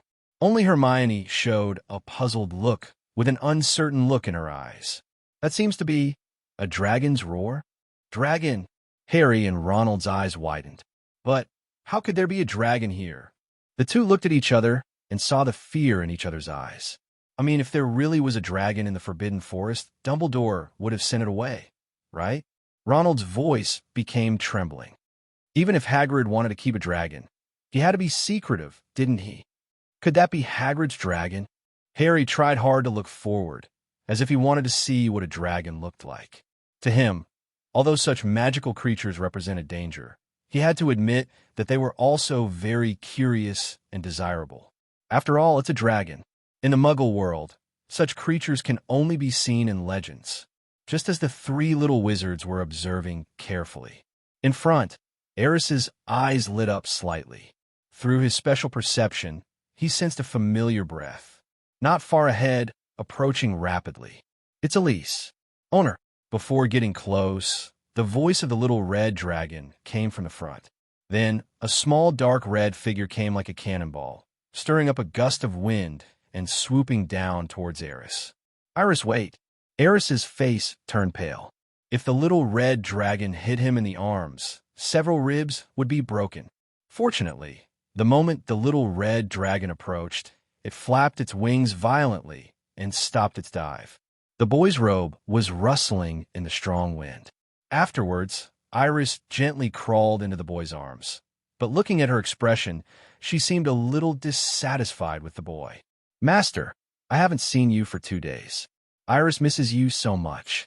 The little red dragon's tone always gives people a silly feeling, especially at this moment when it has a bit of coquettishness in it. It sounds even more adorable. Wonder why I don't go back to the castle. Aris breathed a sigh of relief and touched the little red dragon's head with amusement. Fortunately, the little guy has grown up and knows his limits. Perhaps it was because he had been taught a lesson too many times by Aris. Thinking back to the first time the little red dragon knocked him onto the bed, he still felt a little scared. If I had hit the floor that time with my arms and legs, I would have been in pain for several days, even if I hadn't been injured. Hello, Iris.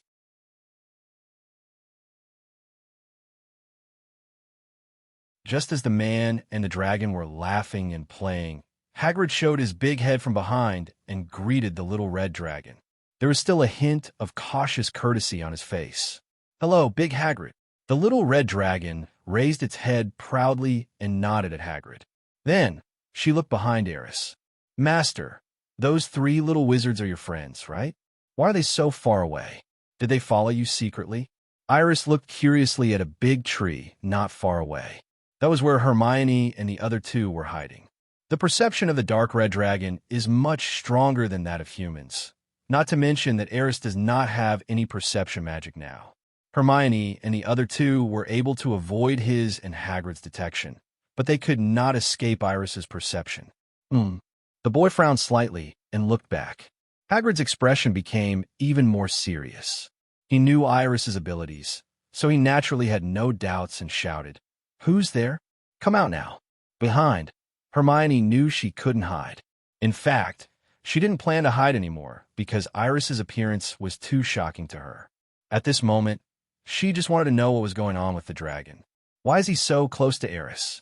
Could it be that that dragon is not Hagrid's, but Aris's? Although they were extremely surprised and curious, The embarrassment of being caught on the spot while tracking still made the three of them feel a little awkward. They walked out from behind the big tree with their heads lowered. I knew it. Aris held his forehead speechlessly. You should have thought of this just now. With the trio's strong curiosity, how could he watch them walk into the forbidden forest without following them to take a look? Forget about the school rules. It seems like Harry and Ronald have been on the verge of violating the school rules for the entire semester. Even the seemingly well-behaved Miss Know-It-All is not as well-behaved as she was when school started. You three are so bold. Daft. Hagrid's face changed when he saw the trio coming out from behind the big tree. He knew best how dangerous the Forbidden Forest was. 3 first-year wizards actually dared to step into the forbidden area without anyone accompanying them. Don't they realize that they are committing suicide? Hagrid, we were wrong. Hermione admitted her mistake decisively. We were wrong. Harry and Ronald also lowered their heads. You still know you're wrong. Hagrid, an honest man, was so angry that his big beard kept shaking because of anger. However, out of curiosity about Elise, Min ignored Hagrid's subsequent words. She had come to the boy's side, and she looked at the little red dragon in the boy's arms with surprise in her eyes. It's really a dragon. Aris, this is your pet? Until now, the little witch still couldn't believe what she saw. But when she looked carefully, she found that although the little red dragon was not big and could not be compared with a normal dragon, its body shape was very similar to the legendary dragon, except that it was smaller and cuter, and even a little cute if you look closely. Iris now looks about the size of a large owl, but it's not because she can't grow up, but because she is used to using magic to transform herself into this appearance. Otherwise, she can't act coquettishly in her master's arms. But once she enters combat mode, she can instantly transform into a real dragon. Although due to its young age, its size is unlikely to reach the height of an adult, but 2 or 3 meters is definitely no problem. Her name is Elise, and she's my partner. Aris introduced her to Hermione. Then he touched the little red dragon's head again. This is Hermione. You should know her, right? Of course. The little red dragon flapped its wings and looked at the little witch curiously. I often see her with the master when I return to the castle.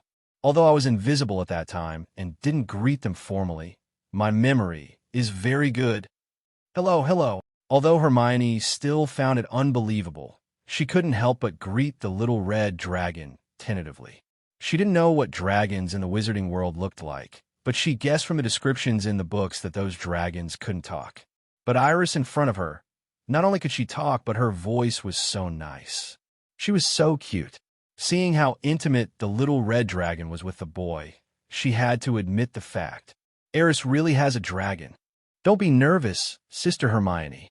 You are the master's friend, and naturally you are Iris's friend as well. The little red dragon patted his chest proudly, looking very familiar.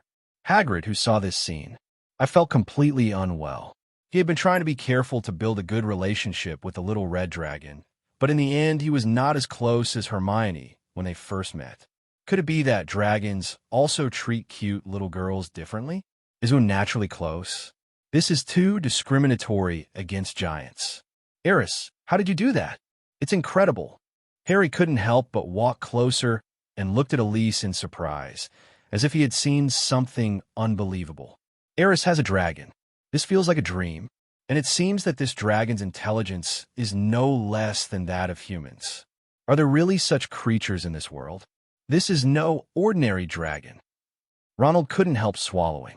He looked at Iris as if he saw something incomprehensible. My brother Charlie is studying dragons in Romania. I guarantee that this little red dragon is definitely a species he has never seen before, otherwise he would have shown it off to us a long time ago. As far as I know, very few dragons in this world have the same high intelligence as humans. It's unimaginable to have a talking baby dragon like this. If Charlie saw this, he would definitely faint from excitement. This world must be crazy. Ronald's shock at this moment was even stronger than that of Harry and Hermione, because he is the one who knows dragons best among the few people. After all, he has a brother who studies dragons. I hope you can keep this a secret. Aris sighed. Originally, He didn't want to expose Iris to too many people. But now, the situation seems to be out of control. It's not that he didn't believe the three little wizards in front of him, but children always have an inexplicable and childish desire to compare with others. He couldn't guarantee that Ronald wouldn't brag to others, bring up this matter. Of course, even if the outside world knew about it, it wouldn't really matter, because Dumbledore is now Aris's strongest supporter. The Forbidden Forest is the back garden of Hogwarts, and Dumbledore has the right to keep a dragon here, as long as he could ensure that the dragon would not enter the castle. With the old wizard's unparalleled influence in the wizarding world, I believe there will be people who believe him. Aris, don't worry. Harry nodded solemnly. Ronald nodded in understanding and said, I promise, I won't mention Iris's existence at all. Needless to say, Hermione kept the laboratory matters very confidential. The little witch is not the kind of person who likes to show off her big mouth. However, she was still a little confused at this time. So, Dumbledore should have known about this, right? He just agreed to let you raise a dragon in the Forbidden Forest. There are still many things you don't know. Hagrid couldn't help but muttered when he thought of the changes in the Centaur tribe. Then he added proudly, Don't be too envious, because I will soon have a dragon too. Thinking of the dragon egg he exchanged with a stranger in the bar, he couldn't help but grin. Are you sure Dumbledore will let you keep a dragon in the Forbidden Forest? And it's a dragon that can't talk. A dragon with no wisdom, only able to spit fire and cause destruction everywhere. The three young wizards, with one sentence each, directly broke Hagrid's defense. I'm sure that the reason why Dumbledore kept Iris is because she has intelligence comparable to that of humans, and with Aris around, she won't pose any threat to the castle. Hermione added, You don't understand at all. I will definitely raise that unborn little one well. Hagrid blushed and started arguing with Harry and the other two. Dragons are not that easy to train. Ronald muttered, It is said that every year some people die in my brother Charlie's place just because they want to tame dragons. The nature of dragons is cruel and tyrannical. Of course, Iris is not one of them. After seeing the threatening look from the little red dragon, Ronald quickly changed his words. Okay, don't waste time. Aris had to interrupt them as he saw how excited they were. If we keep chatting like this, it will be dark. Hagrid, you send them out first. I'll go inside first, and you can follow me later. As he spoke, Aris turned around and prepared to continue walking deeper into the Forbidden Forest. With Iris around, he naturally found the place where the Centaur tribe lived. I don't want it. Hermione suddenly grabbed Aris stubbornly. Let's follow along.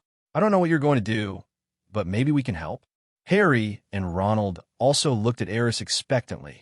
They even ignored Hagrid's opinion, because everyone noticed that Aris seemed to be in a dominant position in this operation.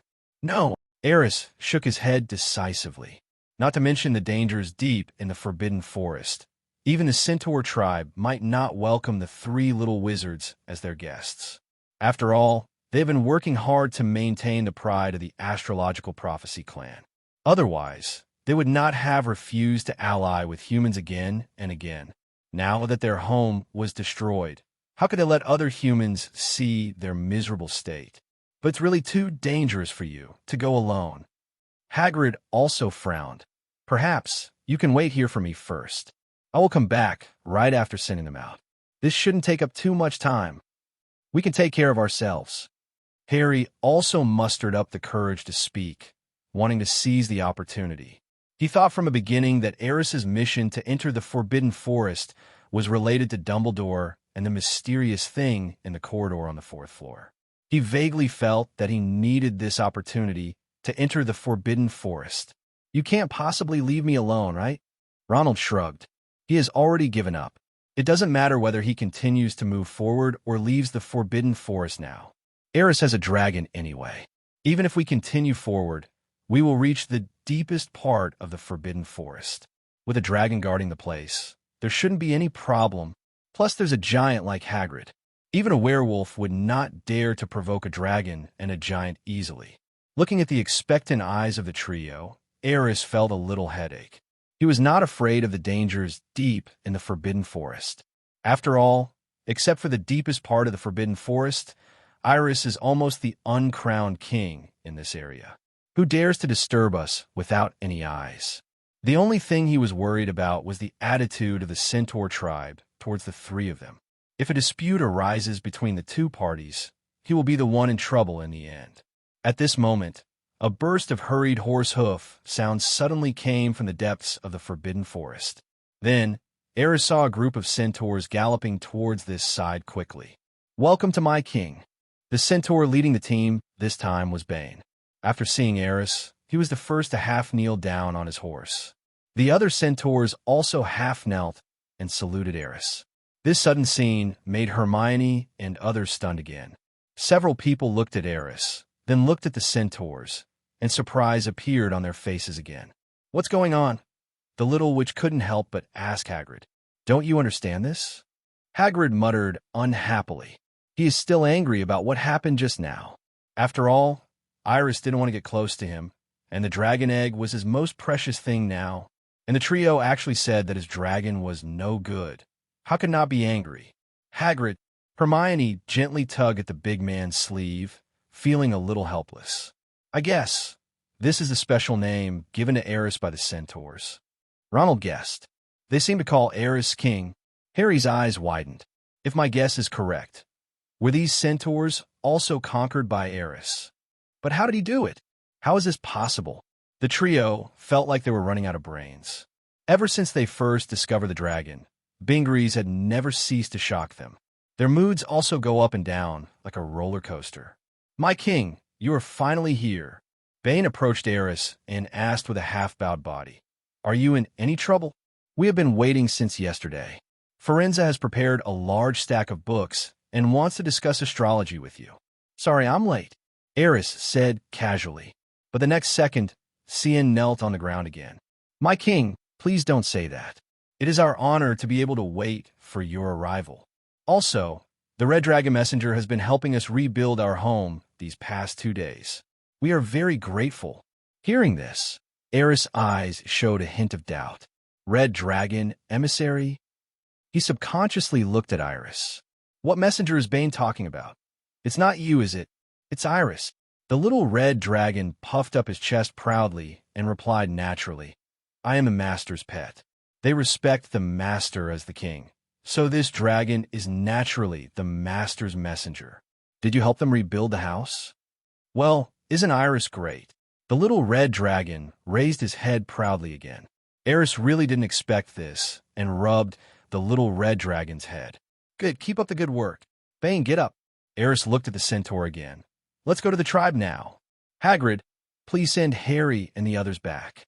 Now that the centaurs are with him, Hagrid should feel more at ease. "No," Hermione and Harry said at the same time. At this time, they finally reacted. Aris actually became the king of these centaurs. This is outrageous. What happened in between? If Hermione didn't figure this out, she would probably not be able to sleep even if she returned to the castle. Harry had the same idea, and his curiosity was even less intense than Hermione's. Including Ronald, who was ready to give up at the beginning, now had a look of anticipation on his face. Bane saw the expectation in the eyes of the trio, and after hesitating for a moment, he said, "My king, they are your friends, and naturally they are also friends of our centaur tribe. Why don't we let them come and visit our new house? We can have the soldiers carry them. It's very fast, and we can guarantee they can get back to the castle before dark."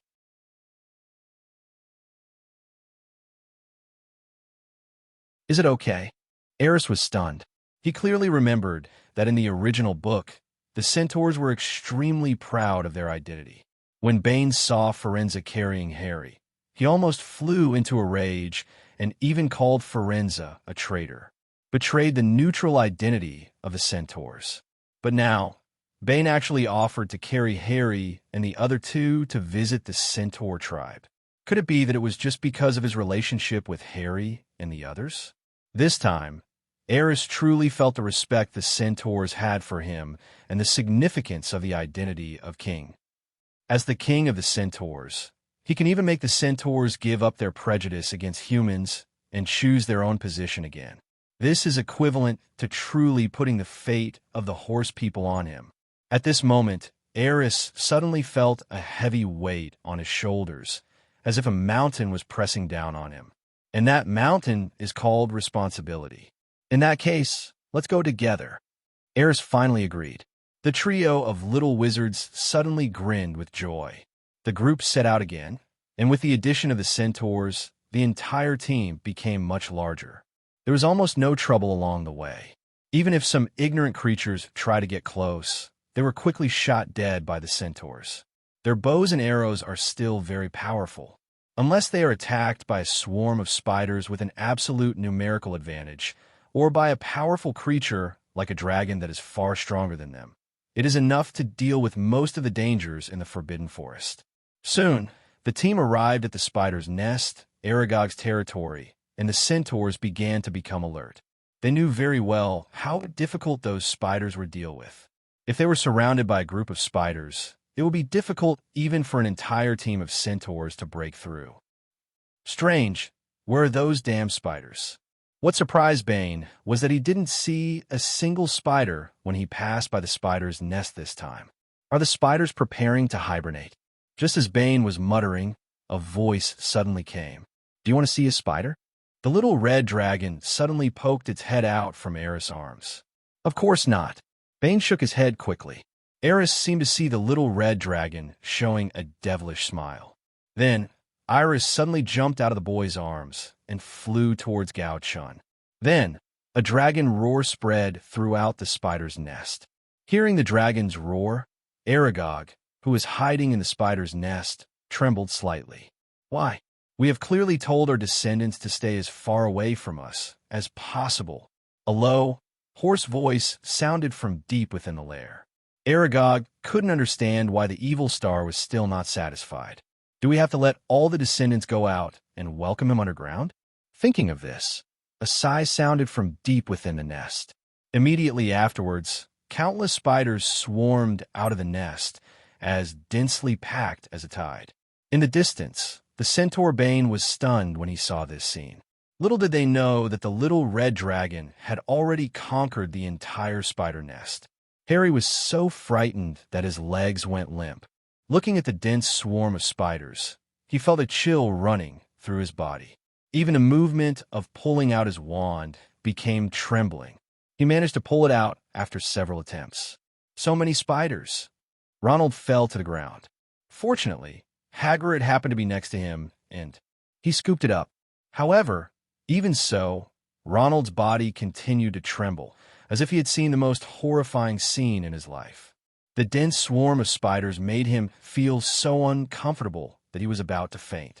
Hey, Aris, why are there so many spiders?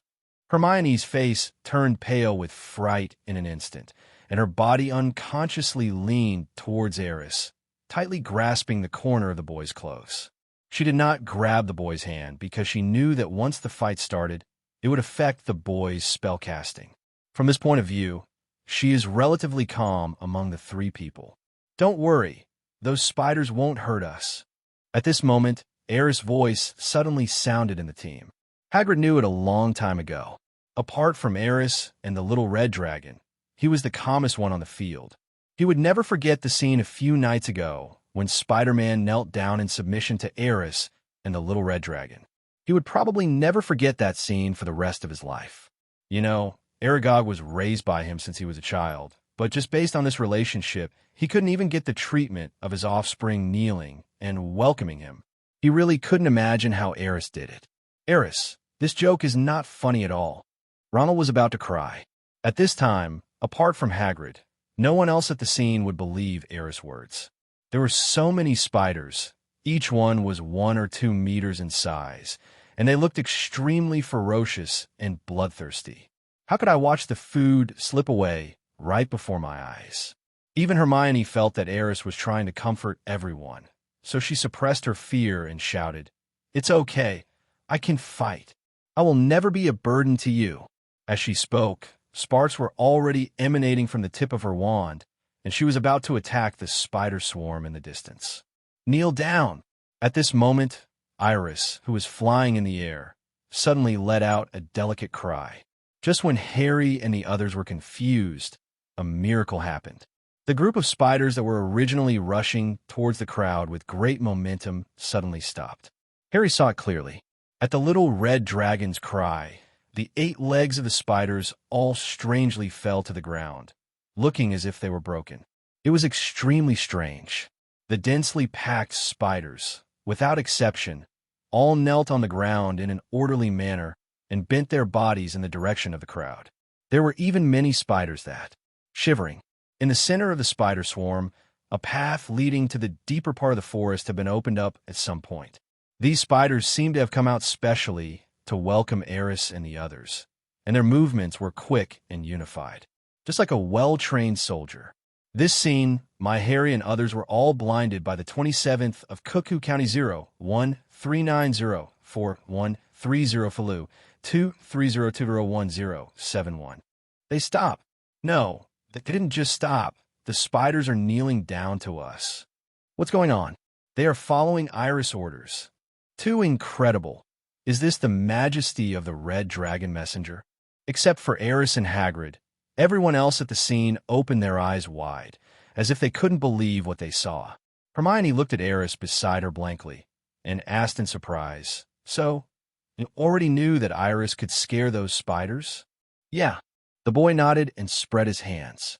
"I told you, those spiders are not a threat. You just don't believe it." Hearing Aris' words, Hermione patted her chest and finally let go of her worries. Then, a bitter smile appeared on the corner of her mouth. In a situation before, who would dare to believe Reese's words? There were so many spiders, so densely packed that it made people feel uneasy just looking at them. The best outcome the little witch could think of was that they might be able to break out with the power of the little red dragon. Who could have thought that the little red dragons would be so powerful that it could actually suppress all the spiders? This is so cool. Harry looked at the group of spiders kneeling on the ground in disbelief, and excitement gradually appeared on his face. Little boys always have a yearning for such cool things, and Harry is no exception. Ronald was actually in the same situation. If he had a cell phone with a camera, he would have already run to the center of the spider group to take a photo. He even thought that if he told this to the little wizards in the castle, they probably wouldn't believe it. The centaurs were also very shocked at this moment, for they knew best how powerful the spiders were. Those 8-legged reptiles were almost the natural enemies of all the 183 creatures in the Forbidden Forest, and there was no prey that they dared not hunt. They never expected that Iris's dragon roar could actually subdue their natural enemy. They simply couldn't imagine such a scene. "Let's go. Let's keep moving forward." Aris glanced at the passage leading deeper into the Forbidden Forest. From now on, they have to be more careful, because the further you go, the more ferocious creatures there will be. There are werewolves too, but compared to those truly ferocious magical creatures, they are nothing. The group set out on the road again. "Aris, can I ask how Elise did it?" Harry's face was still filled with shock and excitement. "What I mean is, relying solely on a dragon roar, those spiders shouldn't be able to." The Savior didn't know how to express his feelings at this time. However, Aris obviously understood what he meant and said with a smile, "It's actually very simple. Iris beat up their ancestor, and then the spiders became a little afraid of her. Is it that simple?" Harry was stunned. "Simple? You actually said simple." Ronald looked at Harry with a strange expression. These spiders are already this big. Just imagine how big their ancestors would be. They would probably be as tall as a house. I can't think of any creature other than a dragon that could defeat a monster like that. This is really not easy. Hermione's voice came from the side. She looked at the little red dragon with some admiration and high praise and said, "Iris is the best." Hearing the little witch's praise, the little red dragon narrowed his eyes and rolled over comfortably in Aris's arms. Apparently, very useful. "My king, the werewolf territory is ahead. Should we take a detour?" Vane's voice suddenly came from the front. Aris could clearly feel that the centaurs now respected both him and the little red dragon even more. This is the benefit of strong strength.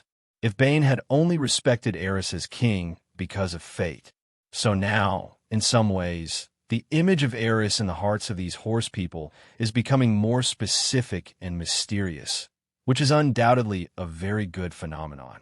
Why do we have to go around? Before Aris could say anything, the little red dragon's voice came again.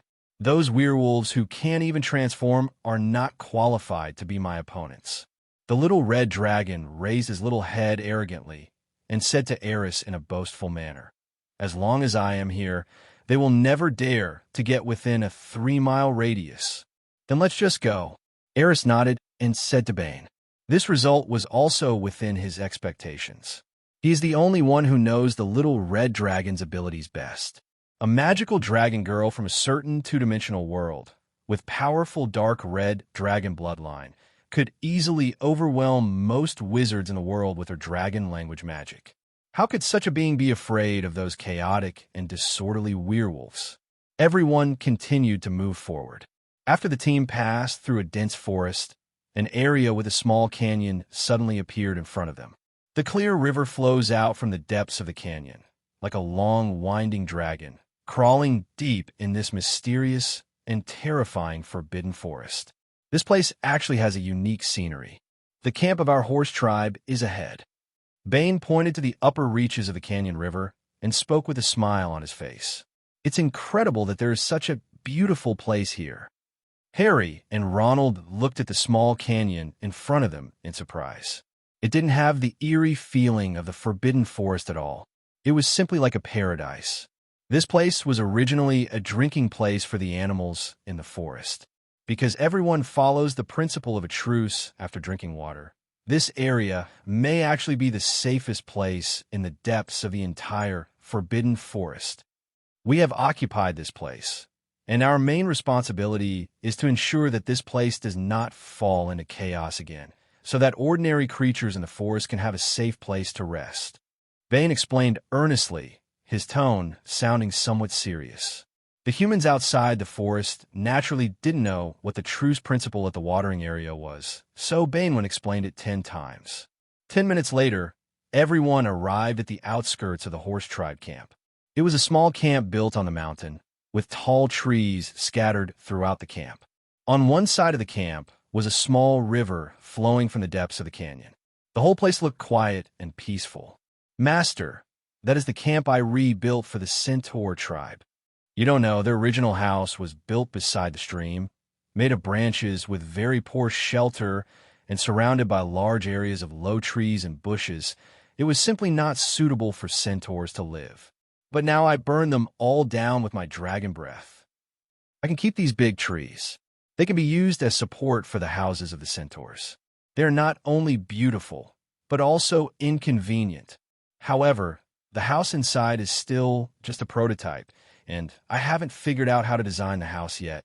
Speaking of the camp, the little red dragon suddenly became excited. It's like this camp was built for her. However, looking at the small camp that had already taken shape ahead, Aris nodded with satisfaction. "Well done. Elise is getting better and better." Woohoo! The little red dragon let out a dragon roar, rushed into the sky, and then flew towards the camp. In the camp, the centaurs heard the familiar dragon roar and looked up.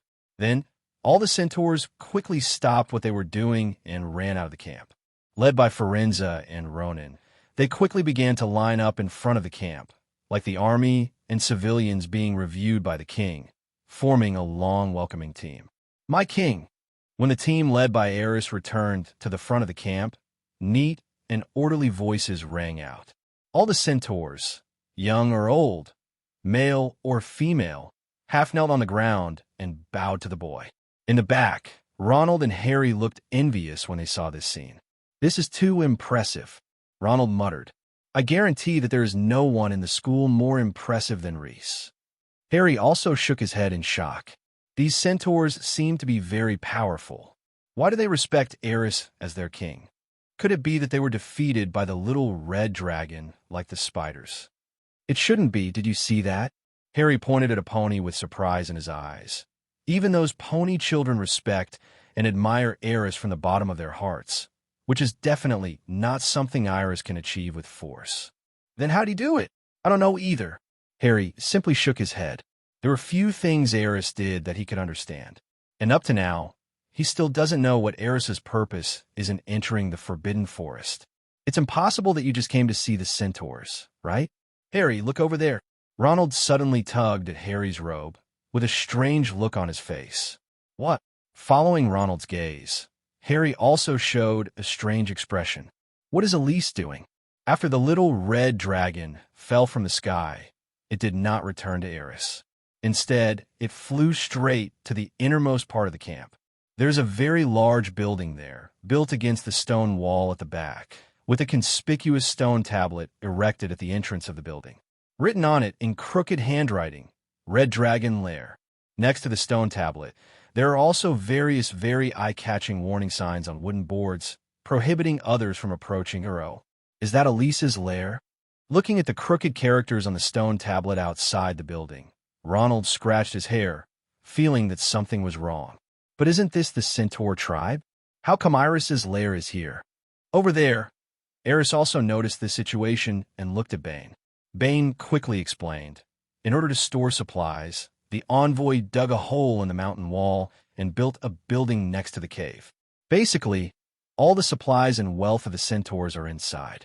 In the words of the envoy, with her guarding it, no one can steal it. Hearing this, the corner of Aris' mouth twitched slightly. He had previously instructed Iris to return the wealth of the centaurs, but he didn't expect the little red dragon to do such a thing. The money was indeed paid back, but in the end it was returned to her own lair. This little guy, his financial attributes are getting worse and worse.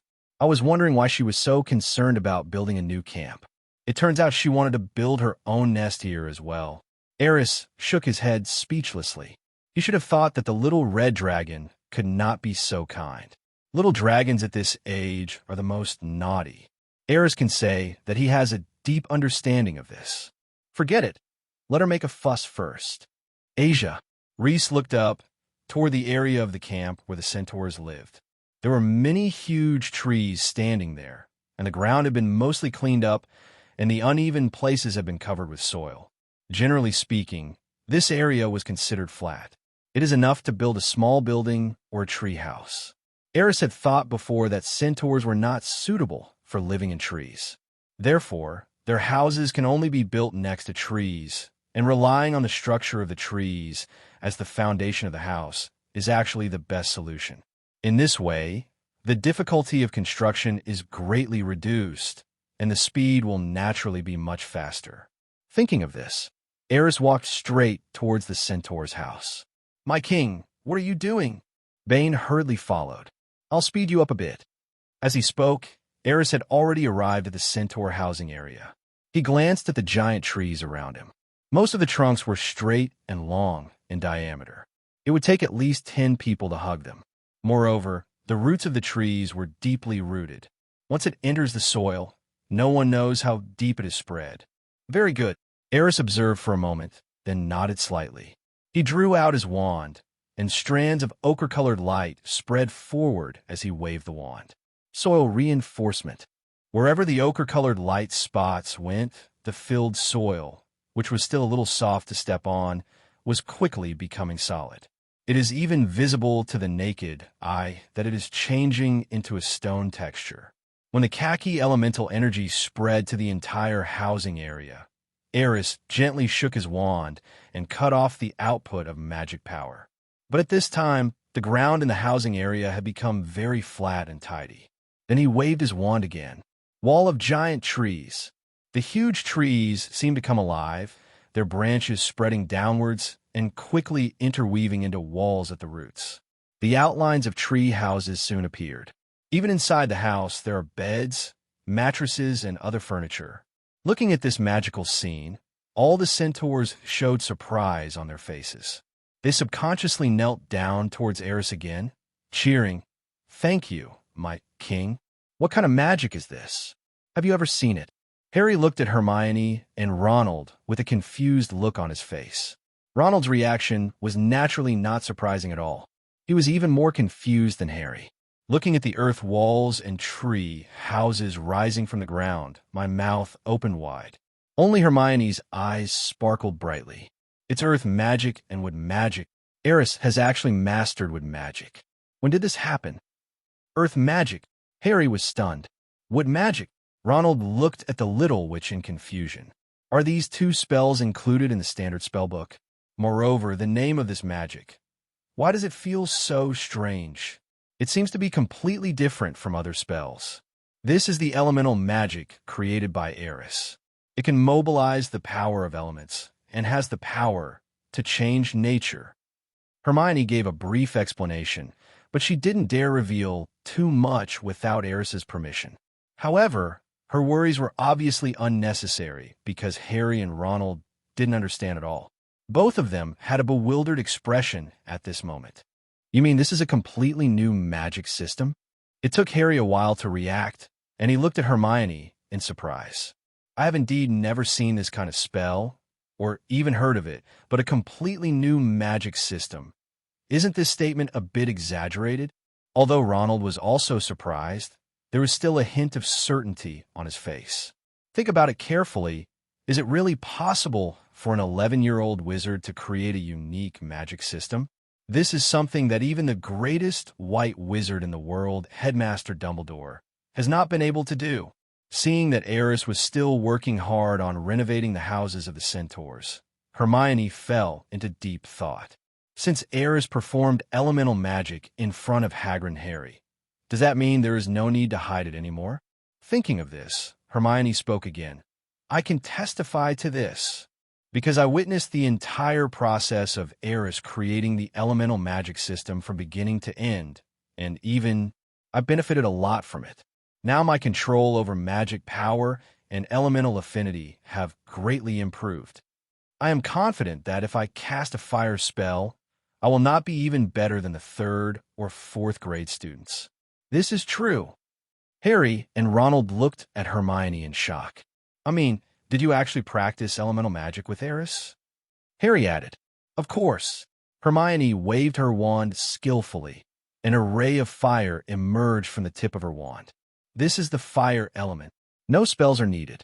As long as we can establish some kind of connection with these elements, we can quickly mobilize their power, making spell casting easier and making the power of related spells stronger. Unbelievable. Ronald stared at Hermione's wand in a daze. He still isn't even very skilled at casting a levitation spell. Hermione could actually cast spells silently and create flames with her wand. At this moment, he was thinking, is it really that his talent is too poor? Why does it seem so easy for Hermione and Aris to learn magic?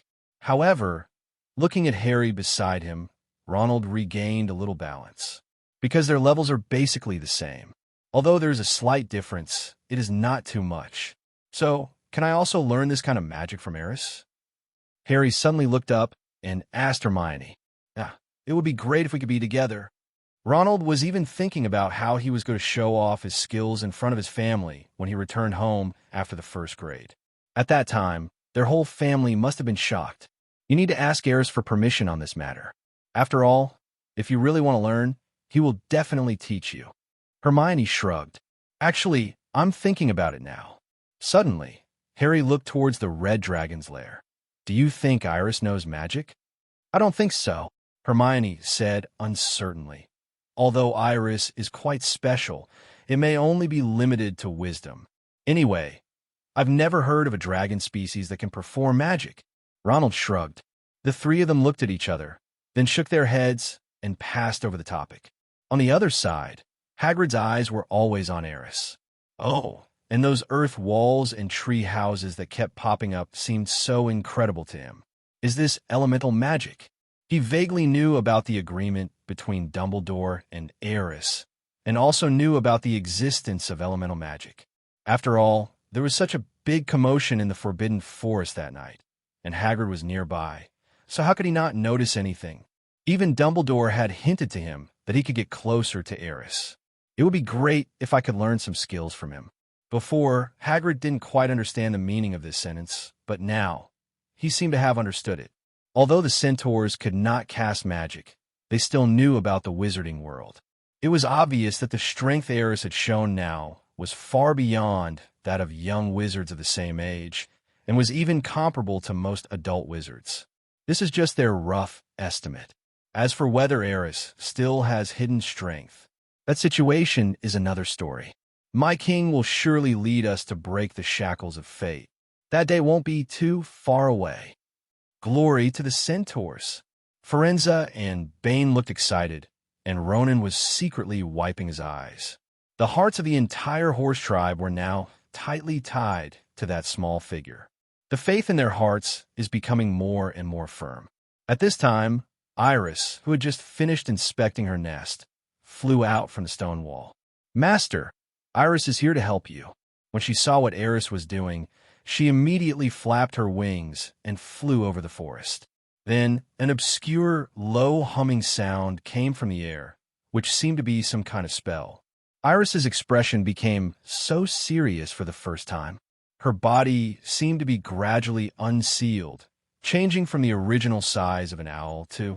When the obscure incantation in the air stopped, the little red dragon's body had become 3 or 4 meters long, and its wings stretched out to a full 4 or 5 meters.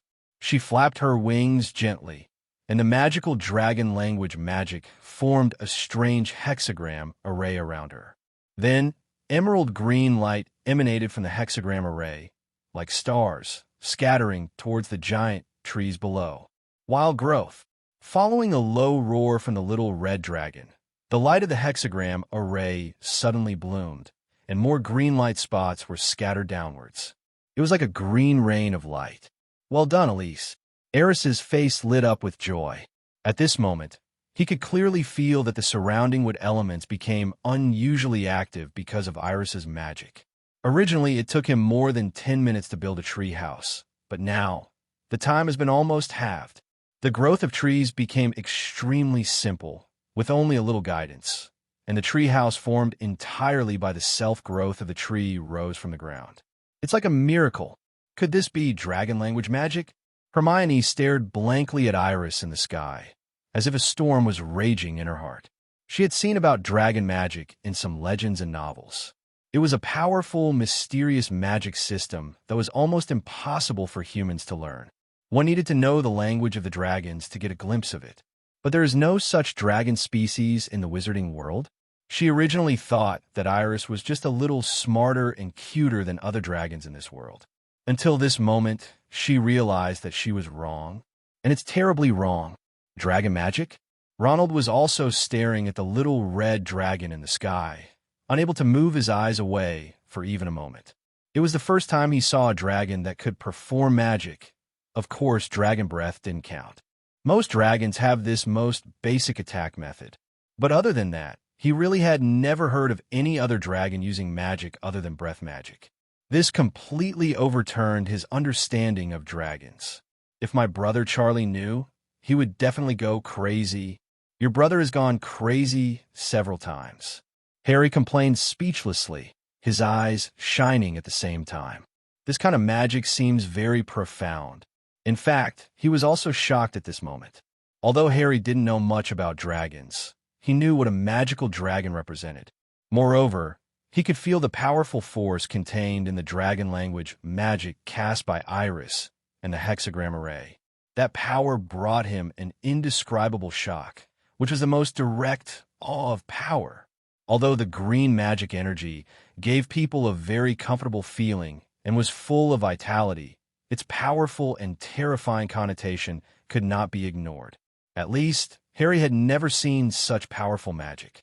At this moment, facing Elise, he actually had the same feeling as when he was facing Dumbledore. Equally powerful, equally unfathomable. That was not the level of magic he could imagine at all. Not far away, Hagrid's eyes were very gentle, and the way he looked at Aris was as if he was looking at his own child. A murmur came from his mouth. How perfect, powerful, and incredible. As expected of Aris, I have to admit that even my unborn little one may not be as good as you. This creature is definitely not something that should exist in this world. Maybe you really don't belong to this world, right? No one heard Hagrid's whisper. Not even Aris thought that this big man could guess that Aris did not belong to this world. At this moment, Hagrid was constantly thinking about the conversation between Aris and Dumbledore that night.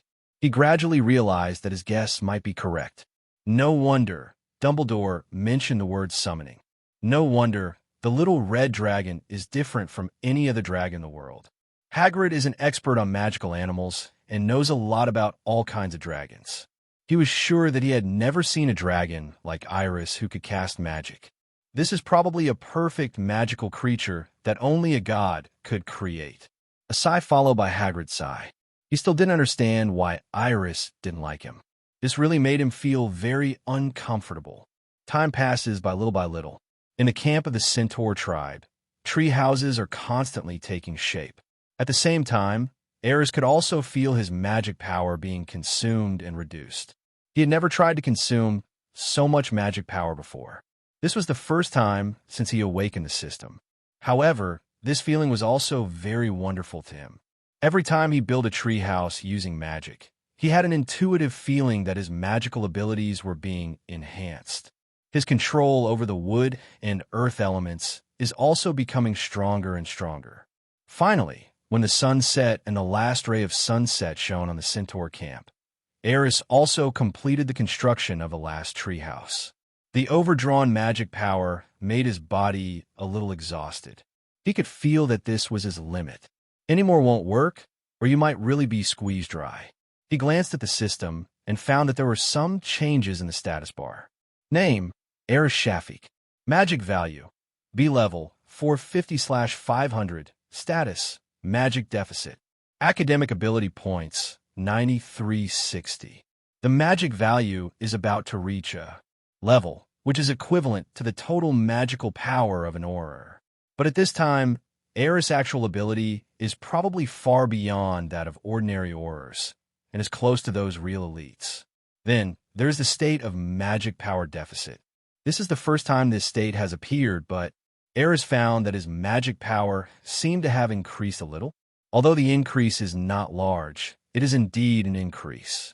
He vaguely remembered that when he looked at the system panel yesterday, the magic value was only 445.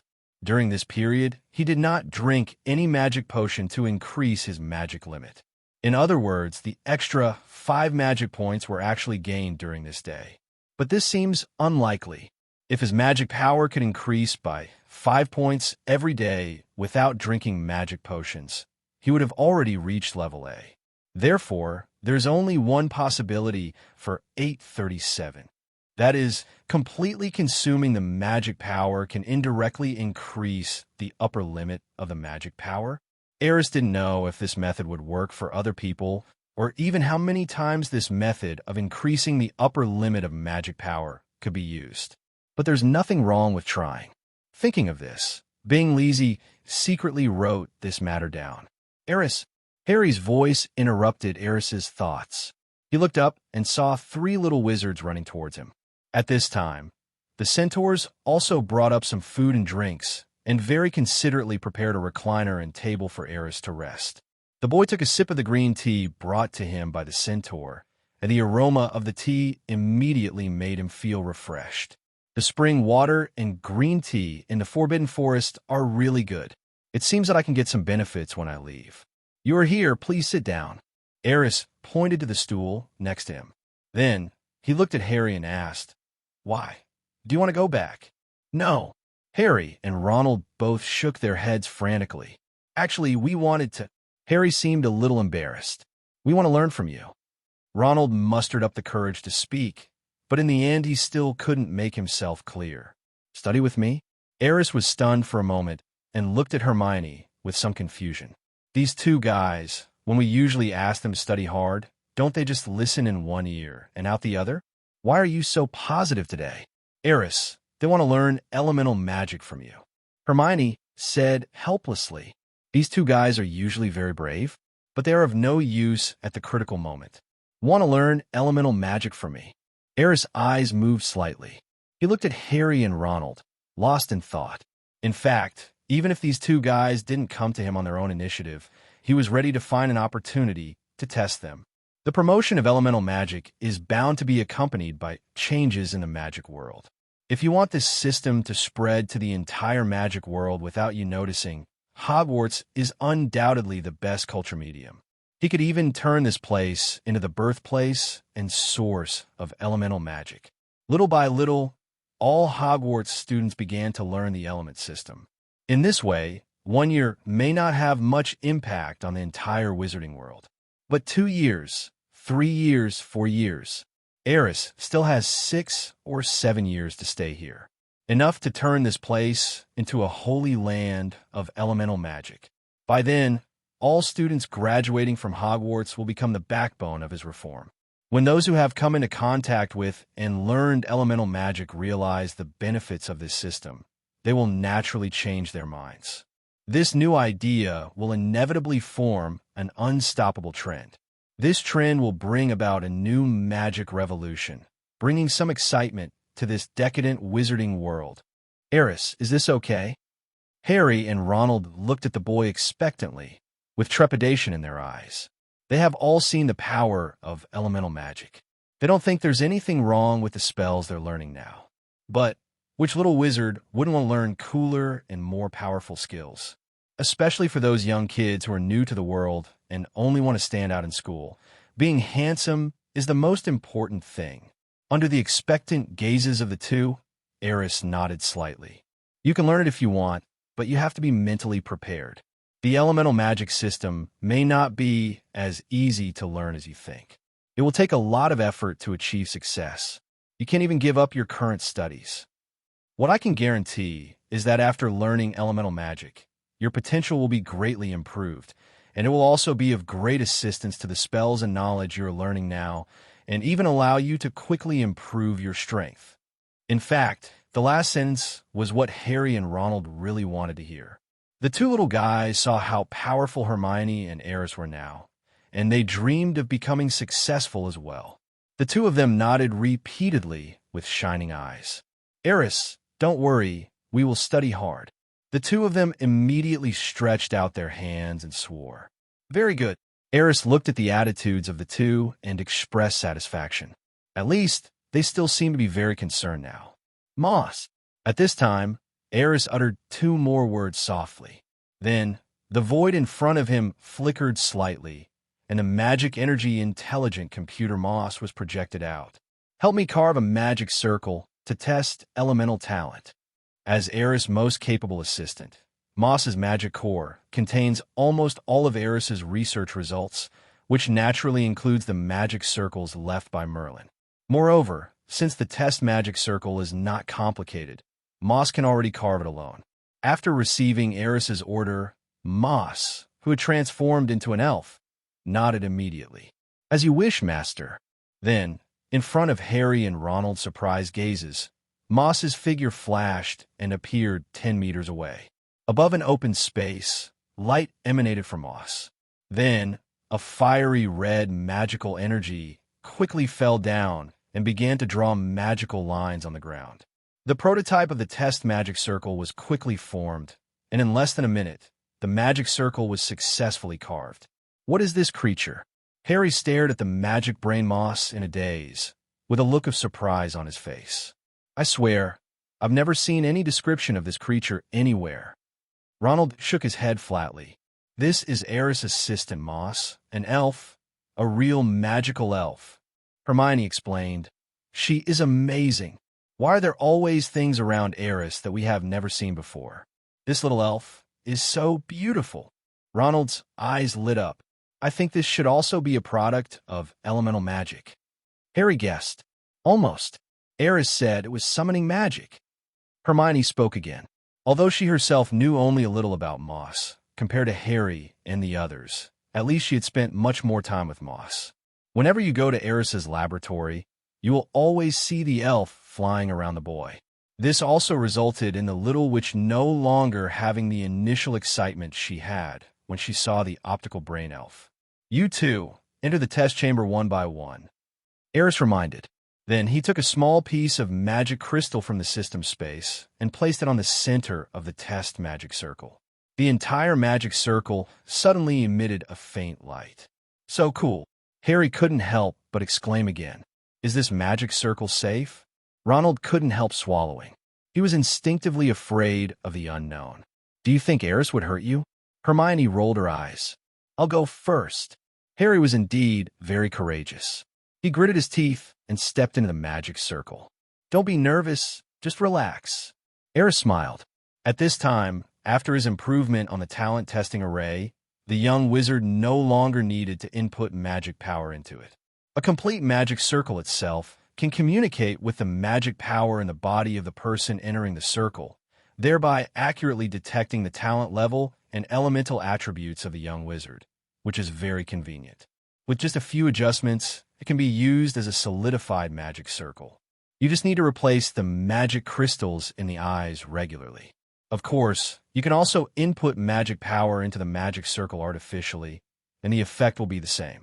However, the input magic power cannot be solidified because there is no magic crystal as the core of the formation. In other words, you have to enter it once for each use. As the light of the magic circle gradually brightened, Harry became nervous. Hermione just whispered to him that if he didn't have elemental talent, there would be no way to learn elemental magic. This made his heart beat a little nervous. The anxiety he felt now was almost the same as when he first arrived at Hogwarts and put on the sorting hat. Red, sky blue, and even yellow. Hermione was a little surprised.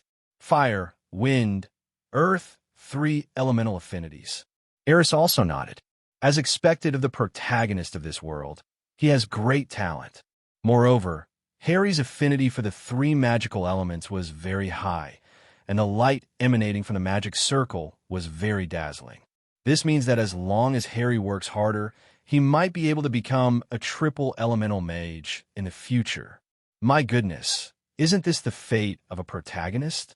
At this moment, Aris even imagined a whole routine online drama in his mind. What the hell is going on for 30 years? The protagonist had average grades when he was young, but because he had to study magic. There are also some stories about parents dying tragically, the protagonist practicing 3 types of magic, and finally getting revenge. Congratulations! Aris patted Harry, who had just walked out of the magic circle, and said with a smile, "You have affinity with 3 elements and excellent talent. You have a promising future.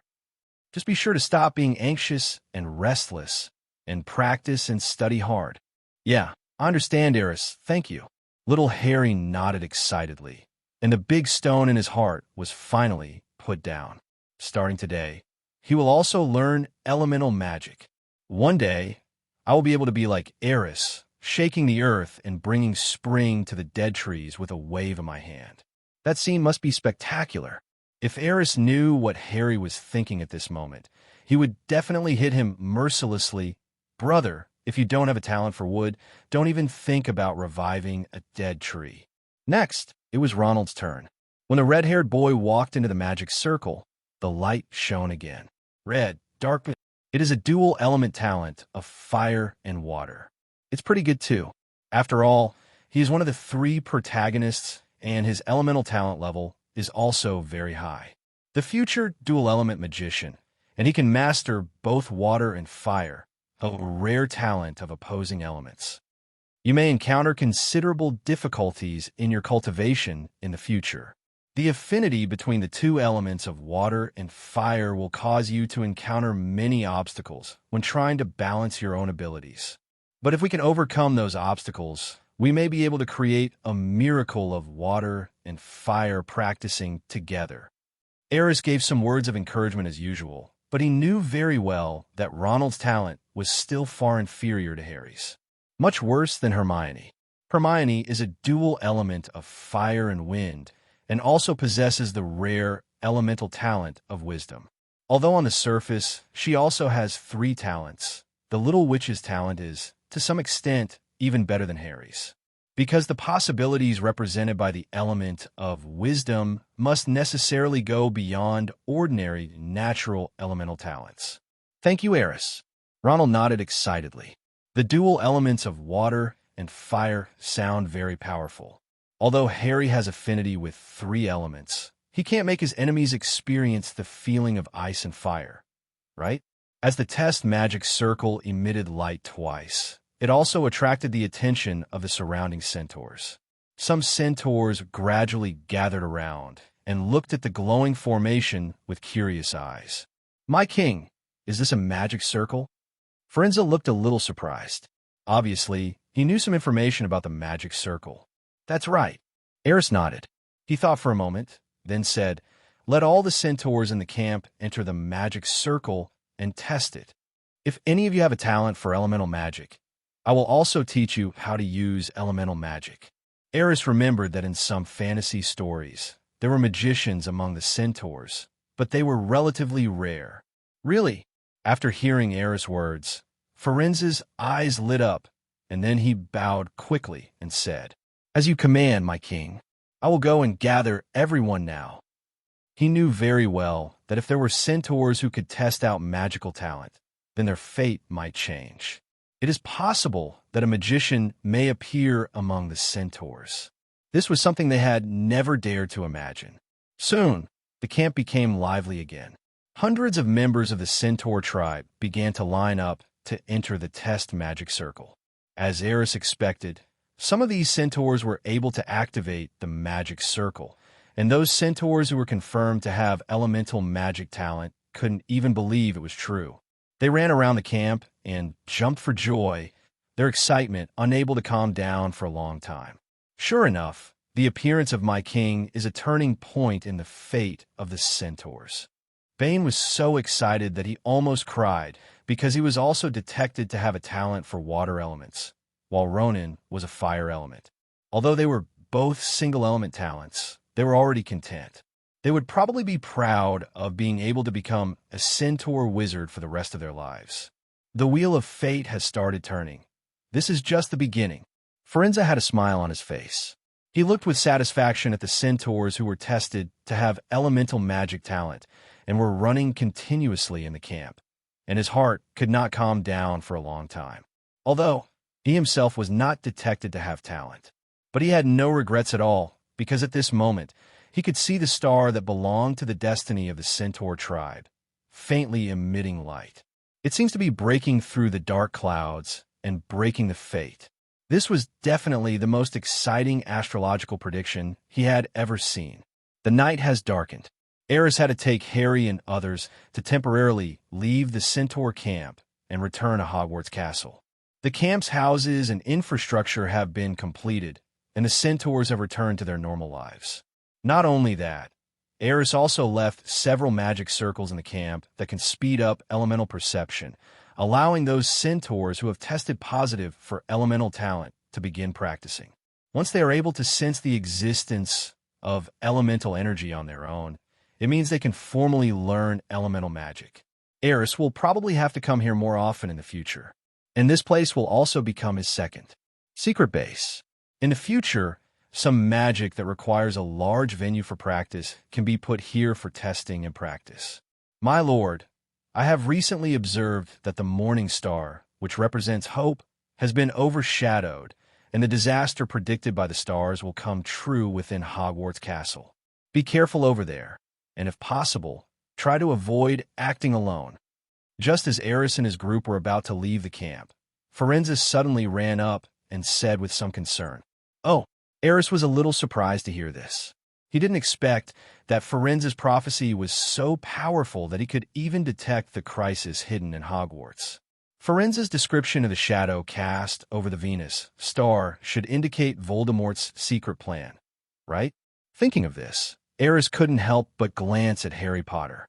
It was this glance that made Forenza's eyes slightly fixed, and he quickly reacted. Harry Potter. Could it be that the disaster that was predicted was aimed at this child? This boy, the only one who survived Voldemort's clutches, was known to everyone in the entire world of martial arts. The disaster predicted is not irreversible. Aris smiled and comforted Forenza. You don't have to worry too much. At least, Dumbledore is still in the castle. Those creepy crawlies hiding in the dark won't dare to mess around. The Kings, I hope so. Forenza still had a worried look on his face. But at this point, he couldn't say anything else. My king, it's getting late. Shall we set off now? As he spoke, Forenza waved his hand towards the back. Nearly 40 centaur warriors gathered together, all equipped with weapons. Well, let's go. Aris nodded, and then walked towards the castle first. A group of people walked into the Forbidden Forest in a mighty manner. Castle, Ravenclaw Lounge. Cho sat on the sofa, his eyes wandering between the book in his hands and the archway of the lounge. She has been waiting here for 2 hours. After dinner, she was waiting for Aris to come back. She didn't know why, but recently whenever she couldn't see the boy, she would feel inexplicably melancholy. Cho, do you know where Aris went? Suddenly, Terry and Anthony appeared at the entrance of the lounge and walked in hurriedly. What's wrong? Cho originally thought that Aris had returned, but after seeing Terry and the others, his attitude became obviously nonchalant again. Professor McGonagall asked us to find Aris and said that it was Headmaster Dumbledore who brought the news. Something seems to have happened at Aris's house. Terry and Anthony both had worried looks on their faces and spoke quickly and urgently. Something happened at Aris's home? Cho jumped up from the sofa. She remembered that Aris seemed to be the only one in the entire Shafik family who could have had an accident. Noticing Cho's slightly puzzled look, Terry added another sentence. I heard that this was his previous foster family. Foster family? Cho was stunned. She seemed to have heard Aris mention it. His foster family seems to be called the Lovegood family? Hagrid's hut. Farewell, my king. Aris and the others said goodbye to the centaurs and headed towards the castle. Aris, remember to come and watch the ceremony. At this time, Hagrid, who was standing at the door of the house, couldn't help but remind Aris. He had already invited Aris to come when his dragon eggs hatched. Bring Iris along and let the two dragons communicate with each other. Don't worry, I will definitely be there. Of course, Aris agreed. He was also quite interested in the dragon egg. If he wasn't afraid of making Hagrid sad, he would even want to take the egg back to study it. Let's see how the dragons in this world are different from Iris. If nothing comes out of the research, it seems that cooking or roasting it is also good. But obviously, Hagrid would never agree to it. Aris, Christmas is coming soon. Will you come home? On the way back, Hermione couldn't help but ask. If Aris also came home, she might consider inviting the boy to stroll around Diagon Alley again. She was also thinking about going to Flourish and Blotts to buy some books and asking Aris to give her a discount. I will go back to Shafik Castle, Aris said without hiding anything. At this time, Harry and Ronald also came over. I heard that the Shafik family has a huge fortune. The family castle must be very spectacular. Ronald's face was obviously full of envy. I don't want to go home. I will stay in the castle during Christmas. Harry was quite interested in Shafik Castle, but when he thought that he would have to face the Dursleys again if he went back, he would rather stay in the castle. I probably won't be able to go back. Ronald shrugged. I heard my parents are planning to travel to Romania and visit my brother Charlie. Then you can just spend the holiday with Harry in the castle. Aris smiled. Yes, we still have to look for information about Nicholas Flamel. Harry seemed to have just remembered this. Aris, what the Centaur Forenza just said about the disaster at Hogwarts. At this time, Ronald suddenly asked with some concern, do you know something specific? Hearing this, Aris shook his head slightly. He hasn't figured out how to tell the two the truth about this matter. In fact, to be precise, this disaster is not only related to Hogwarts. It may even involve the entire wizarding world. But like he said, things have not happened yet, and there may be variables. The best way to deal with it now is actually not to change anything. Just let the plot move forward and let Harry destroy Voldemort's plan. This is actually the safest way. Otherwise, if Aris or Dumbledore intervened in advance and Voldemort found out something was wrong, he would just run away. Then things will become even more out of control. Therefore, Aris was not ready to tell Harry and the others everything right now. In short, this matter must be related to the things hidden in the corridor on the 4th floor. Harry said with certainty. So, we have to find out who Nicholas Flamel is as soon as possible. Right, Aris? Aris neither confirmed nor denied. Since Harry was already on the right path, there was no need for him to say anything more. However, in the original book, it seems that Hermione found the information about Nicholas Flamel. Let these two guys work for nothing. They don't have anything serious to do anyway. However, Aris thought about it and reminded, during the holidays, don't forget to sense the elemental energy. I left an elemental sensing array in the laboratory of the room of requirement. You can go there to practice. We understand. Harry and Ronald nodded immediately. At this time, the three of them were almost approaching the castle. Aris suddenly stopped and looked towards the principal's office. Then his eyes moved slightly. The next second, Dumbledore's figure suddenly appeared in front of several young teachers, Lou, with a crackling sound. Aris, there is something you must know. He didn't even look at Harry and the others, with a serious look on his face. What happened? Seeing the old principal's expression, Aris instinctively felt that something was wrong. Although they were all inside the castle, Dumbledore chose to use the headmaster's unique power to apparate within the school. What was even more incredible was that Dumbledore, who usually remained calm even in the face of great changes, actually showed a solemn expression. All these mean that something big must have happened. Sure enough, before Aris could react, Dumbledore had already grabbed his arm. Then, another crisp crackling sound was heard. The two figures, one old and one young, have disappeared from a spot. The Harry trio who stayed where they were all confused, and it took them a while to react. What happened? Harry looked at Hermione in confusion. Something must have happened. Ronald swallowed.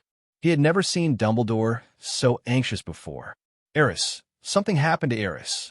Hermione, dabbed, was indeed the smartest of the three. Just from Dumbledore's attitude, she figured out that this matter must be related to Aris, and she also had a vague guess about the seriousness of the matter. Then, she quickly ran towards the castle. Let's go back and see if we can help.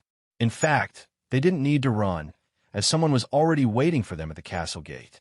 Professor McGonagall stood there with a serious look on his face, as if he was waiting for the three to come back.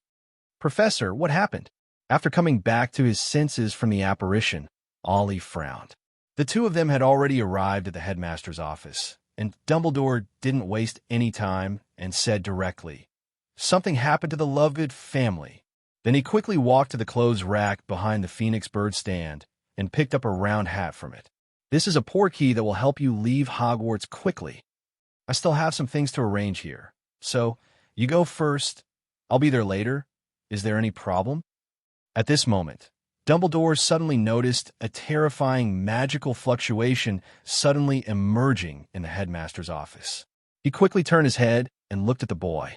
Aris looked very calm at this time and seemed to have no emotional fluctuations. In just a moment, he had figured out everything. "Uncle Zeno, Luna, okay, that's great." Those who coveted the Shafik family's property finally couldn't help but take action. But they chose the worst and most reckless approach. According to the original plot, the Lovegood family was safe and sound until Voldemort was completely resurrected. Now something unexpected happened. Aris knew without thinking that it must be because of him. The only ones who had been watching him and eyeing him secretly were the so-called pure-blood families who coveted the Shafik family's property. I had originally planned to take action during the Christmas holidays, since those people were so anxious.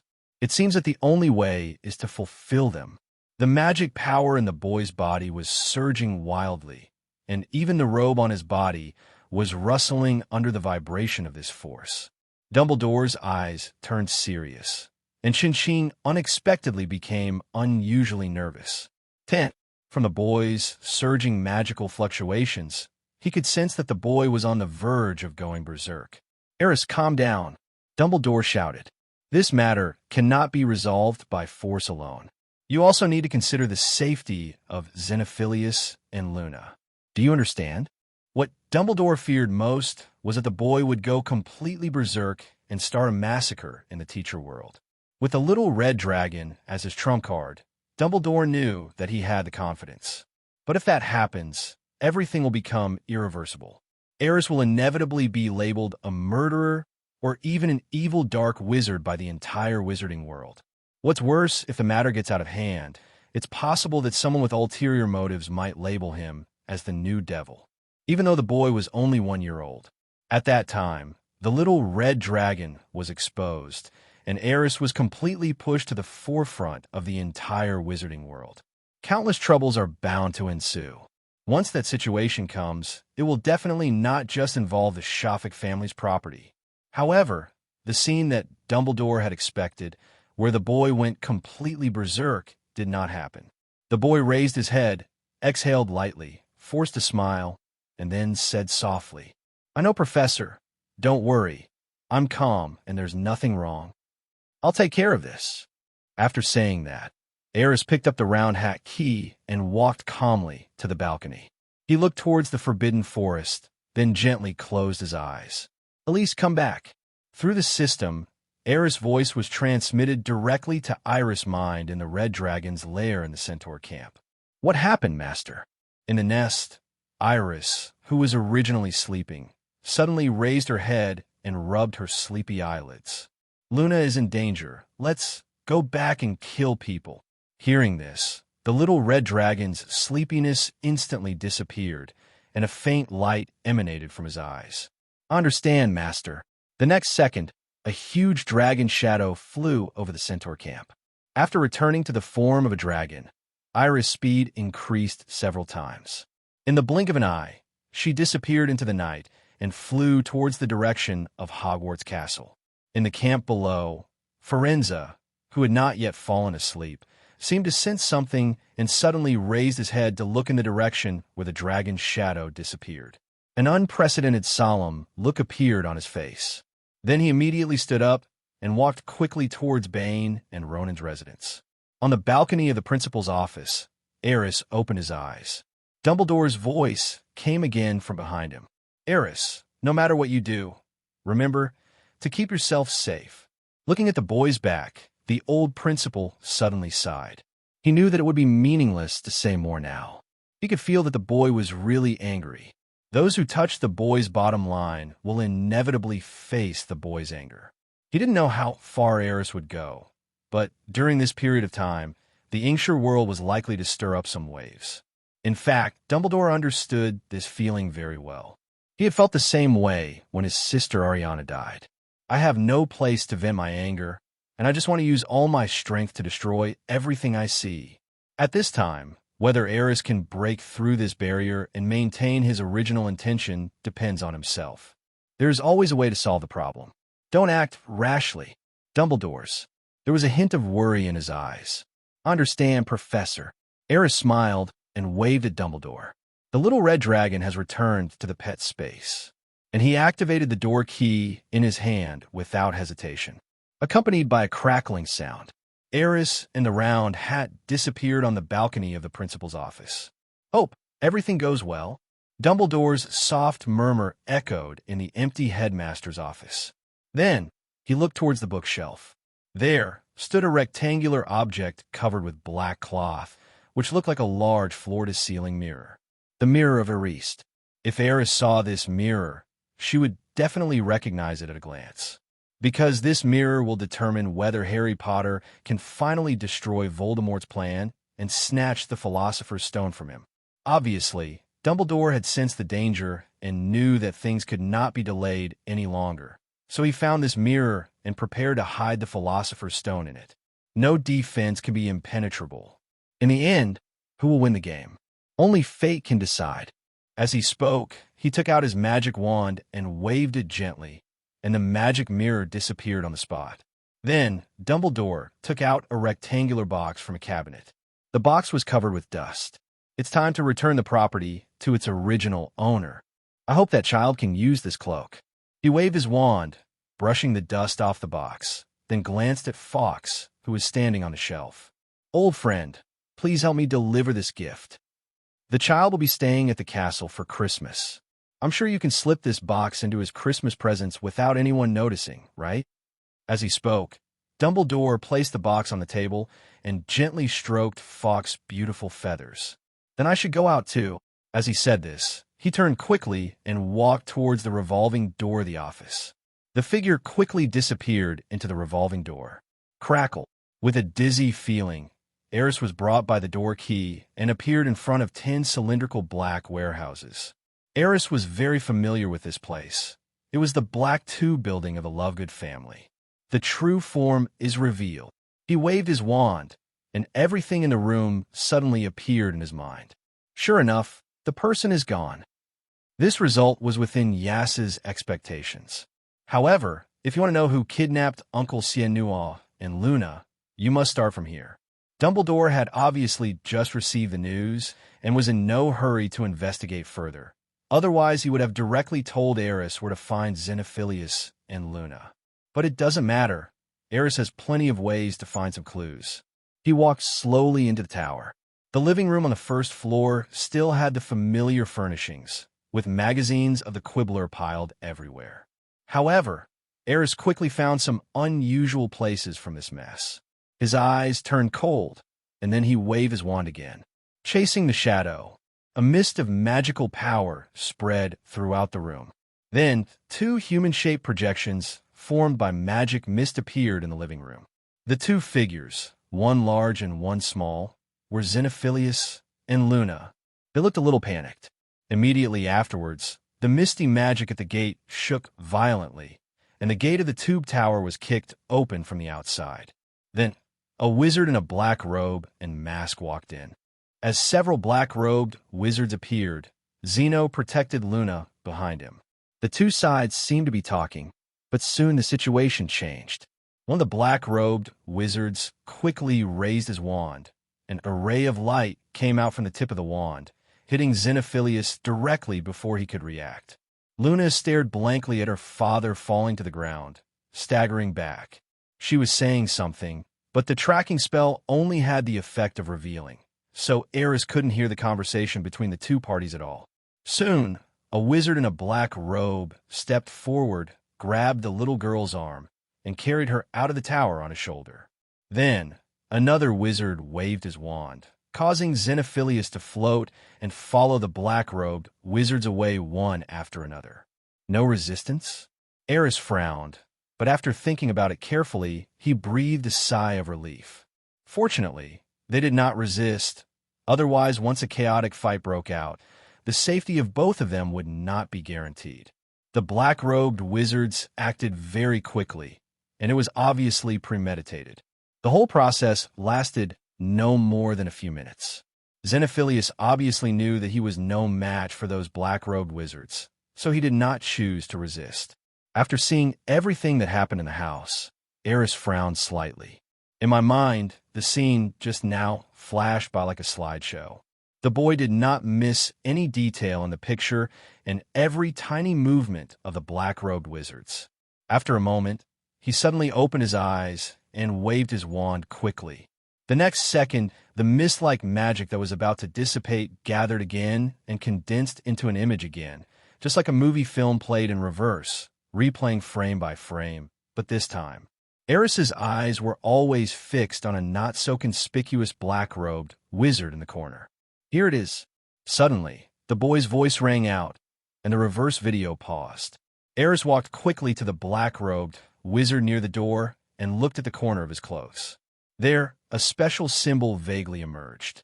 The principle of the tracking spell is to track the residual magical resonance, so as to complete the image of what happened at the scene to the greatest extent possible. The basis of this completion is magic resonance. Therefore, Aris was unable to depict the faces of everyone at the scene in detail. He could only know through the magic on their bodies that a person had appeared there before, and other information was very limited. Of course, if someone casts a spell, it can be clearly seen. And that special symbol was obviously made of some kind of magic prop or special material, so there was some magic left. At this point, the symbol undoubtedly became Aris' only clue to find the kidnapper. It looks like a shape carved on some kind of badge. Aris waved his wand, magnified the special symbol, and then studied it carefully. He had read many books, but the origin of this symbol was obviously not mentioned in any of them. As time passed, Aris began to get anxious. The longer he stays here, the more likely Luna and the others will be in danger. This is not something to be taken lightly. No time to waste. If we can't find any more clues, we must contact Henry first to see what's going on over there. Thinking of this, Aris waved his wand a little irritably, and an invisible wave of magic suddenly emerged in the tower. The misty figures were blown by the fluctuations of magic power, and instantly all turned into tiny points of light and disappeared.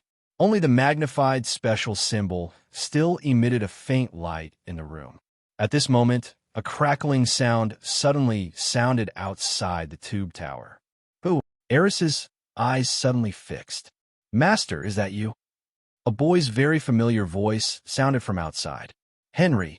Aris waved his magic wand gently, and the door of the tower was opened silently. It's really you, Master. Henry walked into the tower excitedly, with obvious joy on his face. But soon, his expression darkened, and then he knelt down on one knee towards Aris with self-blame. It's my fault that I didn't take good care of Miss Luna. Please punish me, Master. Aris looked carefully at Henry in front of him. His robe still had traces of battle, and he must have experienced a lot before. I just don't know if the people fighting him are the black-robed wizards who kidnapped Luna. Thinking of this, Aris helped Henry up from the ground and said, Now is not the time to pursue responsibility. Tell me all the news about the Lovegood family. Do you know where they are now? And how did you know I was here? Henry stood up, and his expression became serious. I was thinking earlier that if the young master got the news that Miss Luna was in trouble, he would definitely come back here as soon as possible. So I left a beacon here. As long as you show up, I will know the news immediately. As for the whereabouts of Miss Luna and Lovegood, we haven't found out yet, but having said this, Henry's expression became more serious. What is certain is that this matter is definitely related to those pureblood families. Who exactly are they? Requires further investigation. Hearing this, Aris' eyes moved slightly. Then, he summoned the special symbol found at the scene again and enlarged it in front of Henry. Do you recognize this symbol? This is... Henry frowned slightly and touched his goatee involuntarily. Although it's a little blurry, the shape seems to be somewhat similar to the Malfoy family emblem. Master, why do you suddenly ask this? At this point, Henry's eyes suddenly fixed, and he immediately reacted. Miss Luna's kidnapping, could it be related to the Malfoy family? Aris' eyes flashed with a hint of coldness, and he nodded slightly, saying lightly, It should be correct. I cast a tracking spell here and found this symbol from the magic development. It's very inconspicuous, but they obviously underestimated my observation skills. If I'm not mistaken, among those who broke into the tower, there are people from the Malfoy family. It is rumored that the Malfoy family emblems are made of special alchemical materials, which carry a weak magical fluctuation. It seems that this news is true. Henry nodded thoughtfully, but soon he frowned again. But why would that be asterisk, asterisk, asterisk, asterisk, asterisk? D. Lucius makes such a low-level mistake. No matter what he is planning, it will be easy to deal with as long as we find the clues. Aris's expression became increasingly cold and stern, and even the magical fluctuations emanating from his body became more fierce. Let's go straight to Malfoy Manor. As soon as he finished speaking, Aris had already started walking out of the tower. No matter what plans or conspiracies you have, as long as you are strong enough, all your calculations are just paper tigers. With Aris in charge, the boy didn't take those pure-blood wizards seriously at all. Even he himself is not inferior to those pure-blooded Death Eaters who always eat big melons. They relied too much on the killing power of the killing curse, which made the use of other spells seem to have no technical content at all. Yes, Master.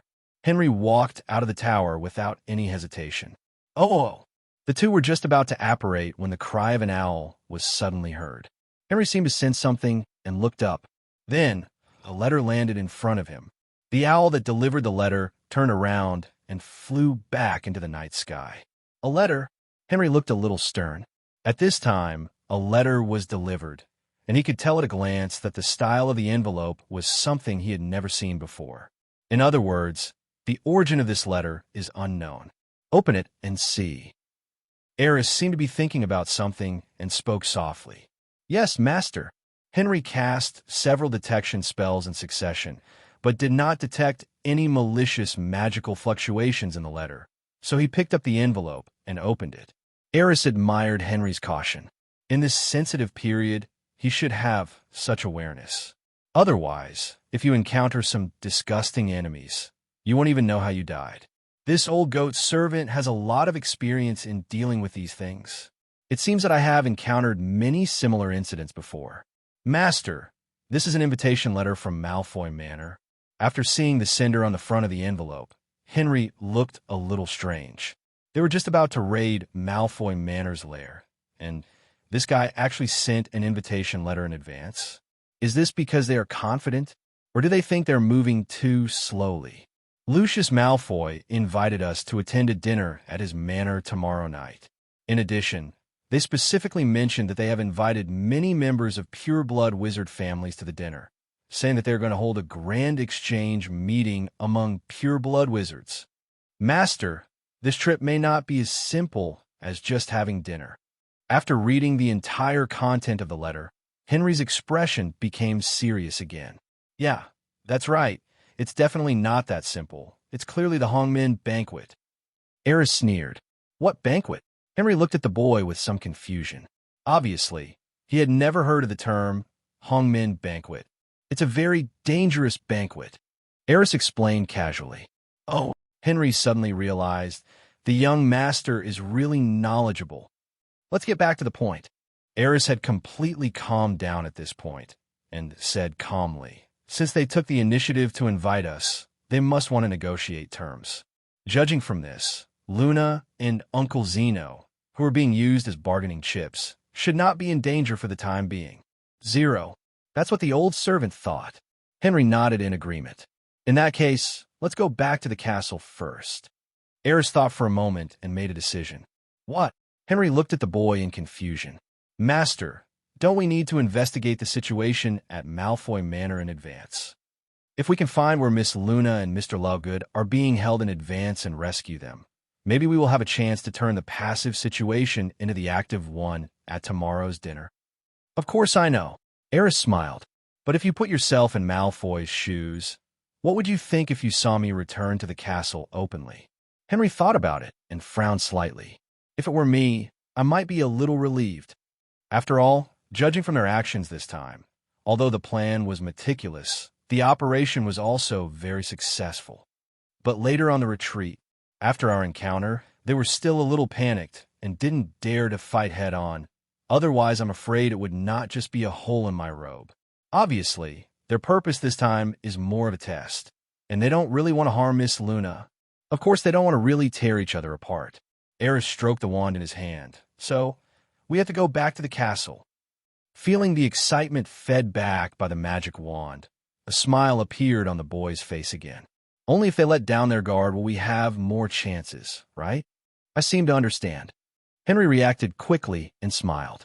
If Miss Luna is imprisoned in Malfoy Manor, there must be a lot of guards at this time, and if they are sure that we are in the castle, they will naturally relax a little. This will give our chance to act covertly. That's right. Aris nodded. But if our people don't go out, how can we go to Malfoy Manor to investigate? Henry was puzzled. Now, those people spies must have been keeping a close eye on Shaw, Fick Castle, and the old house of the Barton family. Well, I will find a way. Aris put away his wand and then held out a hand. Let's go. Seeing the confident look on Aris's face, Henry also smiled. Yes, master. Then, he carefully grasped Aris' arm. With a crackling sound, the two of them instantly disappeared from the spot. Down. Late at night. Malfoy Manor. Although it was late, the lights were still on. In the largest living room of the manor, several wizards wearing black robes and with hoods covering their faces were sitting quietly on the sofa. Outside, one or two wizards would walk by quietly from time to time, apparently on patrol. How's it going? Any news? When Lucius walked in from outside the hall, several wizards on the sofa stood up one after another, and a deep voice came from inside the hood. That little Shafik and Henry from the Barton family have already returned to the manor. Lucius raised his head, glanced at the black-robed wizards present, and then said lightly, Now, we just need to keep an eye on them. Remember, nothing can happen to the two Qianwang inside. Otherwise, we may get nothing. Lucius couldn't help but remind him again. Don't worry. A black-robed wizard sneered. Those two can't escape. Besides, Avery and his men have already been keeping an eye on the Barton family. If they make any move, we will know about it. In that case, we can relax a little. Another black-robed wizard grinned and snorted, then lay back on the sofa. Now is not the time to relax our vigilance. Lucius frowned slightly. Tonight is crucial. Nothing can go wrong. You better understand this. Of course we know, otherwise we wouldn't have stayed here all this time. The black-robed wizard who spoke earlier was obviously beginning to feel dissatisfied. We've been tired all day, and it's already so late. Can't we take a break? Lucius, don't think that just because you let us use the manor as our base, we, the 290s, should obey you. As he spoke, the black-robed wizard also sat on the sofa and leaned his stinky feet comfortably on the coffee table. The other two black-robed wizards looked at the situation on the field and then slowly sat down on the sofa. Don't worry, Lucius. No one can break into this manor. Otherwise, you can just let the guys on guard outside go back to farm. No matter what, you need to conserve your energy. Don't forget that tomorrow's negotiation is the highlight of this operation. That's right. He's been on edge all day. He should take a break. The two men spoke slowly, obviously wanting to be lazy. In a corner of the hall, Mrs. Malfoy Narcissa leaned out from behind a door and looked at Lucius. The two looked at each other, and Malfoy immediately understood and walked towards his wife. These guys will never amount to anything. Lucius and Narcissa walked into a room inside and cursed under their breath. Lucius, you know very well that the identities of these people are sensitive. Some of them are even on the Ministry of Magic's watch list. It is impossible to expect them to obey unless that person comes back again. Narcissa frowned, looking at the worker who was obviously worried. We shouldn't have gotten involved in this matter. It's too dangerous. They want to get the gold galleons, so they want to threaten the child. If the Ministry of Magic finds out about this, we will definitely be in big trouble. And do we still need to make money in this way? This matter is not a question of whether I want to intervene or not. Lucius also frowned. No matter what, it would be a good thing if we could control that child. At least, we don't have to worry about the family's expenses in the future. Besides, if the child is really willing to cooperate with us, it would not be a bad thing, right? Lucius had even thought about it. As long as the little Shafik was willing to be obedient, he would never make things difficult for him. He could even take out a large sum of money from the Shafik family's property so that the boy could continue to live a worry-free life for the rest of his life. He felt that this would at least save the little guy's life. Otherwise, those former Death Eaters out there really wouldn't mind killing people and looting their money. I hope little Shafik can make the right choice. For this plan, he even deliberately left a loophole when arresting the two people from the Lovegood family, just to let Aris see his sincerity. It can be said that he has done everything he could, but from the information Draco sent us, it seems that Aris Shafik is not that simple. He can already answer the test questions of the 5th grade and the 1st grade, and he was very popular in the school. If we give him a little more time, he will definitely become famous throughout the wizarding world. Narcissa obviously still had concerns. That requires you to be able to grow up. Lucius snorted coldly. Now, his spellcasting ability is at best at the level of a 5th or 6th grader at Hogwarts. Under the full suppression and attack of that group of former Death Eaters and many pureblood families, he has no chance at all. Even if the Barton family is added, it's impossible to protect him, right? Poor child. Finally, Narcissa sighed reluctantly. She looked up at the photo of Draco Malfoy in the room and said with a wry smile, Draco may not know that his classmates will face an unprecedented disaster.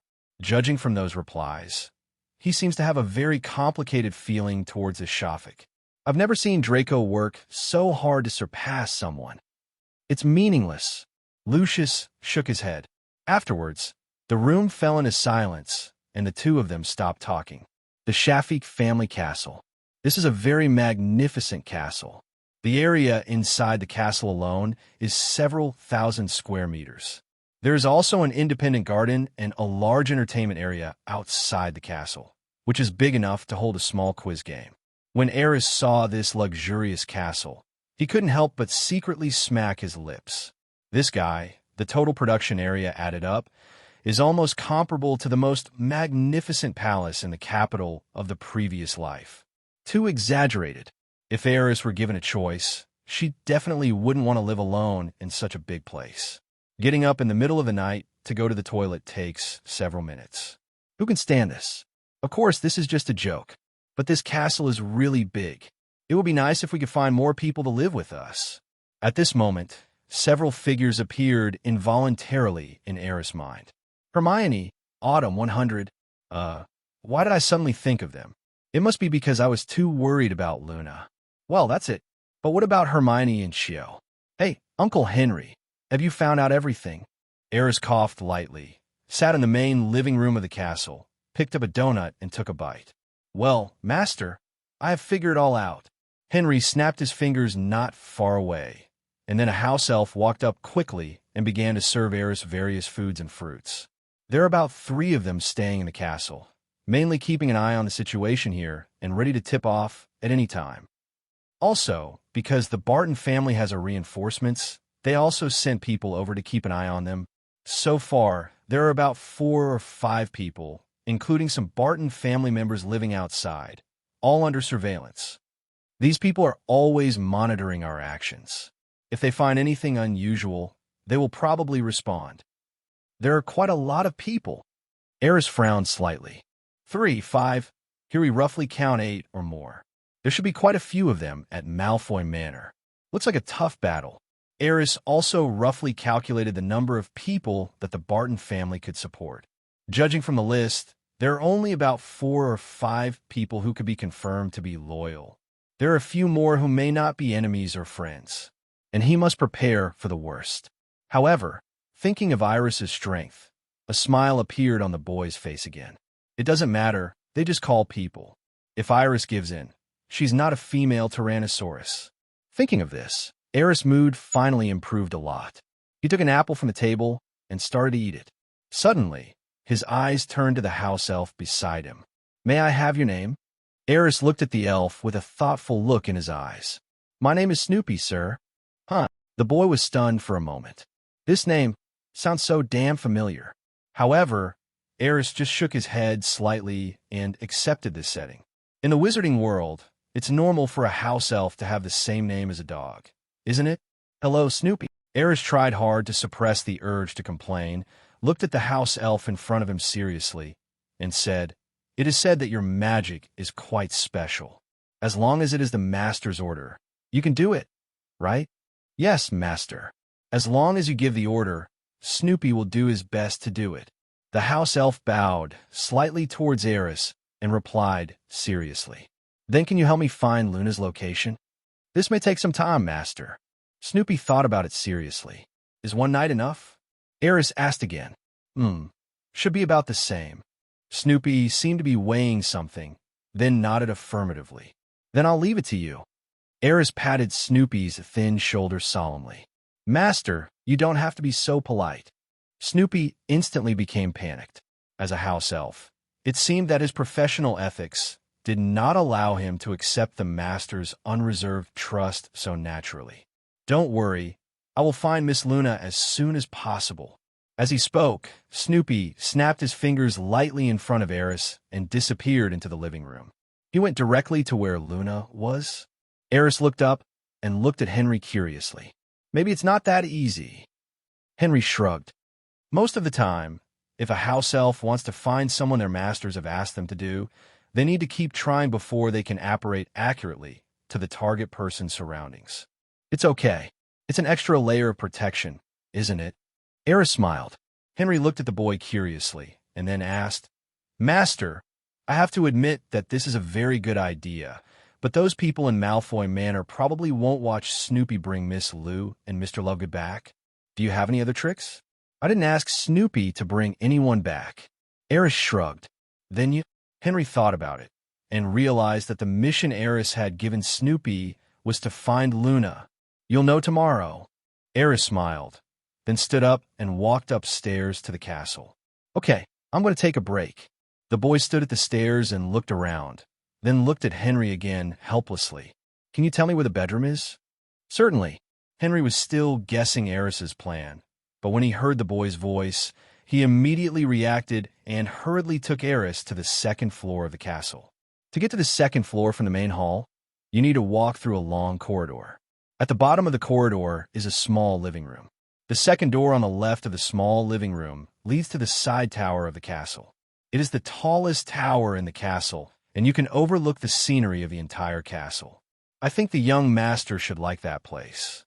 Once you reach the side tower, you only need to go through a living room, 2 corridors, and then go up 5 spiral stairs to reach the bedroom. Henry led the way and introduced the location of the bedroom to Aris.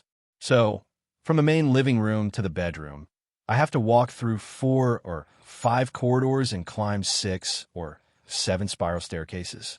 That's right, young master. Henry smiled and nodded. Kill me. Aris shook his head speechlessly. He secretly made up his mind that once he had figured out the elemental magic transmission array, he would set it up everywhere in the castle. At least, the connection from the main living room to his bedroom must be arranged. 10 minutes later, Aris finally returned to his bedroom. The moment he closed the door, his eyes turned cold again. Then, the little red dragon appeared in the room. Iris, you should know the general situation, right? Aris asked softly, touching the little red dragon's head. Yes, I know everything, master. Iris looked serious, and her cute eyes radiated a fiery light and revealed a burning murderous intent.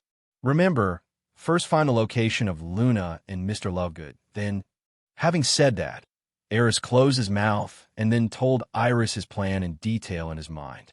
Iris listened attentively, nodding from time to time, looking serious. However, when Aris finished telling her all the plans, she was suddenly confused. Master, do you really want to do this? What? Is there a problem? Well, it's nothing. I just feel it seems very exciting. You don't like excitement? How is that possible? Iris loves exciting things the most. What are you waiting for? Take action. Master, just wait for my good news. Before he finished speaking, the little red dragon disappeared, followed by a gust of wind, and flew towards Ichon. The voice, which was innocent but full of murderous intent, was still echoing in Aris' mind.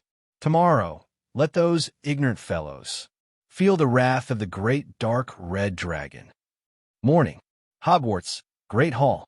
Today is the day when the little wizards prepare to leave school. The first semester of this school year is about to end. From today until after Christmas, the little wizards will spend their time at home and will not return to school until early January. Of course, if there are students who do not want to go home, Hogwarts will always be their home. For example, Harry Potter. Ronald, did you hear the news? Harry looked around and indeed did not see Aris. They were thinking last night that Aris's condition might be more serious this time, and he might not come back so soon. And today's situation has verified their guesses. Everything is clear. Terry and Anthony from Ravenclaw know some information. Ronald glanced at the Ravenclaw long table, then whispered in Harry's ear mysteriously, I heard that something happened in Aris's family. Actually, you don't have to be so cautious. Harry rubbed his itchy ears. I think a lot of people already know about this. As soon as he finished speaking, a voice came from the Slytherin table on the other side, without any intention of being evasive. You know what? Something seems to have happened to Shafik. Yes, I received an owl this morning.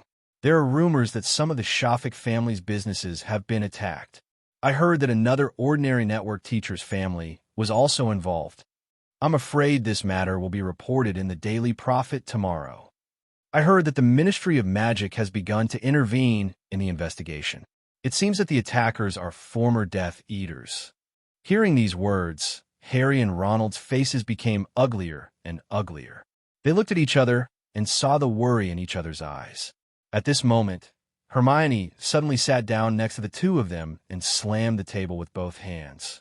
No, we can't leave Aris alone. We have to help him. The little witch had a determined look in her eyes and looked very anxious. Did you hear that? Among those who attacked Aris, there were even Death Eaters. You should know who they are, right? That, the mysterious man's former follower. Ronald couldn't help swallowing, as if he was thinking of something horrible. They're all a bunch of desperate criminals who kill without blinking an eye. They are best at using the killing curse. So, Aris is in great danger now. Hermione raised her voice. What do you want to do? Harry obviously wanted to help. We could go to Diagon Alley first. Aris is the boss behind Flourish and Blots. There's an Uncle Henry there. We can contact Aris through that uncle. Of course, they may not be in Flourish and Blots now, but as she spoke, Hermione became a little anxious. But this is the best solution she can think of right now, because they didn't even know where Aris lived, let alone find him. Perhaps we could go to Headmaster Dumbledore for help. Ronald suggested tentatively. I heard that Headmaster Dumbledore left the castle last night, and his whereabouts are unknown. Harry shared another heavy piece of news. In fact, he thought of this when he woke up early this morning, so he asked Professor McGonagall and got the news. But he certainly won't ignore Aris. They have a good relationship, don't they? Harry tried to comfort Hermione, who was becoming increasingly anxious. Think about it quickly. What other solutions are there? The little witch began to pace back and forth in front of the long table. At this time, Cho stood up from the Ravenclaw long table and walked over here. It was obvious that Cho was not in a very good condition at this moment. She probably did not sleep well last night, and there were still dark circles under her eyes due to fatigue. Hermione, are you guys planning how to find Aris? Do you have an idea? Hermione looked at Cho with a glimmer of hope. Professor McGonagall will definitely know how to find him. Cho said affirmatively. Yeah, why didn't I think of that? Harry patted his head. I was just thinking of looking for Headmaster Dumbledore. Professor McGonagall is the school's vice dean, so he must know where all the students live, right? The little wizard's eyes lit up. Then, Hermione and Cho looked at each other and ran towards Professor McGonagall's office first. Harry and Ronald followed soon after. Over at the Slytherin table, Draco Malfoy listened to everyone's discussion about Aris with a complicated look on his face. At this moment, he suddenly remembered that his parents seemed to have intentionally asked about Aris's situation in the letter. At this moment, a thought involuntarily emerged in his mind. This matter may not be related to the Malfoy family. Thinking of this, he could no longer sit still and suddenly felt a very strong anger in his heart. He felt as if he had been betrayed and had become a tool for his parents to obtain information. This feeling of being used has distorted his impression of his parents. Coupled with the pampered and self-centered character of the young master, his emotions were inevitably impacted. No, I must go back and ask clearly. He stood up from the table abruptly and walked towards the Slytherin dormitory, eager to pack his luggage and go home immediately. In fact, Draco still felt a little uneasy at this time. Thinking of that evil-looking boy, he always had a bad feeling. It seems like something big is about to happen. Malfoy Manor. Lucius Malfoy was also a little anxious at this time. The reason is that from last night till now, there has been no movement at all despite the efforts of Shack Castle. They kept an eye on the castle and the Barton family, and the news they received back was that everything was normal. But at this point, that little Shafik and Henry from the Barton family didn't take any action, which was very abnormal. I can't wait any longer. He stood up suddenly and walked toward the hall. At this moment, Narcissa grabbed him. What do you want to do? I'm going to go see what's going on with those two guys in the dungeon. Lucius patted Narcissa's hand and left the room quickly. He knew very well that if he wanted to maintain the initiative in the negotiations that night, there must be no problems with the two people in the dungeon. Otherwise, little Shafik would have no scruples and would not have compromised on any of the conditions they proposed.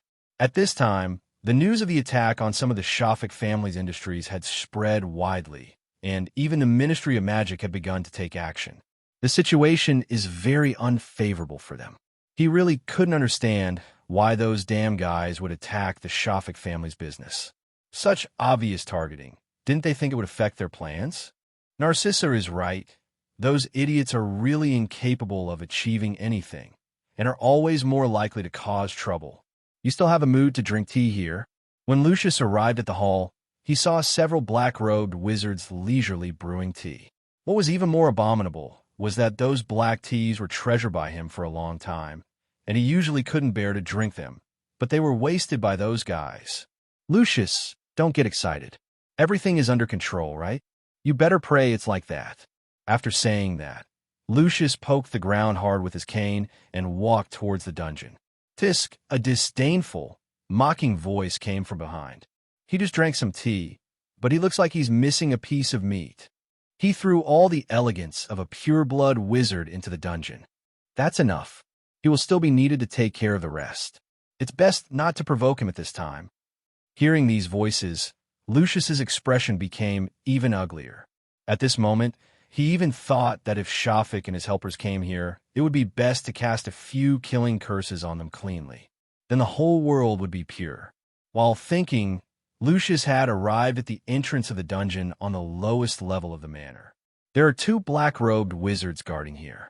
After seeing Lucius, the two stretched lazily and said, "Lucius, are you here to exchange us? I just came to see those two people." Malfoy glanced at the two black-robed wizards indifferently. "We are here to guard. Are you worried? I'm just making sure the plan goes smoothly." The two black-robed wizards snorted coldly and walked aside. The dungeon of Malfoy Manor is very large, and various protective magic and anti-apparition spells are cast. It is not easy to rescue people from here. The entrance and exit of the dungeon is the only passage to the outside world. Lucius didn't think anyone could enter the dungeon and rescue the people without alerting the guards. But the uneasiness in his heart always made him feel uneasy. He took a look inside and saw two figures squatting in the innermost corner, seemingly resting with their eyes closed. "Don't worry, as long as little Shafik agrees to our conditions, everything will be fine. But the premise is that you stay here quietly. Believe me, no one can save you here." Lucius' words received no response, and the dungeon was very quiet. Neither Xenophilius nor Luna responded to Lucius's question. Lucius didn't care. After carefully checking whether the dungeon's protective magic was fully effective, he exited the entrance passage. Outside, the two black-robed wizards just glanced at Lucius when he came out. The three of them didn't say anything else. At this time, inside the dungeon, Luna, who was curled up in the corner, suddenly raised her head and glanced towards the entrance. There was something strange in her eyes, but she didn't look worried or panicked. Instead, there was a hint of teasing and a meaningful smile. Xenophilius, who was sitting on the other side, looked at Luna carefully, then lowered his head silently.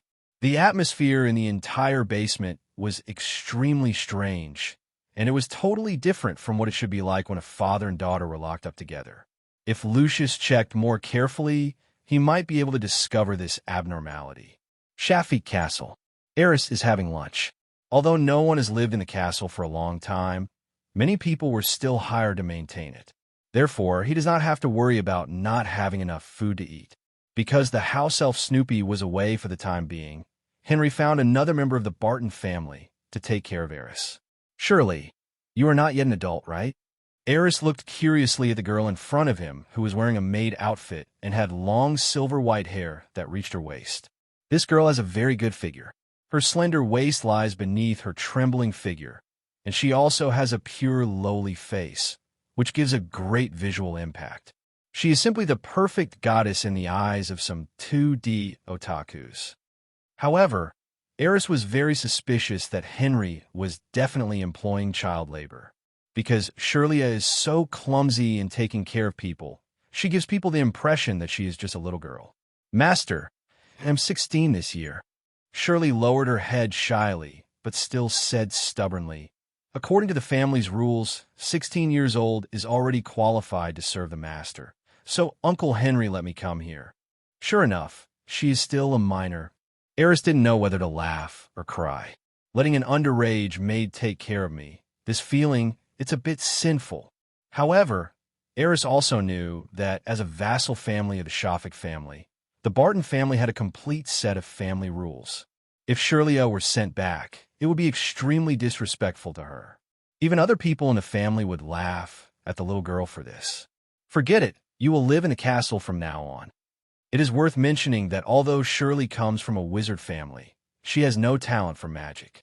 According to the terminology of this world, such people are called duds. That's why she was assigned to take care of Aris. Because anyone from the Barton family who has a talent for magic will be sent to other industrial chains of the Shafik family to gain experience. "Thank you, Master." The little girl blushed and nodded slightly. It seems that he still hasn't fully adapted to his identity. How can you take care of others if you blush and get shy all the time? Aris sighed softly. However, he did not expect the little girl to take care of himself. In fact, most of the time, he doesn't want to be disturbed, because when studying magic, he likes the feeling of immersion. At this time, Henry seemed to have just returned from outside and walked into the hall in a hurry. "Uncle Henry, is it done?" Aris took a sip of tea and asked calmly. "Well, we've already greeted each other." Henry smiled and nodded. He looked at the young master in front of him with admiration, as if he had just met her for the first time. If nothing unexpected happens, no one from the Ministry of Magic will show up at Malfoy Manor tonight. "Master, just go ahead and do whatever you want." "Well, thank you for your hard work." Aris nodded with satisfaction. Then, he looked toward the place on the second floor of the castle, and a smile appeared on his face. From now on, the castle is under martial law, and no one is allowed to enter or leave.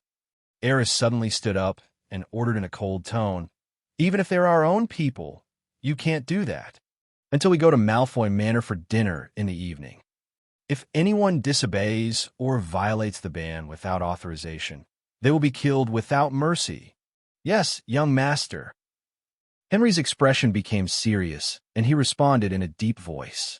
Shirley beside her also lowered her head in panic, not daring to say a word. At this time, Aris's momentum had already begun to show, with that sharp and decisive tone and gaze. How can he still look like an 11-year-old boy? At night, the breeze is a little cool. At the gate of Malfoy Manor, two figures, one big and one small, appeared out of thin air accompanied by crackling sounds. "Master, we're here." Aris nodded gently, letting go of Henry's hand, and calmly straightened her robe. This time, he was brought here by Henry again.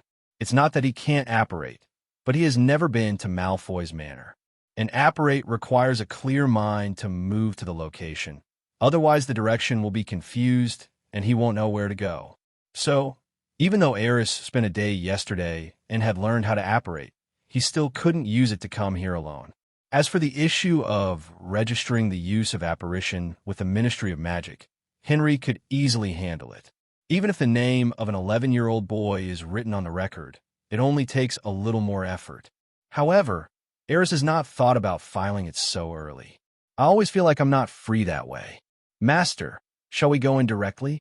Henry looked at the manor gate in front of him with a serious look. At this time, the gate of Malfoy Manor was closed, and no one was there to greet them at the door. Obviously, those people inside wanted to give the newcomer a warning. "Just go in." Aris observed the manor in front of him calmly and walked forward. "Master, let me do it." Henry drew out his magic wand and wanted to blast open the door of the manor in front of him. He knew without thinking that the door must have been enchanted, and ordinary unlocking spells would definitely not work. As for trying a more powerful unlocking spell, in his opinion, there was really no need. Aris and Henry obviously had the same idea. However, he did not stop, but just uttered two words lightly. "No need." The next second, Aris gently waved forward, and a terrifying whirlwind instantly appeared in the center of the gate. Then, the door that was cast with a strong and protective spell was instantly crushed into a pile of scrap metal and then blown aside by the wind. Looking at this scene, Henry swallowed involuntarily and almost couldn't help screaming. Young master, isn't this noise too loud?" He smiled wryly, somewhat nervously. Although he also wanted to blast the door open directly, the destruction would definitely not be so thorough. Maybe they can still be used after a bit of confusion?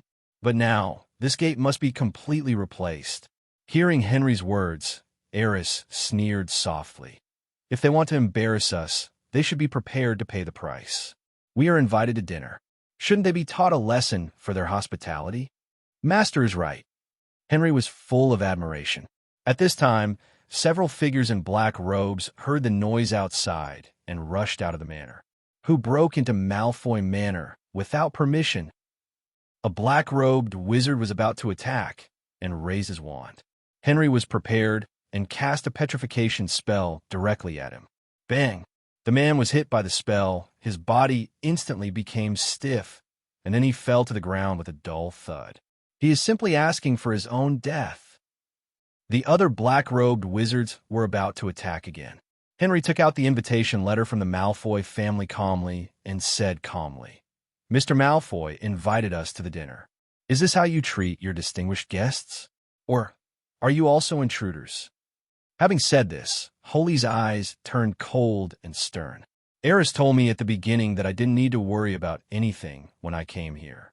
Once those people give them a hard time, it doesn't matter if they attack them directly or kill them. They just can't let them have an easy time. Who made these people go the wrong way and touch the bottom line that should not be touched? Stop. At this time, Lucius Malfoy came hurriedly from the direction of the hall, with a hint of panic in his eyes. He obviously didn't expect that Aris would enter the manor in this way. When several black-robed wizards saw the person coming, their eyes were still cold, but they put down their wands. "Mr. Shafik, what are you doing?" Seeing the scrap iron rolled up into a ball, and without any trace of the shape of a gate, Lucius was puzzled at first. But when he looked towards the gate, he understood it instantly. He trembled slightly, and his heart seemed to bleed. He had spent a huge amount of money to buy this gate, and he also hired alchemy and dark magic defense experts to personally perform defensive measures. But now, it has become a pile of scrap metal. Who the hell can he go to for justice? More importantly, the gate of the Malfoy family, one of the 28 sacred families, was turned into a piece of scrap metal. If this gets out, the impact on the family's reputation will be fatal. Lucius's face turned pale, and his eyes were gleaming. "I'm sorry, Mr. Malfoy. I destroyed your gate out of ignorance. Don't worry, the last thing my Shafik family lacks is money. We can discuss how much compensation you want, but you friends don't look very friendly." Aris glanced at all the black-robed wizards present, then looked at Lucius Malfoy meaningfully. "Mr. Shafik, this is not about money." Lucius's face was still ashen, staring at Aris. 10,000 gold galleons? Aris spread out one finger. "Are you insulting me?" Lucius continued to rage. How could his door be worth so little? The cost of hiring alchemy and dark magic defense expert alone would be much more than that. Then, 20,000. Aris stretched out another finger. "Don't go too far." There was still fire in Lucius' eyes. This price already exceeds the value of the gate itself, but the honor of the Malfoy family cannot be insulted. 30,000. Aris continued, counting on his fingers. The pride of the Malfoy family cannot be. Lucius looked at the man in black robe beside him, his eyes still stubborn. Well, the money for the honor was also taken into account, and at this time Lucius was actually a little tempted. Although his gate is expensive, it is not so outrageously expensive. 40,000. Aris stretched out another finger. At this time, Lucius fell into complete silence. 013904130 Falu 230221221. This is no small amount of money. For any wizard family, it would probably take more than 10 years or even decades to earn such a large sum of money. If they could really get such a large sum of money, everyone in the Malfoy family would be able to live a comfortable life for at least 5 years without buying any collectibles or expensive luxury goods. He was thinking in his heart, for such a large sum of money, temporarily putting aside the honor of the Malfoy family. It didn't seem to matter, right? Seeing that Lucius didn't say anything, Aris slowly opened one finger again. 50,000? Deal. This time, Gushiochi had almost no hesitation. There is no way. Although the honor of the Malfoy family is priceless, this gate is indeed very expensive. But this little Shafik gave too much. 50,000 gold galleons, such a huge sum of money. He simply didn't have the courage to refuse. "No, we have to share this money too."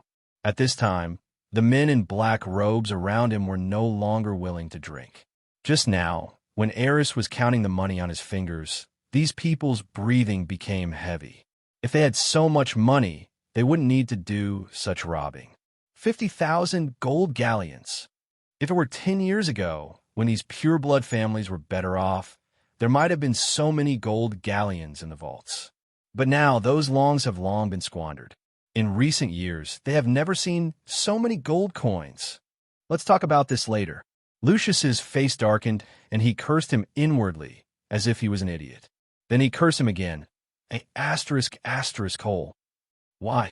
This 50,000 was clearly the money Shafik paid to compensate for the gate of his manor. Why do these bastards covet it? Lucius thought clearly that if these people really wanted to cause trouble afterwards, he wouldn't mind teaching them a lesson. Let them know that the noble Malfoy family is not to be trifled with. Lucius' words calmed down the black-robed wizards temporarily, and they remembered that they still had important things to do. Mr. Shafik, please come in. The dinner is about to start. At this time, Lucius had a smile on his face and bowed slightly to make a gesture of invitation to Aris. Well, quite gentlemanly. Master, Henry suppressed his laughter and led the way for Aris with a respectful look. Let's go. Aris's expression remained calm, as if the 50,000 gold galleons he had just thrown out were not his at all. Of course, if Lucius had the chance to take this money, he would really feel a little distressed. But does he have that chance? The group walked towards the manor owner's living room, where a long table had been prepared with a variety of delicious food. As soon as he walked into the living room, Reese keenly felt several gazes cast on him. It looks like tonight is going to be very lively. He smiled and looked towards those eyes. At this time, those people were either sitting or standing on both sides of the dining table, holding wine glasses in their hands, and most of them had inexplicable smiles on their faces. Of course, this is a gathering among pure-blood wizard families. Both the drinks and the food are of the highest standard. Lucius introduced, and he seemed a little proud. After all, he was the one who arranged the dinner. Although most of the drinks were prepared by the house elves, he only gave an order. Mr. Shafik, how are you? At this moment, a voice sounded from the front of Aris. The man had a scar on his face. Although it was not very obvious, it made his face look a little hideous. This is little Avery, one of the 28 holy families. The family once had a glorious history, but it just fell, didn't it? Aris smiled and said what Lucius was embarrassed to say directly. Mr. Shafik, you have a bad temper. Little Avery's face darkened instantly, and his already ugly face became even uglier. I hope you can still smile later. Aris Shafik. At this time, another voice sounded from the boy's left. This is Flint, Lucius introduced again. Perhaps you will know his son Marcus, who is now a Slytherin student at Hogwarts. Of course, I have to be older than you. He seems to be a Slytherin chaser. Aris did have some impression. The guy plays ball very roughly. They wish they could break the limbs of all their opponents, as if no one would be able to stop their team from scoring. I have to say, he is a young man with a lot of ideas.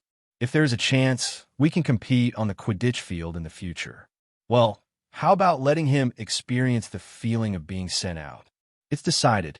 Aris secretly wrote down the name Marcus Flint in a small notebook. I heard that Mr. Shafik is now a freshman at Hogwarts. How is it? Is the academic pressure not too great? Can you learn those spells? Flint was still talking, and his tone gradually became teasing. It seems that this will be able to hit Aris. Perhaps they all thought, how difficult could an 11-year-old boy be to deal with? It's not something that can be easily grasped. At this moment, most of the pure-blood family members present probably had the same idea in their minds. I heard that you are the same age as the Savior Harry, good money, good Potter. How pathetic with someone like that around. Even the heir of the Shafik family will be overshadowed. Is it light? If Mr. Shafik feels unhappy, I think you can teach Potter a lesson. After all, you are Shafik. Actually, there are only so many things you can learn at Hogwarts. If you're interested, Mr. Shafik, I can teach you some black magic, such as the Killing Curse. Powerful magic is much more fun than some levitation spell. That's right, we a pure-blood wizard family should look a bit pure-blooded. One voice after another. All of them were ridicule and attacks on Aris, and some people even made a gesture of wiping their necks towards the boy. It looks as arrogant as it can be. Everyone present knew the purpose of today's dinner. Instead of pretending to be polite and making a show, these people would rather get straight to the point. Look, the dinner has just begun, and he wants to give Aris a warning. Unfortunately, their plan will fail. At this moment, Aris still had a smile on his face, as if he didn't take those words to heart at all. In fact, he just felt that these people were like clowns, jumping around in front of him. It's really so annoying. Shut up. Henry on the side couldn't stand it anymore. His face became extremely gloomy, and he stared intently at the pure-blood family members present.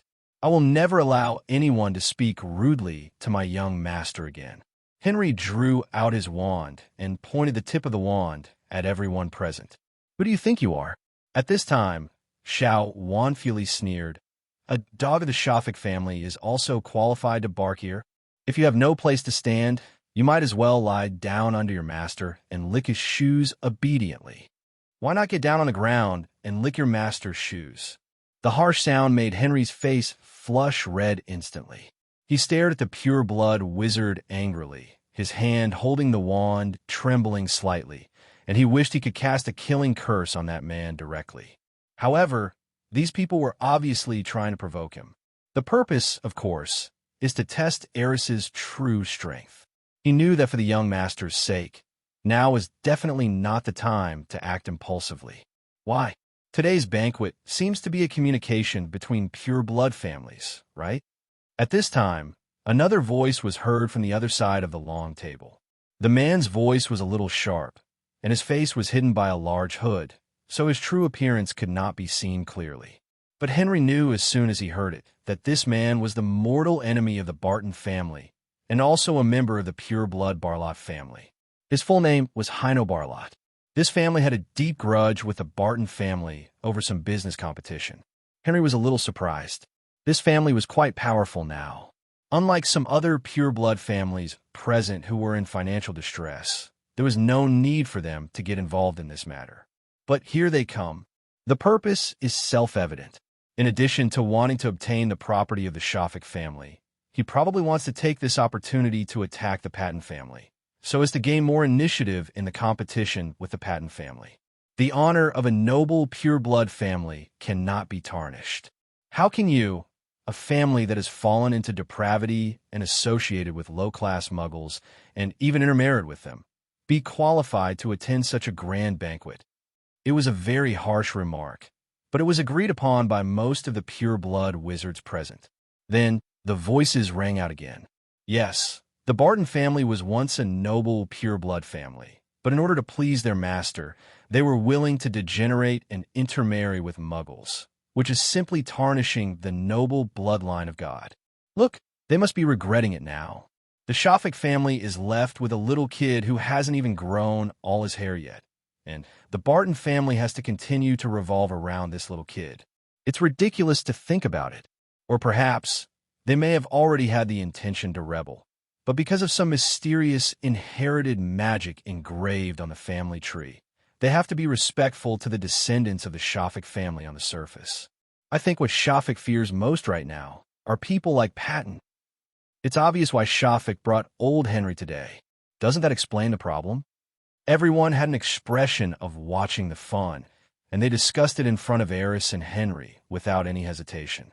And every word of Shun's discussion was full of the meaning of sowing discord. Henry's face became more and more ugly. The Barton family was originally a pure-blood family, but in order to better manage the Shafik family's industry, they had to expand the quality and quantity of family members by intermarrying with muggles. There were indeed some different opinions within the family at the time, but in the end it was approved by the majority of family members, and eventually the Patton family reached its current size and power. It can be said that the current Barton family is even more powerful than any other pure-blood family present. Therefore, these pure-blood families have not dared to openly oppose the Barton family. Unexpectedly, today these pure-blood families united together to use this incident to attack the Barton family. Seeing this situation, how could he be in a good mood? Although, he believed that Aris would not be fooled by these words. But at this moment, his eyes couldn't help but look at the boy. The boy did not speak, nor did he look at Henry. He just continued to watch with interest the clowns who were performing like they were in an opera. The looks on their faces made him want to laugh. What a great show! It seems inappropriate not to pay them appearance fees. /. Henry's voice sounded beside his ear, with a hint of uneasiness. Aris raised his hand and shook his head lightly. Henry closed his mouth in understanding. Well, if you have anything else to say, keep talking. Looking at the pure-blood wizards who had stopped on the field, Aris spoke with a half-smile. His attitude made those people frown slightly. It was like a heavy punch hitting cotton, and an inexplicable feeling of frustration welled up in my heart. What's going on? They've been trying so hard to sow discord between the two, but why hasn't this guy reacted at all? Shouldn't they start to doubt each other, or even have a dispute? Or their fire is not strong enough? How about we talk about business first? At this moment, Lucius on the side suddenly coughed lightly and spoke to break the strange atmosphere on the field. From the beginning, apart from introducing a few people to Aris, Lucius hadn't spoken a word and had been quietly watching the performances of those pure-blood wizards. He got some information from Draco Malfoy and knew very well that Aris was not the trash that these people imagined. Judging from the boy's performance in school, Aris is definitely a young teacher with great potential and talent. If this little guy was a little older, Lucius probably wouldn't dare to think of going against Aris, let alone trying to plunder the wealth of the Shafik family like he is doing now. He also knew that he shouldn't completely anger Aris at this time. Otherwise, if Aris turns against them completely regardless of the consequences, things will become more complicated. He knew even more clearly that the other members of the Barton family must be hiding in the dark now and would appear at the critical moment to support Aris. The entire wizarding world knows that the Barton family has made an indispensable contribution to the Shafik family's ability to maintain the current situation. Such a loyal family will never have second thoughts about Reese because of a few words of provocation from others. At least, most people don't. He also knew that Aris was not stupid and would definitely be able to see through these people's clumsy attempts to instigate him. Let's talk business. Aris smiled. Aren't we talking about business now? Stop being so mysterious. You're just a little brat. Do you think you can easily enter and leave this manor tonight? Hino Barlot sneered. Then, he looked at Henry again. Old Henry, look at your master. He has never thought of standing up for you. Perhaps you can really try to kneel down and beg him to seek justice for you. Aris suddenly stood up, the smile on his face cooled, and murderous intent suddenly burst out in his eyes. He suddenly stretched out his hand and grasped Hino Barlate with his palm. My subordinates don't need you to teach them how to do things. The boy raised his hand, and then, in the surprised eyes of everyone, Hino Barlat's face suddenly changed, and then the whole person seemed to be imprisoned by a mysterious force, and the whole person was forced to be pulled from the ground into the air. Don't you like to sow discord and make sarcastic remarks? Aris's eyes grew colder, and his outstretched hand slowly tightened. From now on, don't talk anymore. Hainua's face became uglier and uglier, and he seemed to be in a state of suffocation. You insulted the Shafik family's direct vassal family, provoked our relationship, and bullied Uncle Henry in front of me. You have already received your death. After saying this, Aris suddenly clenched his loose hands. Hino Barlat's pupils suddenly dilated, and the invisible force brought with it an irresistible will. He was thrown out by Aris like a broken toy. Afterwards, there was no more sound when it hit the wall of the living room. The whole living room was silent. Several people seemed to want to take action, but when they saw Henry's flaming eyes and his hand tightly holding the wand, they subconsciously restrained themselves, fearing that they would be used as a target for venting anger. There was only one exception. Little Avery was born a Death Eater with a violent and irritable personality. At this moment, seeing Aris suddenly attack, he drew out his wand subconsciously without any hesitation and sent a killing curse towards Aris. Avada mouth, big melon. Little Avery's sudden attack gave Henry no time to react. Everyone stared blankly at the green light, which shot towards the boy at an extremely fast speed. Lucius thought to himself, it's over. He could even imagine what kind of chaos would ensue here next. He had already begun to retreat backwards, and had even decided that if a fight broke out between the two sides, he would leave as soon as possible. However, the imagined boy screaming and falling did not appear. Since Aris had taken action, how could he not have thought about other people's reactions? He was well prepared, and with the help of Feng Xing, he just moved his feet lightly, and his figure disappeared from the spot as if he had teleported, and the green light only hit the boy's afterimage. The next second, when everyone was stunned, a silver-gray magic wand with a faint black glow was already placed on little Avery's neck. Nice killing spell, but it's useless if it doesn't hit the target. The next second, a faint red light flashed at the tip of Aris's wand. He walked past little Avery. Behind him, a cold corpse slowly fell down. The sudden change frightened all the pure-blood wizards present and made them step back one after another. These people never imagined that a 1-year-old boy could be so fierce and decisive. He killed 2 people in a row without saying a word. They originally just wanted to scare the boy so that they could gain more initiative in subsequent negotiations. Although some of these pure-blood wizards were once Death Eaters, most of the truly heinous Death Eaters had already been sent to Azkaban, and those who remained were just cowardly fence-sitters. People like this may be able to bully others by taking advantage of their power, but if they really kill someone, I'm afraid their hands will shake more than anyone else's.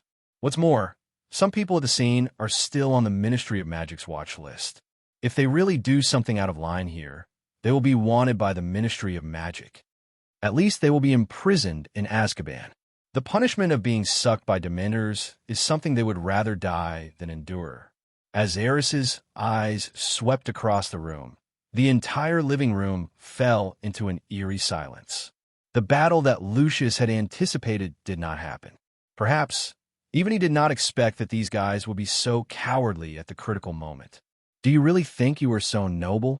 Aris glanced at those pure-blood wizards, and then revealed a disdainful sneer. True strength is never about relying on one's birthplace to flaunt one's uniqueness, but about using one's strength to silence all different voices. In my eyes, you are nothing but clowns. In fact, if it weren't for the good show, I wouldn't have come here today. As he spoke, Aris had already returned to his seat and sat down gracefully. At the same time, he gently placed the wand on the table. This action immediately stunned all the pure-blood wizards. The boys' demeanor and calmness far exceeded their imagination. For some reason, when they looked at Aris, they actually thought of another person. A person who, at the mere mention of his name, makes fear surge from the bottom of their hearts and their bodies tremble uncontrollably. That man, almost no one in the entire world dared to call him a famous minister. That person once started a bloody war in the magic world with his own strength. His name is Voldemort. You actually dared to kill Hino and little Avery. How dare you? A trembling voice sounded at the end of the dining table. She was a witch and looked like a pure-blood wizard who was friendly with the Barlott family. She came with Hino Barlott. She looked in disbelief at Hino Barlotte, who was lying not far away. Her lips kept trembling, as if she couldn't believe what was happening before her eyes. The look she gave Aris was full of fear. It's like watching the devil walk out of hell. Don't forget, the 2 people accompanying the good family are still in our hands. The witch's words seemed to give the other pure-blood wizards present more confidence, and they all spoke up. That's right. If you continue to act so recklessly, we will not be able to guarantee the safety of those 2 people. I suggest that we kill those 2 people now to avenge little Avery and Barlotte. This little b asterisk asterisk asterisk asterisk asterisk d is too arrogant. This is Malfoy manner. How dare he ignore us like this? Kill him, and after that, the property of the Shack family will still be ours. One voice after another was heard. At the same time, from the direction of the dungeon leading from the living room, 2 black-robed wizards were escorting 2 people up. It was Xenophilius and Luna. All the pure-blood wizards had anger on their faces and glared at Aris. Think carefully. Their lives are now in our hands. Several pure-blood wizards came up to Luna and the other girl, pointing their wands at them. Do you dare to do it? Aris sneered, not seeming to be in a hurry at all. This scene, 7 October, once again made all the pure-blood wizards feel cold in their hearts. Originally, the biggest cards they had were Xenophilius and Luna. They felt that having two people as hostages would definitely be enough to intimidate the boy in front of them. However, things did not seem to develop as they imagined. At this moment, they could not see any panic or fear on Aris' face. "Sign this document, or we will kill these two people immediately."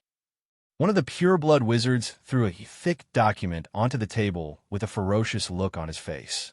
Aris looked up and saw that it seemed to be a property transfer document. Without even looking at it, he knew that this document should be the ultimate goal of these people.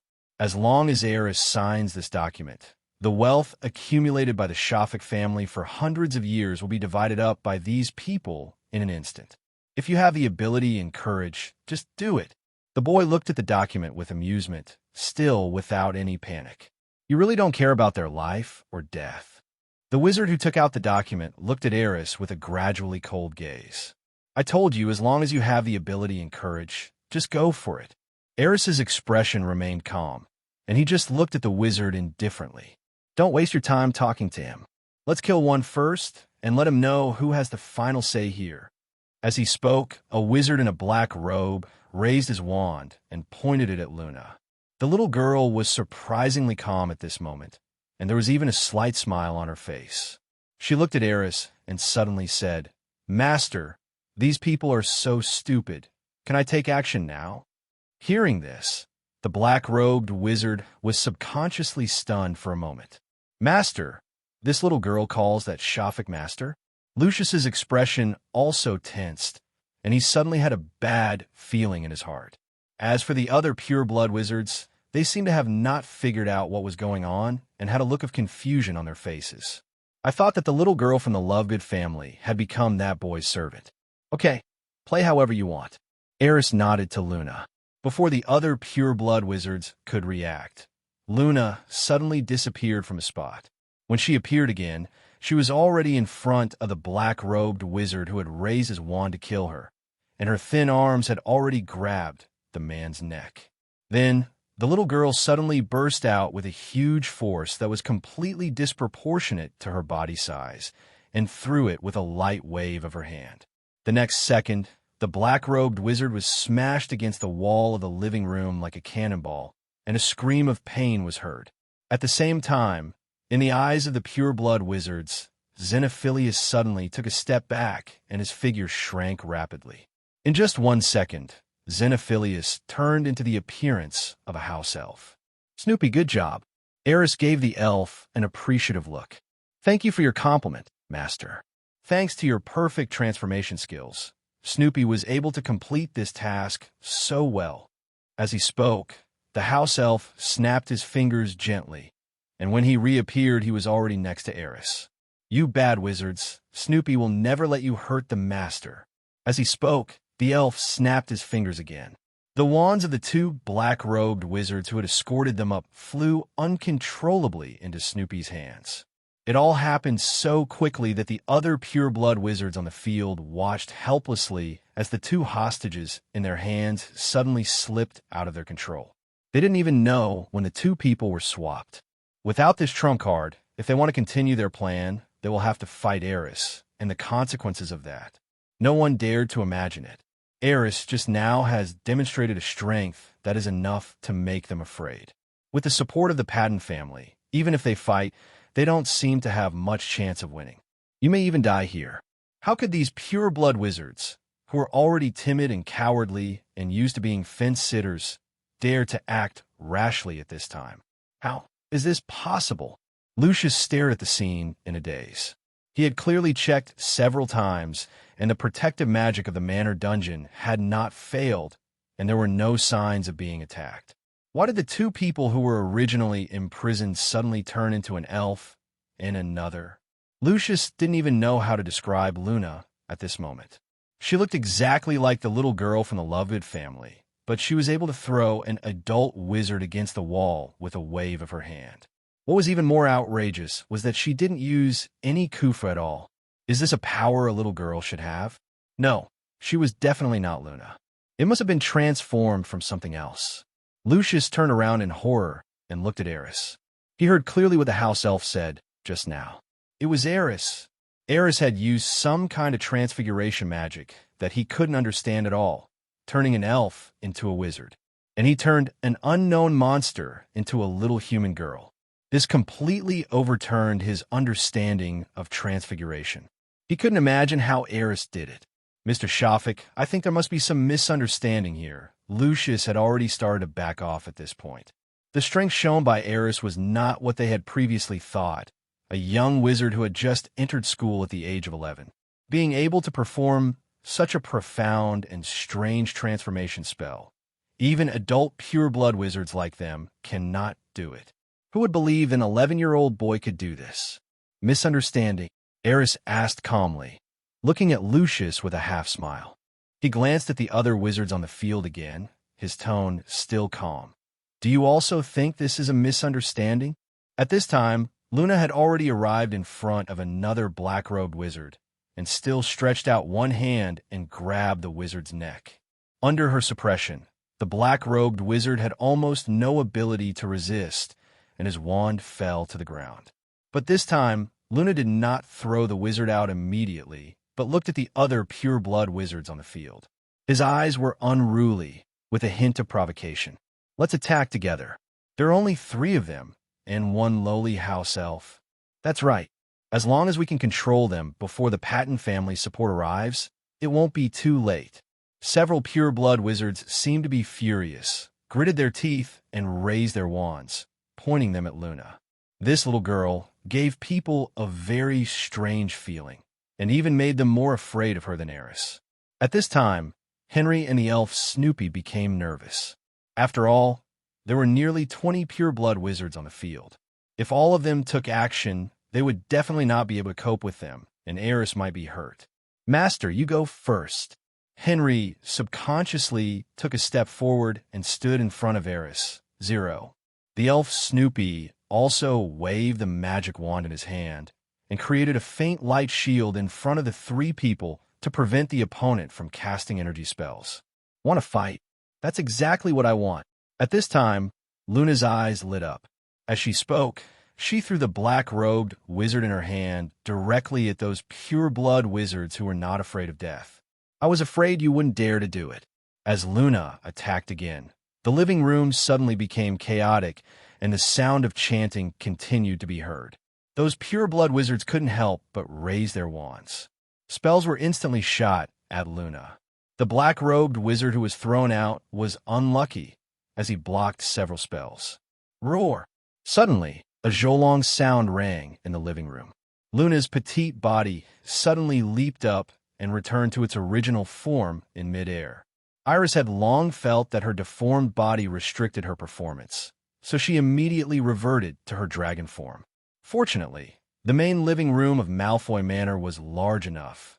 Otherwise, the whole house would have collapsed after Iris's transformation. This weapon, which was unique to the dark red dragon in this world, instantly swept the entire audience. Several rays of magic light hit her dragon body, but it was like tickling and did not cause any harm at all. In fact, unless a wizard of Dumbledore's level came and might be able to cause harm to Elise, the attacks of these pure-blood wizards could not break the magical defense of the dark red dragon, let alone hurt her.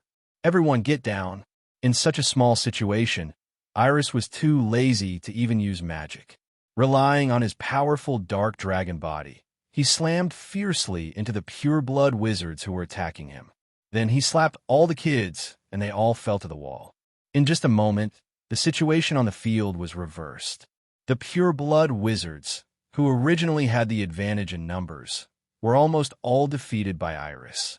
Along with the sound of the dragon's roar, the entire living room fell into an eerie silence. Apart from the screams of the wizards who were stuck to the wall and then fell down, no one else made a sound. Dragon. A wise dragon. Oh, a asterisk hole. Merlin Stinky Socks. How is this possible? What kind of monster is this? She can even talk. We are actually fighting a giant dragon with human-like intelligence. The remaining pure-blood wizards who were still standing all froze in place, their bodies beginning to tremble unconsciously. 5.6 The pressure from the giant dragon made them feel like they were in the depths of hell, and unspeakable fear instantly filled their bodies. No one dared to raise their wands again. Several pure-blood wizards even fell to their knees, prostrating themselves towards Iris, trembling all over. At this moment, they have completely lost the courage to fight. The only thought was to surrender and perhaps save his life. Just like when Voldemort fell from power, he immediately gave up the dignity of being a pure-blood wizard just to survive. However, Iris had no intention of letting them go. With a roar of a dragon, all the remaining pure-blood wizards on the field fell to the ground in pain, grabbing their heads one by one, as if they had been subjected to some powerful mental attack, making them. Ben's body was just trembling, as if it was completely paralyzed and completely out of control. "Master, it's done." Iris returned to her normal shape and snuggled into Aris' arms with a happy look on her face. The proud little expression on her face was just short of clearly saying, "I'm taking credit." "Well done." Aris gently stroked the little red dragon's head and spoke in a soft voice. Then he turned to look at Henry and said calmly, "Let everyone from the Barton family come over. From now on, I'll leave this to you. Remember, if you surrender all your property, you can avoid death. As for those who resist, you will die." After saying that, the boy turned around and walked towards the exit of the manor. When passing by Lucius, Aris suddenly stopped, looked at him meaningfully, and a smile appeared on his face. "Mr. Malfoy, regarding the compensation for the manor gate." Hello, everyone. As we wrap up this video, I want to share a quick note. I have a Patreon account. If you'd like to support me and enjoy on-demand audiobooks, you can become a Patreon member. Alternatively, you can check out my Google Drive link, which has 500+ novel audiobooks available through my Ko-fi or Patreon shop. I appreciate your support.